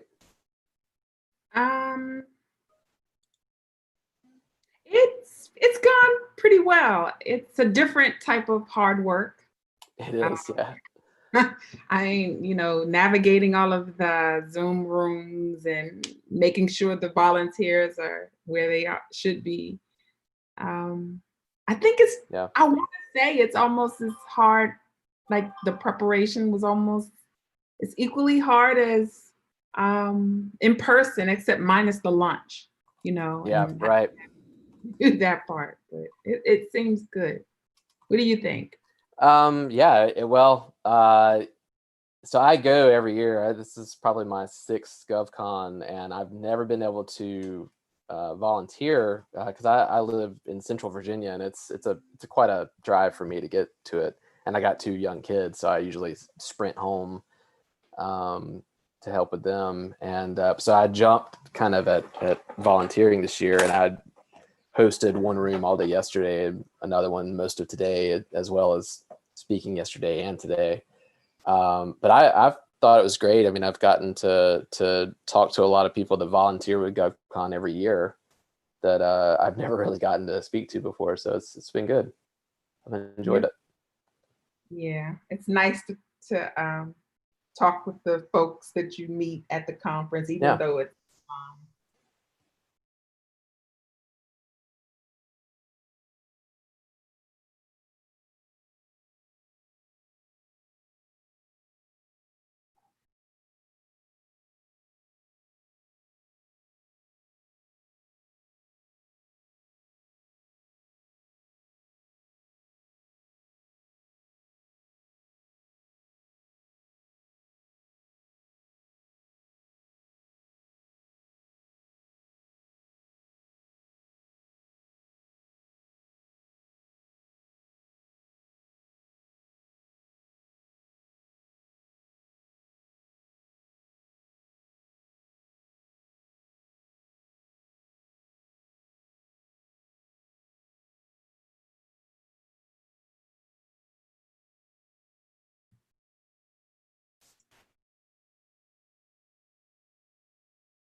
See, Eva just showed up.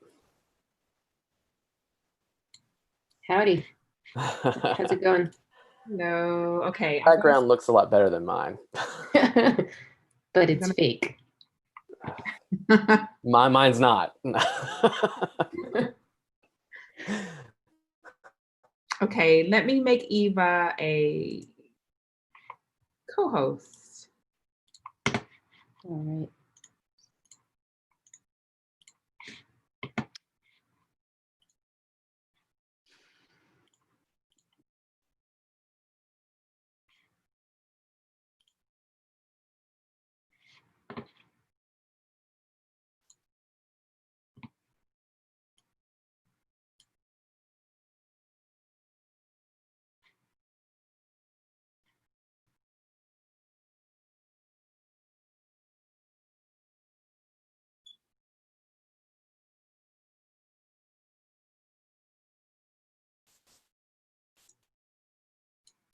Jason, are you talking to yourself in the chat room? No. This is Jess. I was there and then I got accidentally bumped out. So he answered a comment that I placed that disappeared. Although it's probably more normal than not for me to also answer myself when I ask a question. So, yeah. Oh, I just noticed you're in outer space. That's cool. Yeah, how about that? Yeah, but it looks like I'm confused, but it looks like it's like part of his window. It's like he's right. If the earth isn't there, usually it's lots of trees because I live in basically the middle of a forest. So DIY green screen made of trees. exactly. Yep.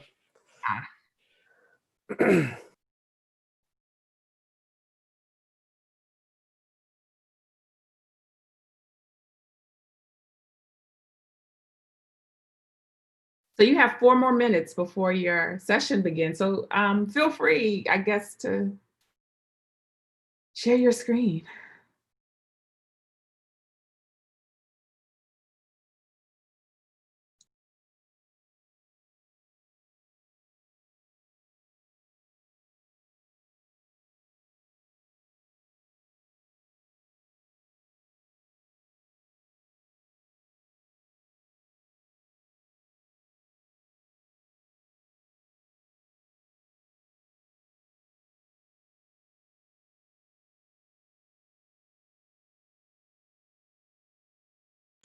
Can everyone see it?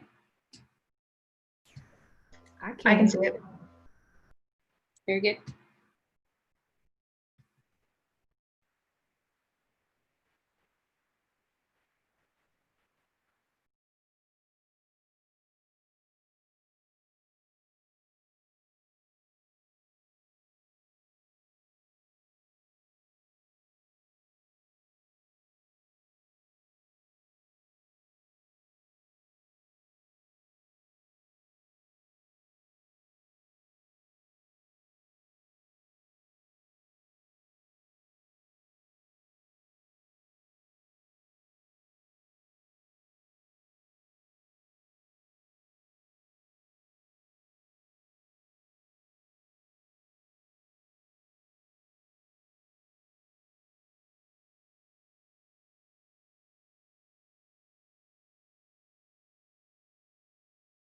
Since we have 3 more minutes, okay, I'm gonna chat.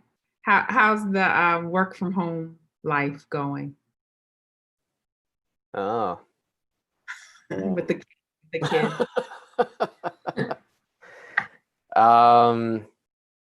It's challenging. It's very challenging at times. Like my kids have been home most of the day today, and I've been trying to host and stuff. So unfortunately, like had to just like keep them really busy. Most of the time, it's pretty good during the work week.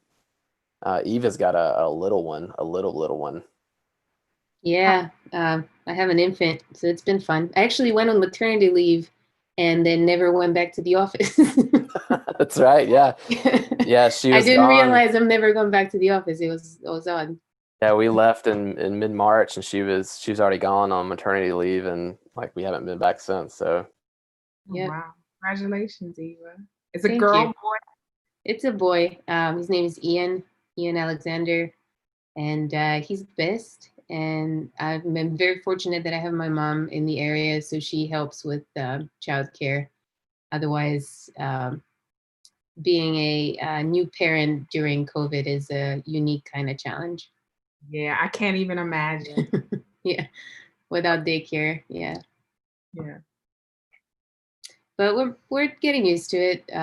Yeah, but I'm super fortunate to have childcare. Not everybody gets to have that. That's so true. And that's the best, your mom. Mm-hmm.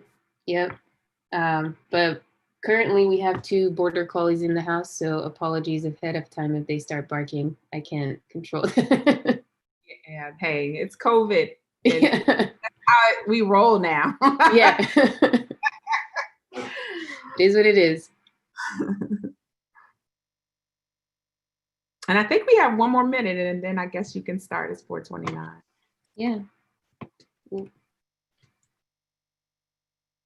Ahead. Okay, well, it's 4:30. We can get going. Everybody's good with that? Yep, you have the floor. All right. So thank you everybody for joining us on a Friday afternoon. I know that there's better things to do on a Friday afternoon after a full week of work. So I appreciate your time, and I hope this is well worth it. So today we're going to talk about a process or a story about how we've been able to kind of scale an MVP that we created for our customers at USDA. And let me go through the agenda real quick. First, we're kind of going to talk about who we are and a little bit about the project. But before we get going, I just wanted to mention that this isn't going to be a traditional kind of how-to UX talk, but more of a high-level process-oriented and strategy type talk mixed with a nice demo in the end, so you can see the actual product. And we wanted to share a story in case, it helps you get ideas on how you might be able to scale MVPs in your work in the federal space. And we thought that even though our circumstances might not be identical to yours, this still may be a good story to tell with some good takeaways that may be relevant to everyone. Is Ashley on? Yeah. Yes, I'm here. Yep. Okay.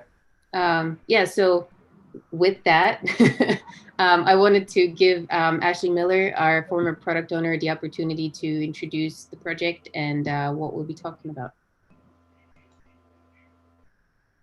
Thanks, Eva. I am trying to get my video to actually go. All right, there we are. Hi, I'm Ashley Miller. I work at USDA and am the former product owner for farmers.gov. Farmers.gov was launched in 2018 to provide user-friendly resources for farmers to help them navigate complicated policy and programs available from USDA.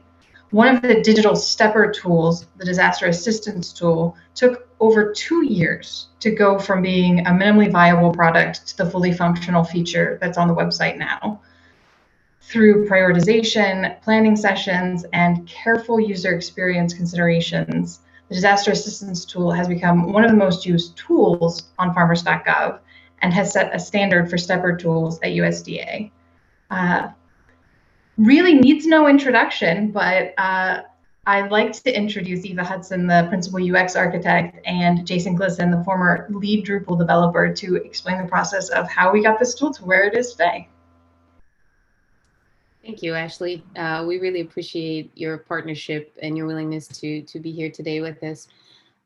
Yeah, so we'll be going through the agenda as it is laid out. First, I want to kind of talk about the historical context in a little bit more detail than what Ashley went through, because I think it's important to understand the context in order to interpret this story.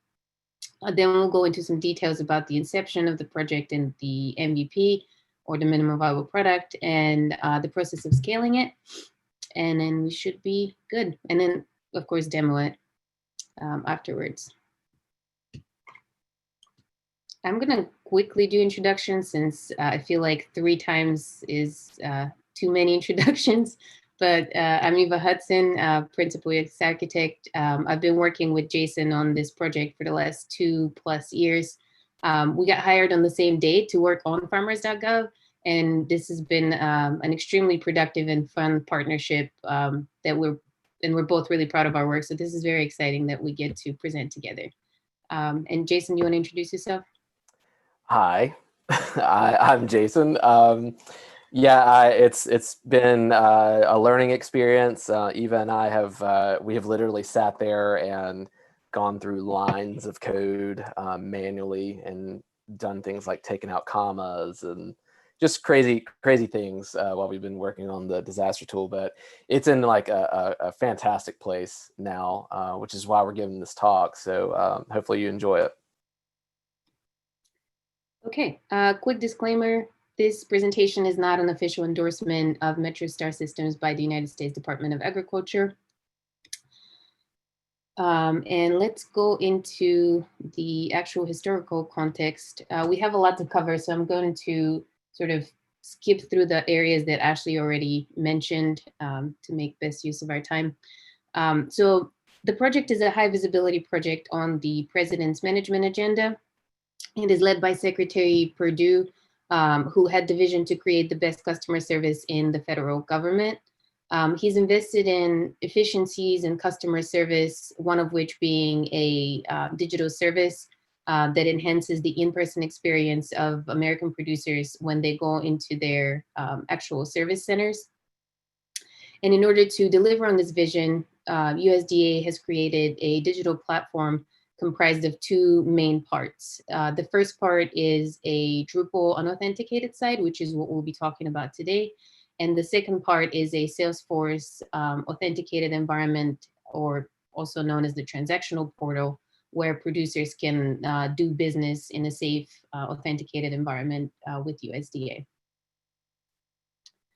The mission, as Ashley mentioned, is to build a dynamic online customer-driven mobile-friendly website that delivers information, tools, and firsthand advice built around the needs of the people who grow our food, fiber, flora, and fuel. So this is a very noble and very rewarding project to have the opportunity to work on. So a little bit about the history of what the agile development world looked like in 2018 when we started this this project. It was driven by the Secretary's vision, as I mentioned, and there were a lot of new changes going on at USDA at the time. There was the overall digital modernization effort across the agency. There were new customer service centers of excellence that were being spun and kind of integrated within USDA. There was the work, there was the concept that the work done on farmers.gov will be positioned as the IT model for the agency at large. So there was a lot of visibility in the project. Additionally, there was a new agile development framework being implemented at the time, which was Agile Safe for specifically for farmers.gov, because it is a very large project. And then in order to address the new framework of agile development, there were also some reorganization and reskillings and trainings going on within USDA. And last but not least, there was the push to adopt human-centered design principles.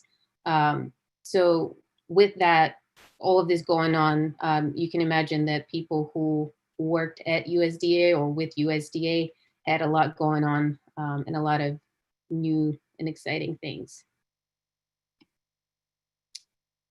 For the purposes of this talk, I would like to dig in a little bit deeper in the safe agile side of things as it relates to how prioritization works on the farmers.gov team.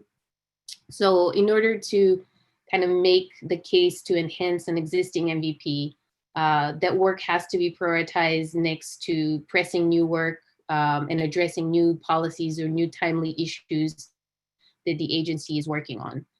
The train consists of about 120 people, and we all plan together to ensure that we're in coordination with each other and that our work serves the best customer experience that we can provide to our end user. In every PI or program increment, which is a 10-week chunk of time, we plan our work in 10-week program increments.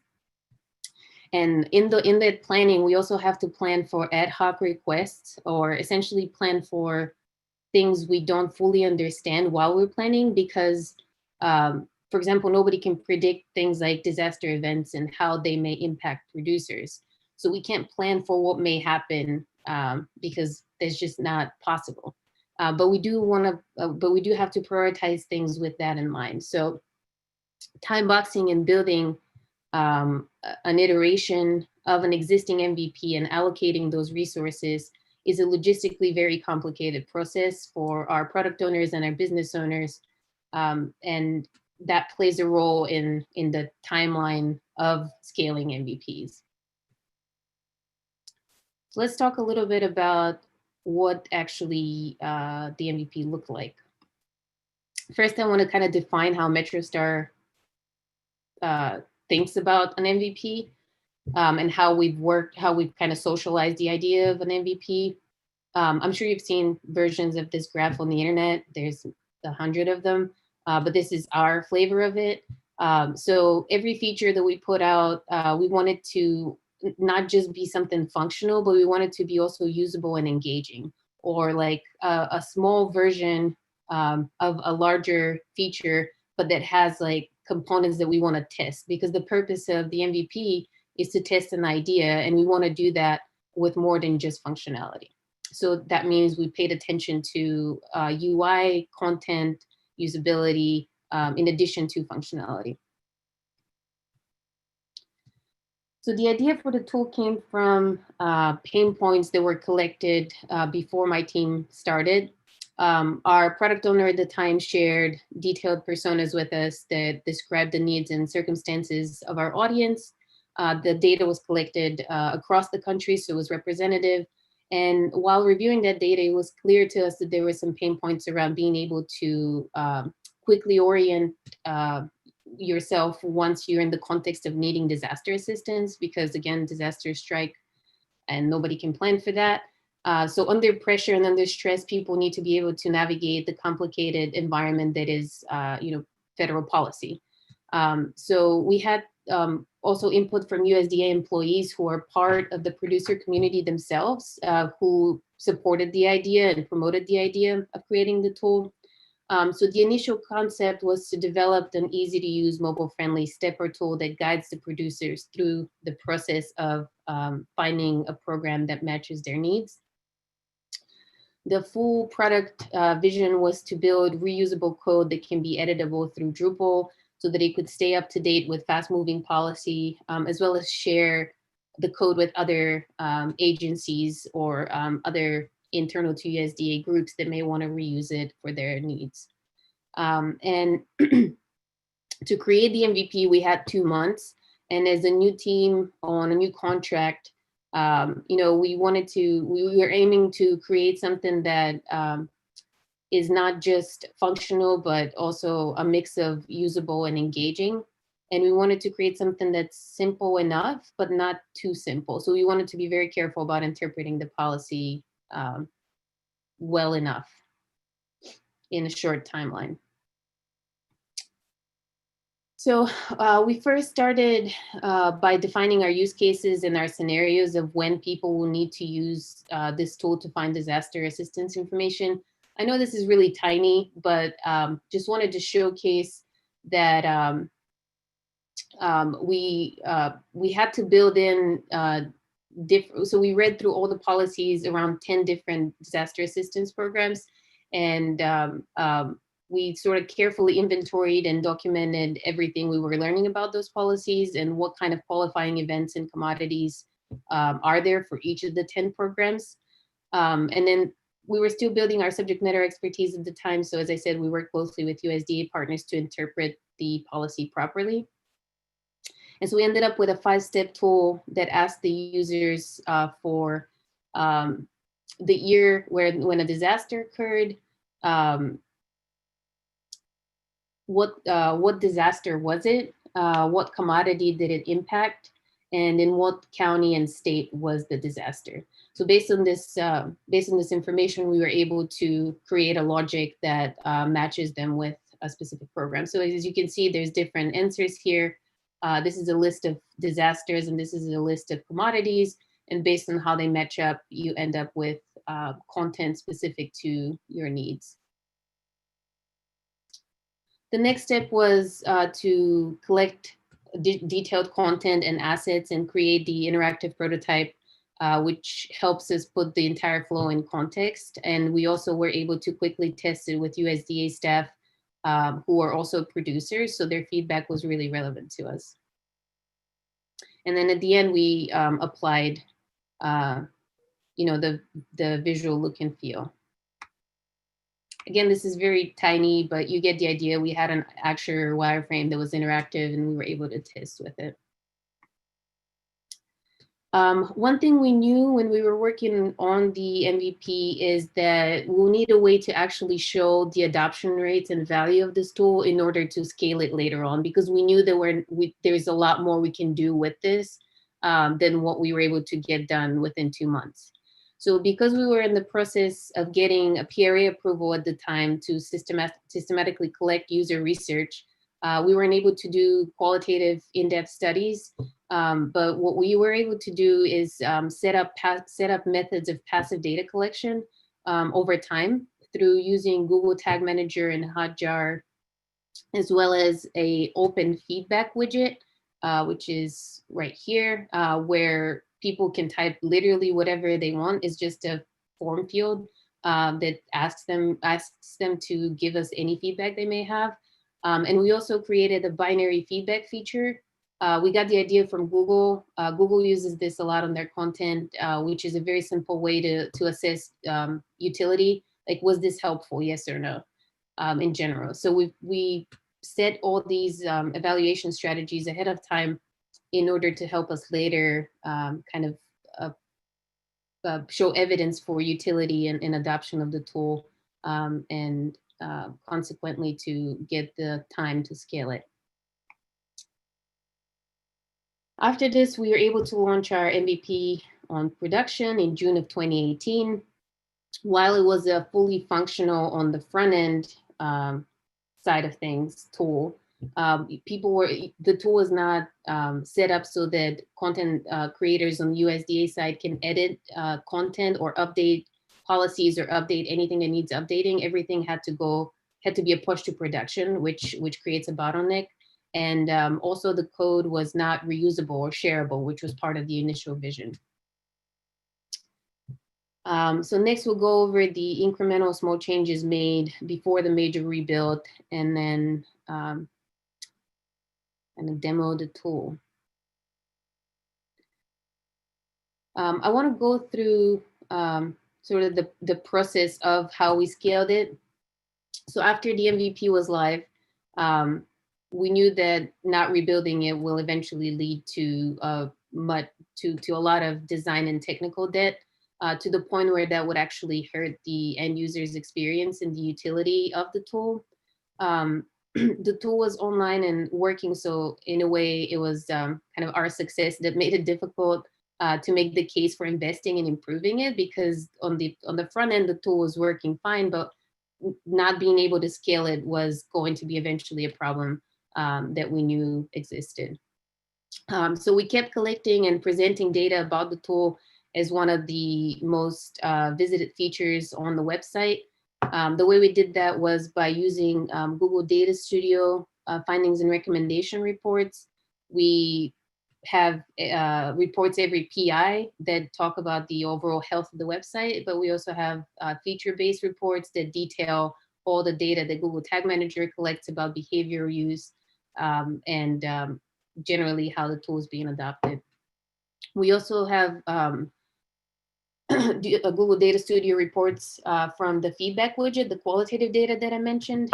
So our customers or our clients at USDA have access to read through that feedback specific to the disaster tool at any point. It's up to date constantly, which is the kind of the beauty of Google Data Studios. If you haven't used it, I strongly recommend it. We also used Hotjar heat maps and scroll depth, clicks, and mouse movement maps to get more in-depth detail about what areas are people paying attention to and what they're interacting with.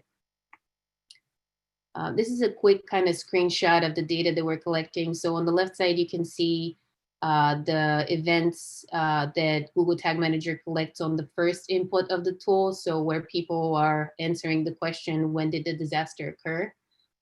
You can see this is since inception, but you can essentially drill down and see what are popular times of year when this tool is being used, or when have events occurred that are leading people to need this tool.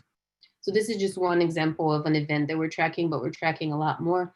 And then on the right, you can see the Hotjar heat map of mouse movement. So we can see where people's cursors are and what they're kind of considering in their interactions. The Data Studio report data in combination with other factors eventually led to the prioritization of a complete rebuild of the tool. Implementing a new design system on the production site was one of the kind of factors that played into it. Because we were pushing a new design system across the site, that meant that if we don't fix the backend now, then we'll have to redo the same front end work in the future when we do get time to do the backend. So we knew that fixing the backend in combination with the front end is the most efficient way to do this. Our process has also drastically improved since 2018. So planning and prioritizing is more efficient and more mature. So we're able to have more mature conversations with our customers, and as a group in general, we're making larger, more efficient strides towards, great software development and great customer experience. Another reason is obviously there has been no shortage of natural disasters this year, so this tool is as relevant as ever.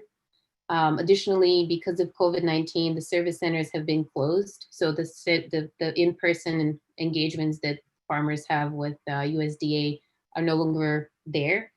So online information is absolutely critical, and keeping it up to date is absolutely critical as well. So the last thing I'm going to mention is we've been also working on improving the overall load time on the website incrementally, because that is a key point to making the site accessible to rural America, because they don't always have great broadband, and the load times in rural areas can be upwards of like 10, 11 seconds, which is absolutely wild. So we really try to be very mindful and careful about load time. So rebuilding the tool, one of the benefits of that was also to improve the load time of the MVP. And with that, I will pass it over to Jason. Jason, do you want to share screen, or do you want me to run the slides? You can just go to the next slide, and then I'll share my screen when I do the demo. So this originally was supposed to have been 2 separate talks, but we kind of meshed them together. So this is really going to dive into some of the development part of this. And I'll try to breeze through this timeline quickly so I can show off the tool. Some things that I wanted to highlight, mid-March, which is when Eva and I started, that's when the USDA policy was really being outlined for the tool. My first day on the job was actually at USDA in a room of about 50 people talking about policy and showing the actual flow chart for how this would work. And the flow chart was about 4 feet by 2 feet and very, very tiny. So there was lots of policy involved in this. And then much later, when Eva started working on the prototype, which was late May, I think, is when we actually finished the prototype, she handed me the logic flow that she had come up with, and I haven't really slept well since. I don't know if I'd worked on anything that had that much logic in it before, so that it was kind of daunting at first. Meanwhile, the farmers team is actually working on a lot of other stuff. We launched our new farmers.gov site in June. And then after it launched, we found out from USDA that we actually needed to support some older versions of IE, since that was what most of their staff was using. And we had some metrics that other people, producers and farmers, were using it as well. So we had to roll back some of the JS from ES6 to ES5. Which we ended up doing pretty quickly, actually.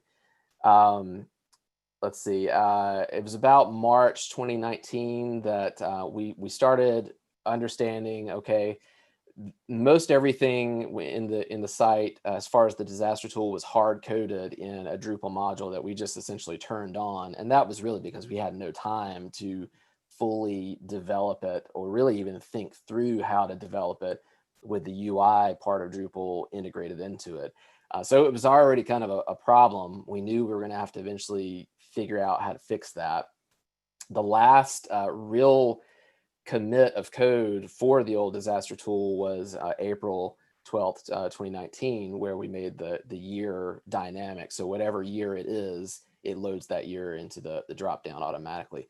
And so there was a year, it was a year exactly, which is strange, but it was a year exactly when we started working on the new disaster tool. And in that year span, we actually launched several other tools. We did some work on the design system. We launched the farm loan tool, the H2A tool, and some other interactive tools if you want to go to the farmer's site and check those out. So then from April 12th up to June, we were working on paragraph types and field types, kind of ironing out how we wanted to launch this tool in production. And since our team, I don't know if anyone on this session was on our talk yesterday, but Matt Calvert and I did a session on kind of how we launched this tool. And we do an update script, which I'll talk a little bit about if we have time. So July 1st through the 31st, it was nothing but testing. And then finally at the end of July on the 31st, we launched it to production. And so this kind of shows how the module is structured. We have a custom Drupal module that we wrote. And inside that module, we have an update script that literally all of the content, that means programs, the years that those programs are active, PDFs, images, anything that is in the tool is in that update script. So when the update script runs, it is creating all of that in Drupal. It's creating the fields, it's creating the paragraphs, it's putting the paragraphs in the page. And then all of that, we're really just using the page for the backend UI to manage everything in the tool. All of that data flows through a custom REST API that we created. And it's actually just running from the module. This isn't like a services API that you can run in Drupal. This is a custom API that we wrote into the module itself. And all of that data just flows into the Vue application that we have that basically generates the tool in the front end. And then we have our farmer's design system that is kind of sitting at the theme level, that it really is just responsible for making the tool look like it does. And I guess, is it demo time? Do I have time to do the demo? I have time to do the demo, right? Let's see. Yeah, you have time. Yes. Oh, I'm going. I need to stop sharing. You need to start sharing. Yep, here we go. Okay, you guys see that?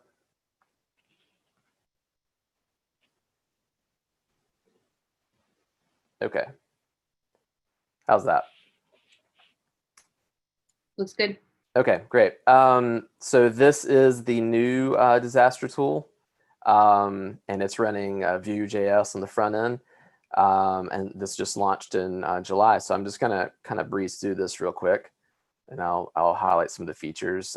This year select also is manageable on the back end, but it's pretty much dynamic. It will add another year as the tool ages. But you can actually pick the years that you want to pair with programs on the back end. And I'll just pick some things here that I know are actual disasters right now. And let's try. Can you narrate what you're doing? Like you're picking disasters? Yeah. So I'm going pretty fast. I know we've done this a million times. Yeah, I've tested this tool so many times. So I did pick disasters, and then I picked the crops that were, I can just go backwards. I picked the crops that were affected, crops or livestock or commodities that were affected by the disasters that I selected. And then you select where this occurred. So I'm gonna, I'll pick where I'm from. Oop, that is not where I'm from. Here we go. And then you hit see results. So you have, it outputs essentially what you've selected. And then it has all of the various disaster programs for supporting these that you selected. And you can click on those to find out more about each one of these programs. And then we have this nice section. This is also editable on the back end. Prepare for your service center visit. And this is dynamic as well. This changes depending on what programs you have gotten in your results. And then we have the service center locator at the bottom, which we also just rebuilt and launched the new one, I believe, earlier this year or late last year. I can't remember now. So this will tell you where you should go, which is a great feature. Then we have the binary feedback area that Eva mentioned. We have print results, and then you can start over. So let's see here. I'll show this just real quick. This is the design system that is really responsible for most of the look and feel. Some of the elements in the tool are come from the module, but for the most part, a lot of the individual UI components are from this design system. I'll show the checkboxes because this is one of the more familiar things in the tool. We have this kind of checkbox layout that is in our design system. And this is kind of a living design system. You can check it out. I'll have a link to it in one of the other slides here. And then from our talk yesterday, this is the update script that we ran. This is just an example. This isn't the actual one. But if you're interested in kind of launching a lot of content really quickly, this is a great way to do it. And this is the shortened URL for that if you're interested. But overall, it was really successful build. I think it was engineered really well. And a lot of the developers maybe on this talk that helped with it. So thank you for your help and your hard work on developing it too. I think we can go back to the slideshow now. Okay, I'll start sharing my screen again.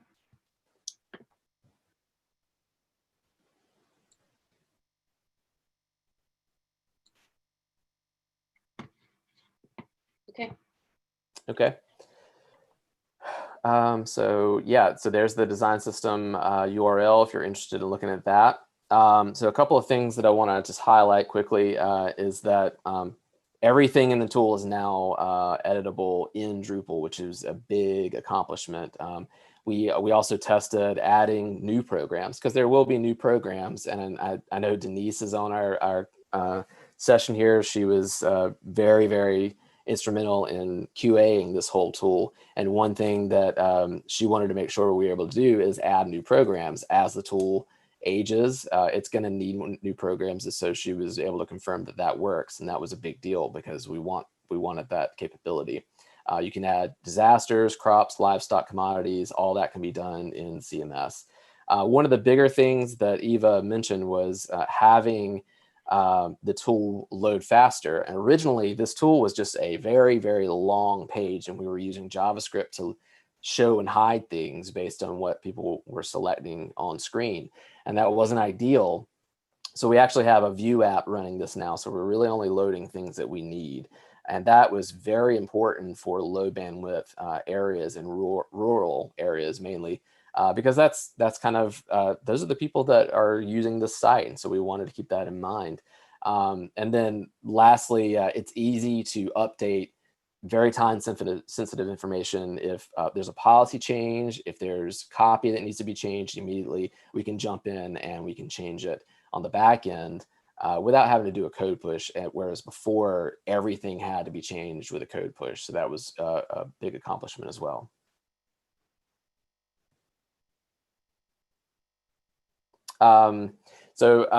From the design from the disaster tool, as far as the design system, that has all been adopted into the H2A checklist tool, the farm loans tool, and the CFAP tool that they actually just launched. And we've had some external groups also communicate with us about how we've built this tool and how we've managed our design system. So FEMA has contacted us, and we've had some great discussions with US Digital Services as well. Yeah, and just to add to that, they've been interested in reusing our code, which is now possible. Our code is absolutely reusable and scalable. So we're very excited to partner with any agencies who may want to use the same model in the future. Okay, so to sum up, what did we learn today?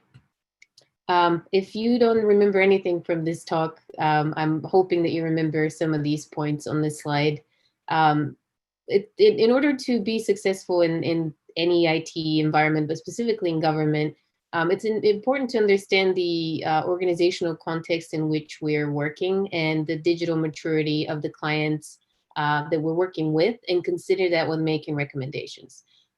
So if we, in the beginning of the changes the USDA was going through, went in and were like, no, we're doing this the right way, and we're not going to delay, and we kind of were like, purist about following precise agile methodologies, this wasn't going to be as successful as it is now. And there's no way, to do it otherwise. So it's really important to understand that organizational context.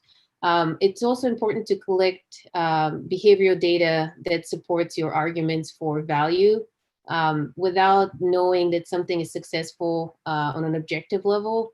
There's no really good way to make succinct and evidence-based argumentation to make your case that your customer should invest in something. Also, be a good partner. Educate and empathize with your clients. World people, they go through, everybody goes through different, work changes or whatever it may be. So again, as a good designer or a good developer, just be a good partner. It's important to grow in lockstep with your clients as well. As I mentioned, it's super important to be gritty, be patient, and persistent. We're, as designers, specifically, we like to say, we're fighting the good fight. We're helping people every day, and working with the federal government provides an opportunity to do that at scale. So just keep doing the right thing and keep fighting the good fight. And remember that lasting change happens one step at a time, not overnight. And that sometimes scaling an MVP can be a marathon and not a sprint. And with that, we'll go into questions. And I'd like to use this time briefly to thank my entire team at farmers.gov. Jason and I have been really fortunate to work with some exceptional people. Absolutely. Hannah, Eunice, Brittany, I'm just going to name the design team, Steve, Matt, Denise, Michelle. I'm probably missing somebody, apologies, but everybody that's been involved has been absolutely exceptional. And I feel very fortunate that we're on this train together. Yep, couldn't have said it better. Yep. Do we have any questions? Yeah, any questions, comments, insults?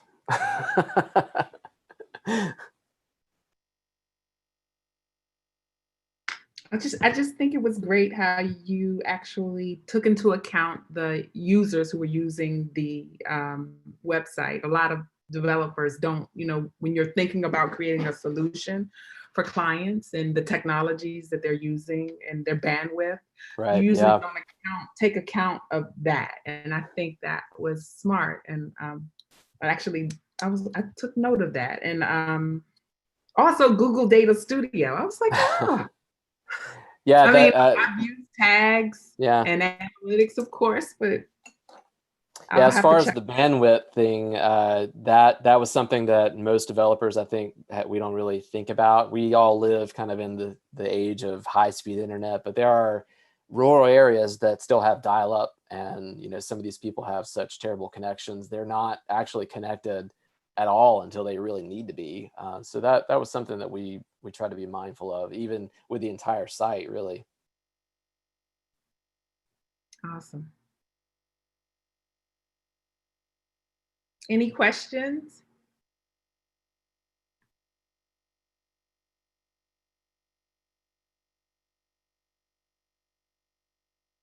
Well, I enjoyed your presentation. Great presentation. Thank you. Thank you. And thank you to Ashley Miller for introducing us. Absolutely, yes. Happy to help.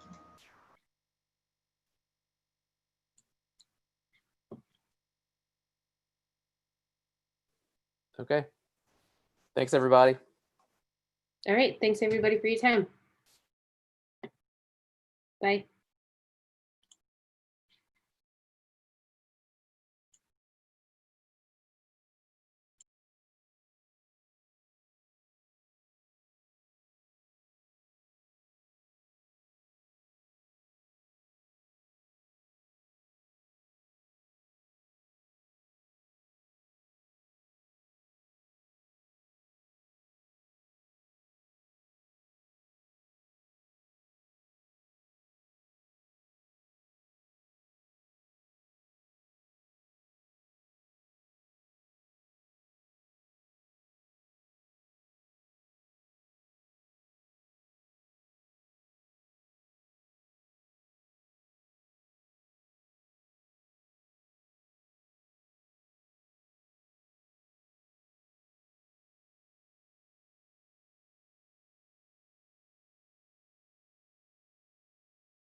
Sorry.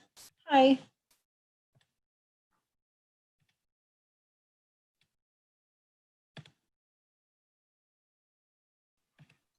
Hey, Allison. Ryan McBurney from Interactive Strategies is here. Hi there. Okay. How are you? So, Nika, can you make yeah, me host? Allison, I'm gonna make you host. Okay. Perfect. Sorry about the delay. We were just, you know, sometimes the session just goes and goes. Thank you.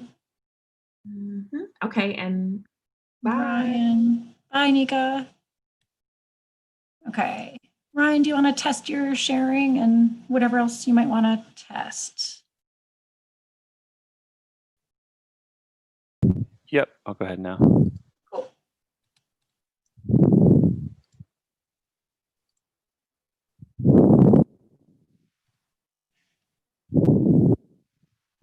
How's that? Good. Okay.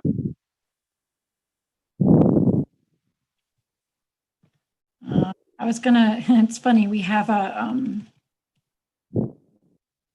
set of slides that we put up between sessions. There's no point, there's nothing after this one. So you can just keep yours up. I'm gonna mute myself, or you can take yours down, whatever you'd like to do. Someone just told me, I feel like I've been using Zoom for longer than COVID, but certainly during COVID, so much. And apparently you can pause your sharing of your screen, and that just shows whatever you are sharing at that moment. And then you can go and do everything else that you want to do on your computer and not worry about seeing what you're doing. So if you hit like pause sharing. Yeah, that's new to me too, actually. I've never used it. So I wonder great. if it's a, I mean, but we have paid Zoom at work, but I wonder if it's a, if you pause the sharing and then you switch windows or whatever, I can like. Cool. I am pausing my screen share. I still see your slide. Great.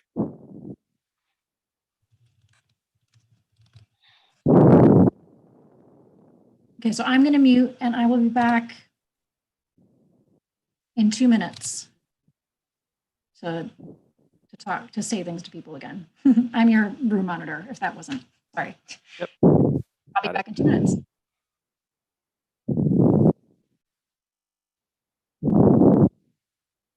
Hey, Nate. Hey, how's it going? You good?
All right, so just a quick set of intro things I'll say.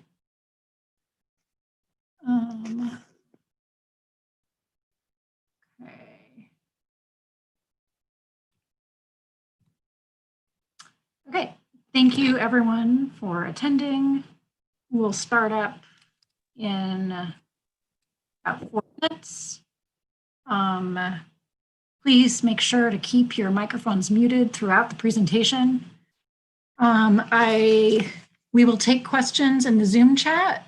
You can post them along the way during the presentation and I will collect them. Ryan, you can also take questions along the way if you wish. That's totally up to you, but I will be collecting them, so you don't need to unless that's what you want to do.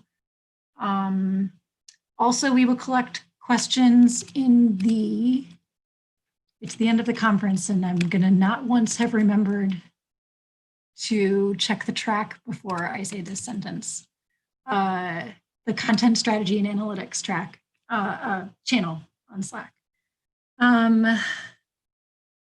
Right, so sorry. So we will also collect questions in the content strategy and analytics track channel. And if Ryan wants to and has time, and it was the end of the conference, so I'm not really expecting, maybe hang around for a minute, or maybe however you want to do that. If you feel like taking questions after the fact, if we run out of time, cool. If not, totally understand. It's the end of the day. And that's it. Do you have any questions, Ryan? Okay. Yeah, I think Nate and I are good. Nate, any questions Nate. on your side? Sorry, Nate. Nope, all good here. Make Nate a co-host too. Oh yeah, that's a good point. We need that. So, and technically you don't have to stop sharing in order for the other person to start sharing. You can, but you can also just hit share screen and it'll prompt you to say, do you really want to take over the screen? And you just say yes. So that's all I got. So we've got 2 minutes and then we'll get started.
It is 5:30, so I am going to hit record.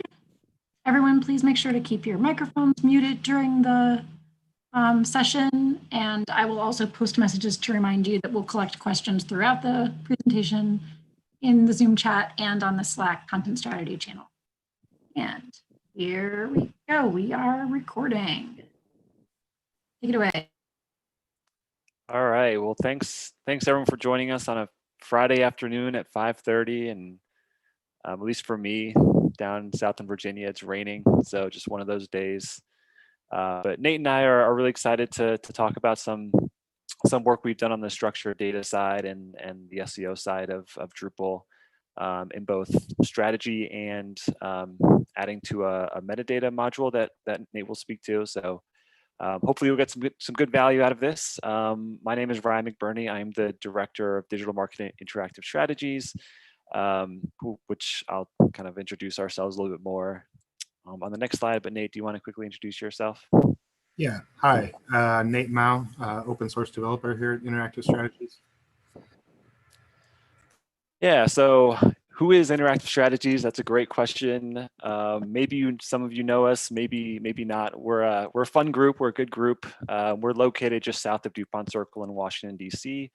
Although we certainly have many different, employees now across the country and in different areas. And we are a full service web agency. We offer full scale web development support as well as content marketing and design. And a lot of times we bring all of that together into one integrated strategic effort.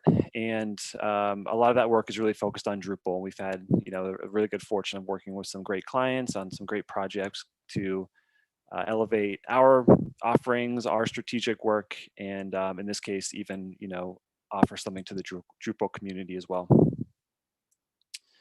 So what we're going to talk about today on a Friday afternoon at the very end of a conference is structured data. So exciting. Very, very cool word, at least. And I'm sure we can all agree on that.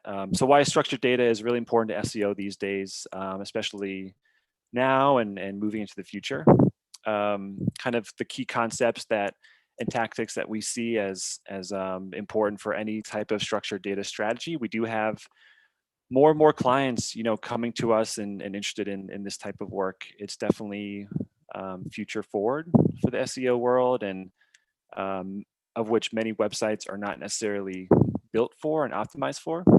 So I'm guessing this will be more of a common conversation with your teams, with your clients, with your developers. So hopefully, again, you can get something out of this conversation today. Nate will speak to our work with the schema meta tag module in Drupal 8. Which we submitted a patch that had to do with medical entity work, which we'll speak to. And we do have a client example here that kind of helps weave through the story and our work. The client is in the healthcare space, specifically lupus, and we've already seen some great results from the work that we're talking about today, which we'll speak to at the very end. So what is structured data? Good question. Structured data it's a form of microdata. It's code in specific format. In this case, schema. Schema is just one way to provide structured data to search engines, but it's just in long story short, it's a way for websites to better speak to search engines and have search engines better understand the content on a web page. So that it can share rich snippet results and dynamic results in search engine result pages. So we've all seen it, whether you search for a recipe, whether you type in a question, a lot of the times you get the answer now within Google without even going to a website, which is certainly Google's intent. They want to provide the best information as fast as possible. And while in some cases that does take away from traffic and SEO results, for many clients, it's an important focus because, at least for our clients, we work with a lot of associations and nonprofits, sometimes in the government side of the world. It's important to be a thought leader, and part of really being that authority, being that thought leader is, of course, Google visibility. And with rich snippet results, it's a way to, reach the top and get your information in front of as many people as possible.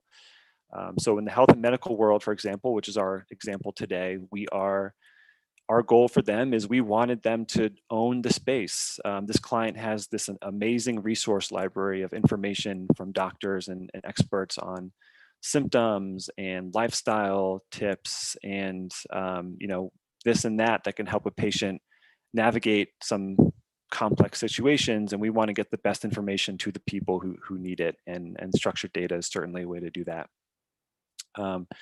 So you've heard it all in terms of SEO, and from people you've engaged with. You've heard everyone say you have to write content for humans, and that's certainly true. But in this case, we also want to make sure we're writing for robots, aka search engines, and making sure that the signals that search engines are receiving are clear and are aligned to the page and the content that you want to elevate more. So why is structured data important? We're always, all these, in the SEO world, we're constantly fighting for that #1 ranking. And now the #1 ranking doesn't matter that as much as it did. So here's an example of typing in a search term. I think, what is lupus? And before you even get to the #1 search listing, you're going through 18 different pieces of featured snippets.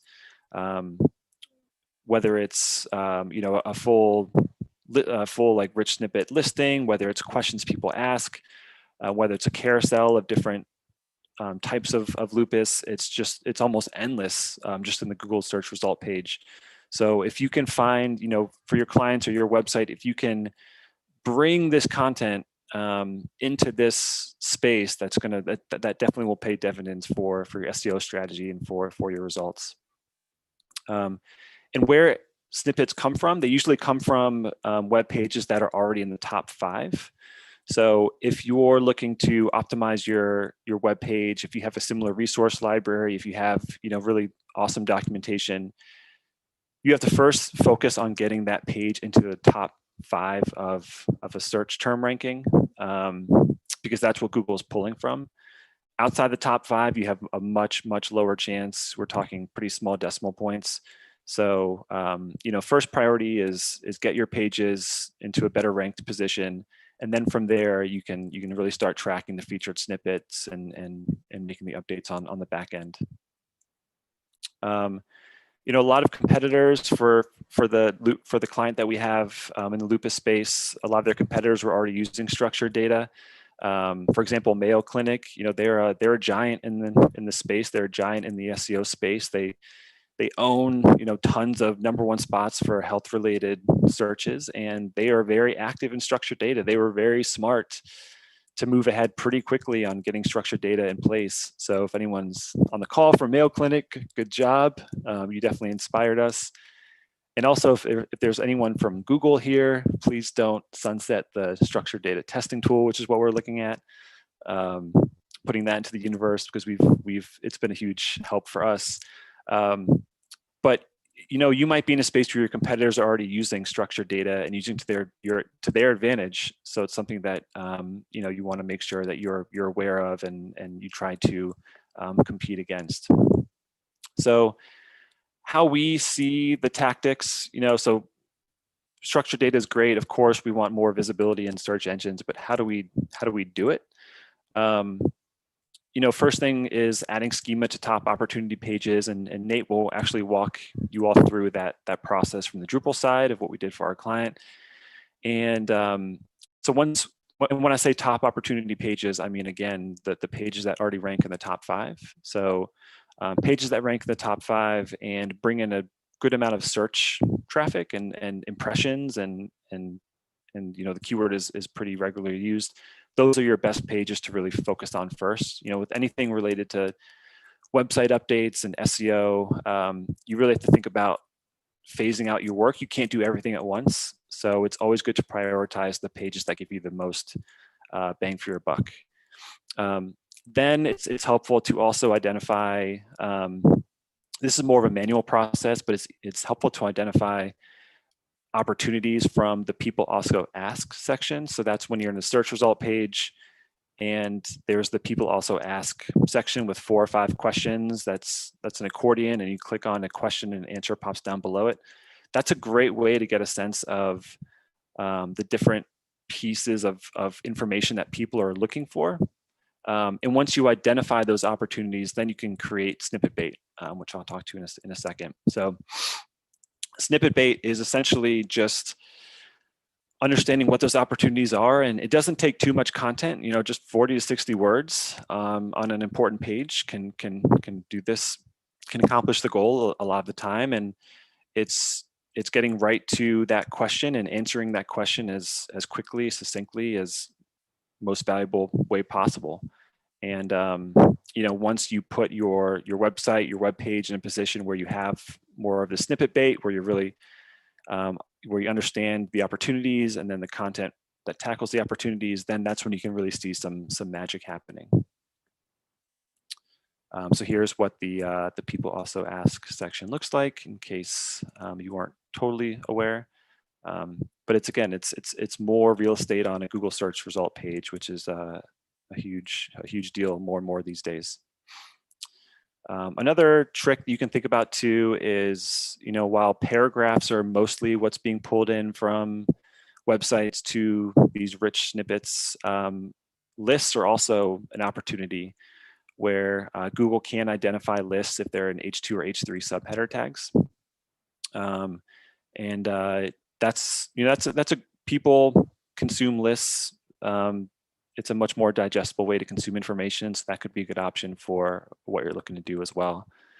In terms of the more specific on how we identified snippet bait opportunities for our client was through keyword research. It was a very manual process of going through hundreds of searches, categorizing all the questions that we saw, and then doing some keyword research. We use a program called SEMrush to really understand what are those top volume questions and answers that we can tackle with new website content that can not only bring more traffic to the site, because that's the ultimate goal, but just increase overall visibility for the and increasing impressions just across all relevant searches relevant to Lupus and relevant to our client. So to implement the structured data, not all structured data is, this is schema. So not all schema is needed. And for, our client, they were in the healthcare space. So the goal is to always be as specific as you possibly can with schema and with structured data in general. So we understood that we need to really focus in on what was most important for them, which were things like conditions, sign and symptoms, causes, and kind of the rest here that are called out. So we got to work, and I'll pass it off to Nate, but we realized that work needed to be done to the schema meta tag module. It didn't have the medical entity schema and the medical schema that we needed. So it's an opportunity for us to kind of focus on that and apply our work to the metadata module. So Nate, are you able to share your screen? And yeah. Let's see. If you could just to Ryan, if you don't mind. Yep. Thanks. All right.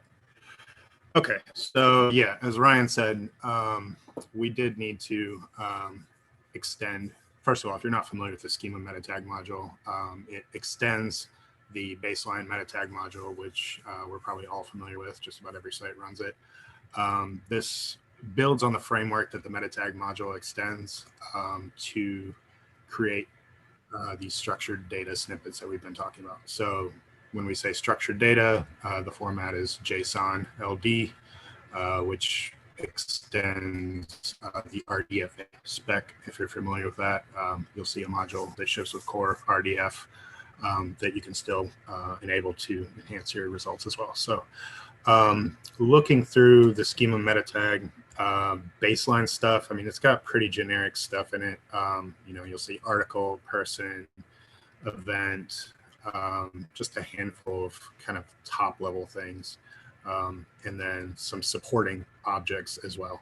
So there's roughly 24 what are known as things in the schema.org community that the module provides out of the box. The full list, which we can swap over to schema.org and look at, is huge and growing every week, it seems like. There's roughly 1,200 objects in here. So while the schema meta tag module is a great start, there's a lot of room for people to contribute here. So as Ryan mentioned, our client, lupus.org, they needed some support for medical entities. So at the time, these were the top level medical entity items. So the patch that we submitted is basically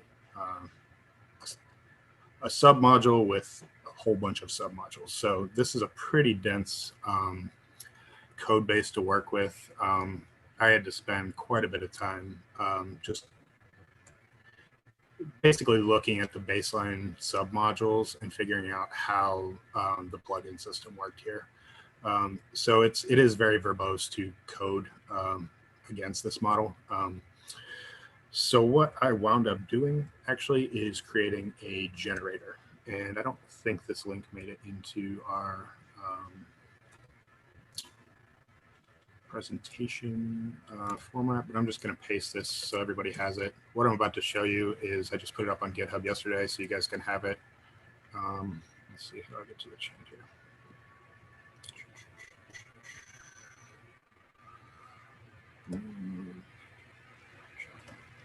There we go. So just paste that there so everybody can take a look at it. This is really pretty basic shell scripting that I did here to generate a lot of these modules. So once I had the kind of baseline wrapper, my medical entity object established, we needed all of these sub objects. Specifically, Ryan wanted me to focus on medical condition, and I think cause was another one. But once I had the generator, I thought, well, I might as well just generate as much as I could. So this was an exhaustive list at the time that I submitted the patch, which is February, but there's since been 6 or 7 new secondary things added to the medical entity schema. So if we go to the full list here, so you can kind of see this is everything related to medical entities according to schema.org today. So there's a lot of stuff here, as you can see. So each of these objects has properties. So you can see for anatomical structure, for instance, there's all these top level properties. This extends the medical entity, which in turn extends thing. So it's this huge tree of descriptive data, basically. So in order to help add support to Drupal, we basically started creating modules. So again, this is what I'm showing you here is just a demo, basically how I created these modules. So I'm going to create a new module just so you can see how this works. So we'll call it the Splash Mountain module. Splash Mountain identifier, and then a case. So what that did is generated my module here. So I've got all the config I need to support the Splash Mountain top level object. If I go over here to the modules list, I'll now see that.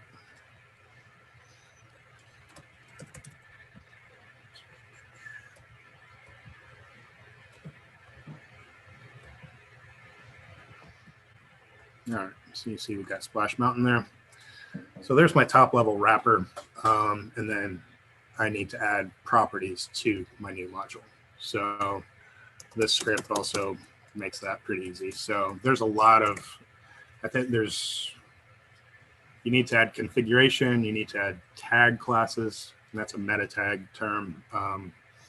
So basically this is just doing all that for you. So I'm going to select the module that I want to add a new property to.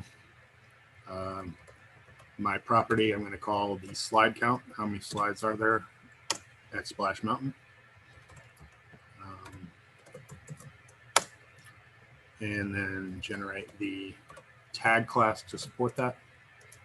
So that's pretty much it. So if I go back to my module here, you'll see that it added my slide count property. Now type is a baseline for anything in the schema meta tag hierarchy. So the type always has to be there, and then you just add properties as needed. So again, if we look at the anatomical structure configuration, I added all these properties in that case, which also each one of these needs a corresponding class. So as you can see, this is a lot of basically empty placeholder code to add support for these properties. And a lot of what this does, it reads in the doctrine block at the top of these.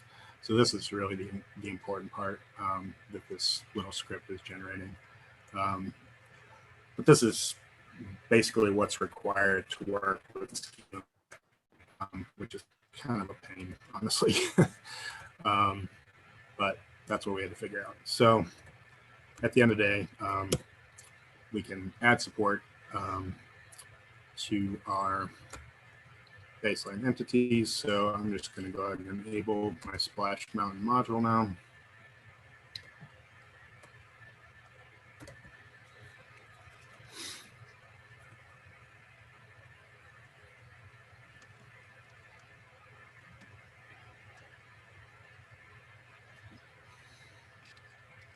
Okay, sorry about that.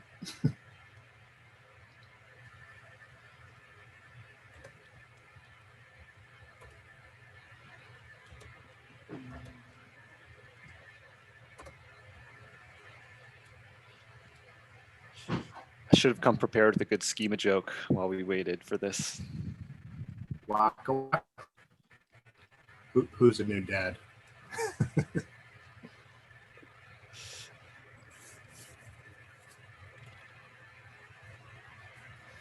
All right, so our Splash Mountain module has been enabled.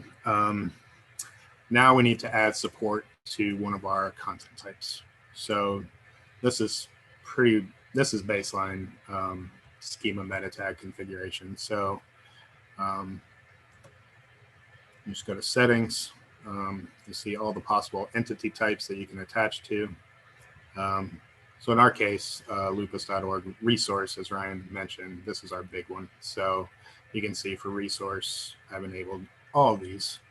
So we can, okay, so Splash Mountain is already enabled. That's good. Let's save that.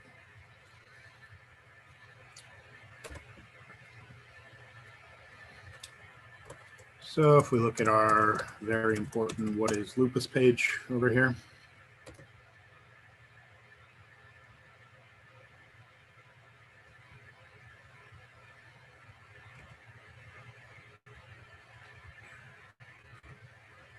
So I've got the basic tags, the meta tag is already added, same with Open Graph. And then we get down here to our custom schema.org stuff. So here's Splash Mountain, which I just added. And here's the property that I added, slide count. So that's good. That's pretty much a new custom module. And we don't have to go through all the rest of the stuff that's in this medical patch, but you can see for the top level medical entity, there's a lot of stuff that is required. Some of this is baseline thing properties. So identifier, name, description, these are all kind of root properties for thing, which also extend to all sub objects. So you'll see we're using tokens for a lot of this. Some of it, we've got custom content that we're pulling in. You can fill out as much or as little of this as you want. This is conceptually interesting if you think about kind of the Internet of Things and you're creating this giant pivot of data, basically, which is kind of why this is neat and exciting and why Google cares so much about it, because it creates a much richer data environment than the traditional meta keywords, meta description, even semantic HTML and basic RDFA tags just don't really create this kind of three-dimensional cloud of data that the schema.org stuff does. So that's why this is cool. So if I just save my entity here, we can take a look at the blob of JSON LD that this spits out. So just go here.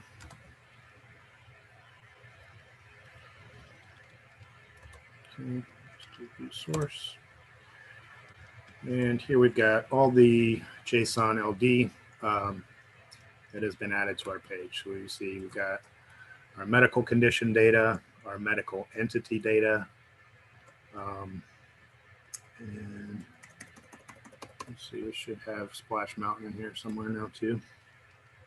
Yep. So here in the middle, you see our Splash Mountain type.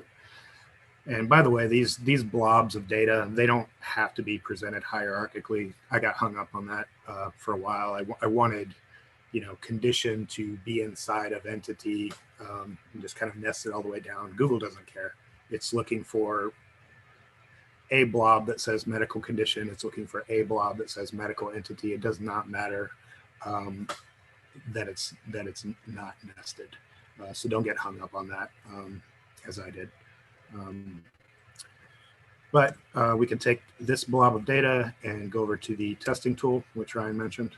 So this is actually, you'll see it'll give me a warning here. There is a new preferred tool, but this one's still available.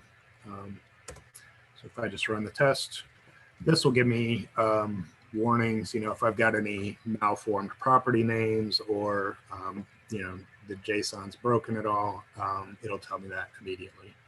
But this is everything that Google can now see about our web page, right? So this is a lot of stuff that can be inferred from, you know, the indexing process. This is not, and this is something I expect to change eventually, but there is not strong typing associated to these properties. So I guess if I look at medical condition, for instance, let's see here. Trying to think of a good, yeah. So if you look at any of the schema.org objects, each of these properties, you know, you'll see has oftentimes sub objects or related objects. So in this case, sign or symptom is of type medical sign or symptom. That's a completely separate object. This could easily be represented as just a plain old text field too. Currently, Google isn't checking types too deeply. I expect that will change. So I think it is good practice wherever you can, wherever the support is available to use strong typing. But if you just had, you know, a bunch of properties that you generated and all they had was text fields, that's okay as of right now. So something to be aware of as the spec grows and changes. But when I say subtype, you can kind of see what a rich subtype would look like over here.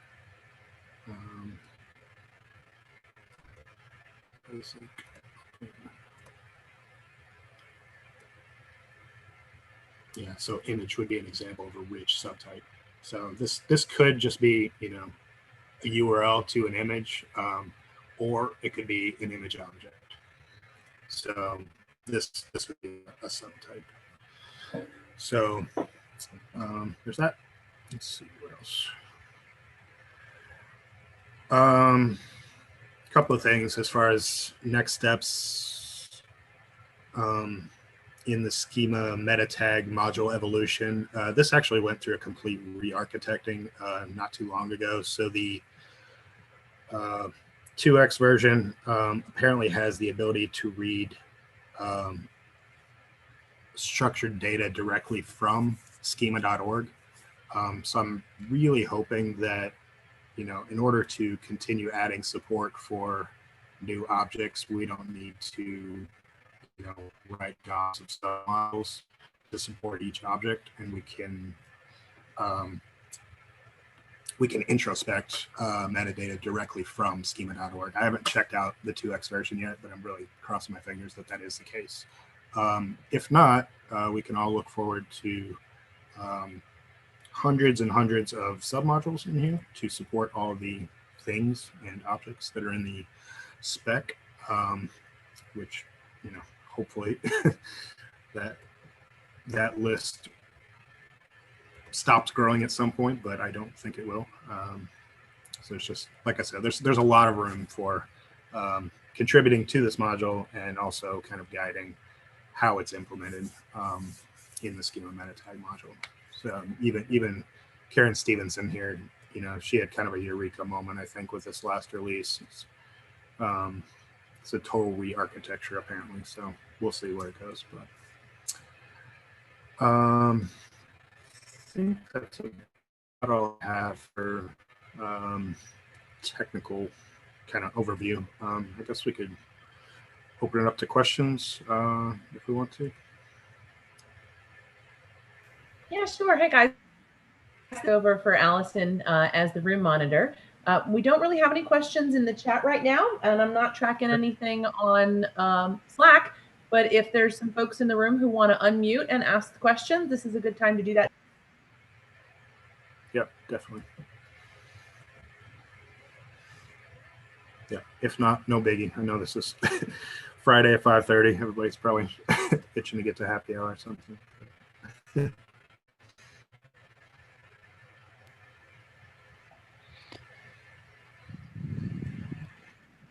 Okay, there's one that actually did just come in. It says, curious if you are seeing performance issues due to all the submodules. Not really. It is a lot of code that's running, but it's really kind of being, I guess, filtered through the context of the meta tag module itself.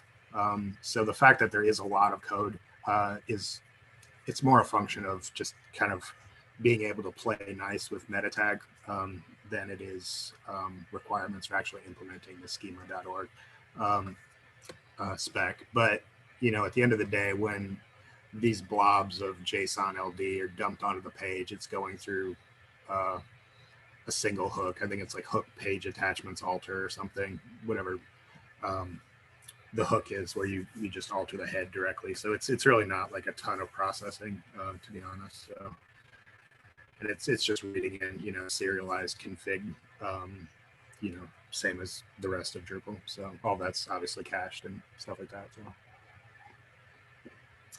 good question though.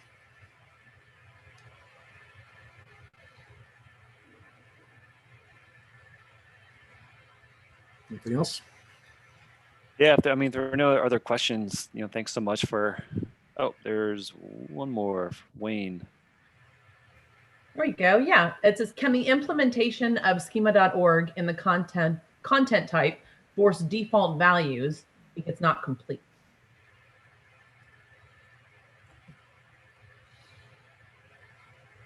The implementation. Yeah. Just as with the rest of meta tag, you can tokenize, and that's generally what you want to do when you set up, when you attach you know, a particular schema implementation to your content type. You're going to want to use Drupal's built-in token system for most of the fields. So that's going to be title, summary. You know, you probably got, you know, an image field. Yeah, you can default all that. You can also hard code it if you don't want to use tokens. You can hard code it at the global level, or you can hard code it on a per node level if you wanted to. But yeah, tokens are definitely supported in all this, which is great. Okay, I've got another question that came in. Have you used alternatives to SEMrush that might be good? SEMrush is pretty pricey. Yeah, it is pretty pricey. Actually, we have my colleague Chelsea Lemostre on this call too. We've been using SEMrush for so long, and it's, you know, I've been at IS for 7 years. For the first couple of years, we used Moz, and then probably for the last four years, we've used SEMrush, and it just has everything we need. So in terms of alternatives,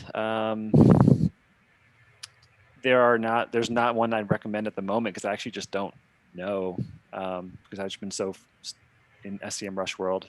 So I don't know, Chelsea, if you can unmute and have any thoughts there as a special guest appearance.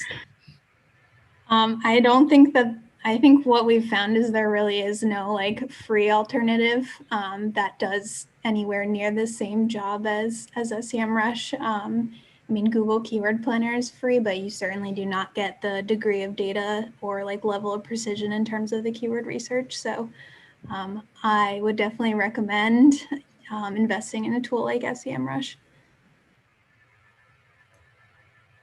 Thank you, Chelsea.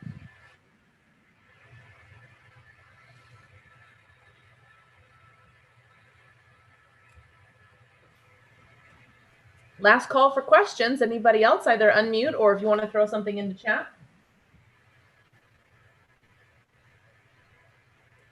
If not, then I just want to thank our speakers today. Thank you guys for sticking around and even with a late day session, it was really informative. So thank you very much. All right. Enjoy the Definitely rest of the everybody. day. Thanks, everyone. Have a good one. All right.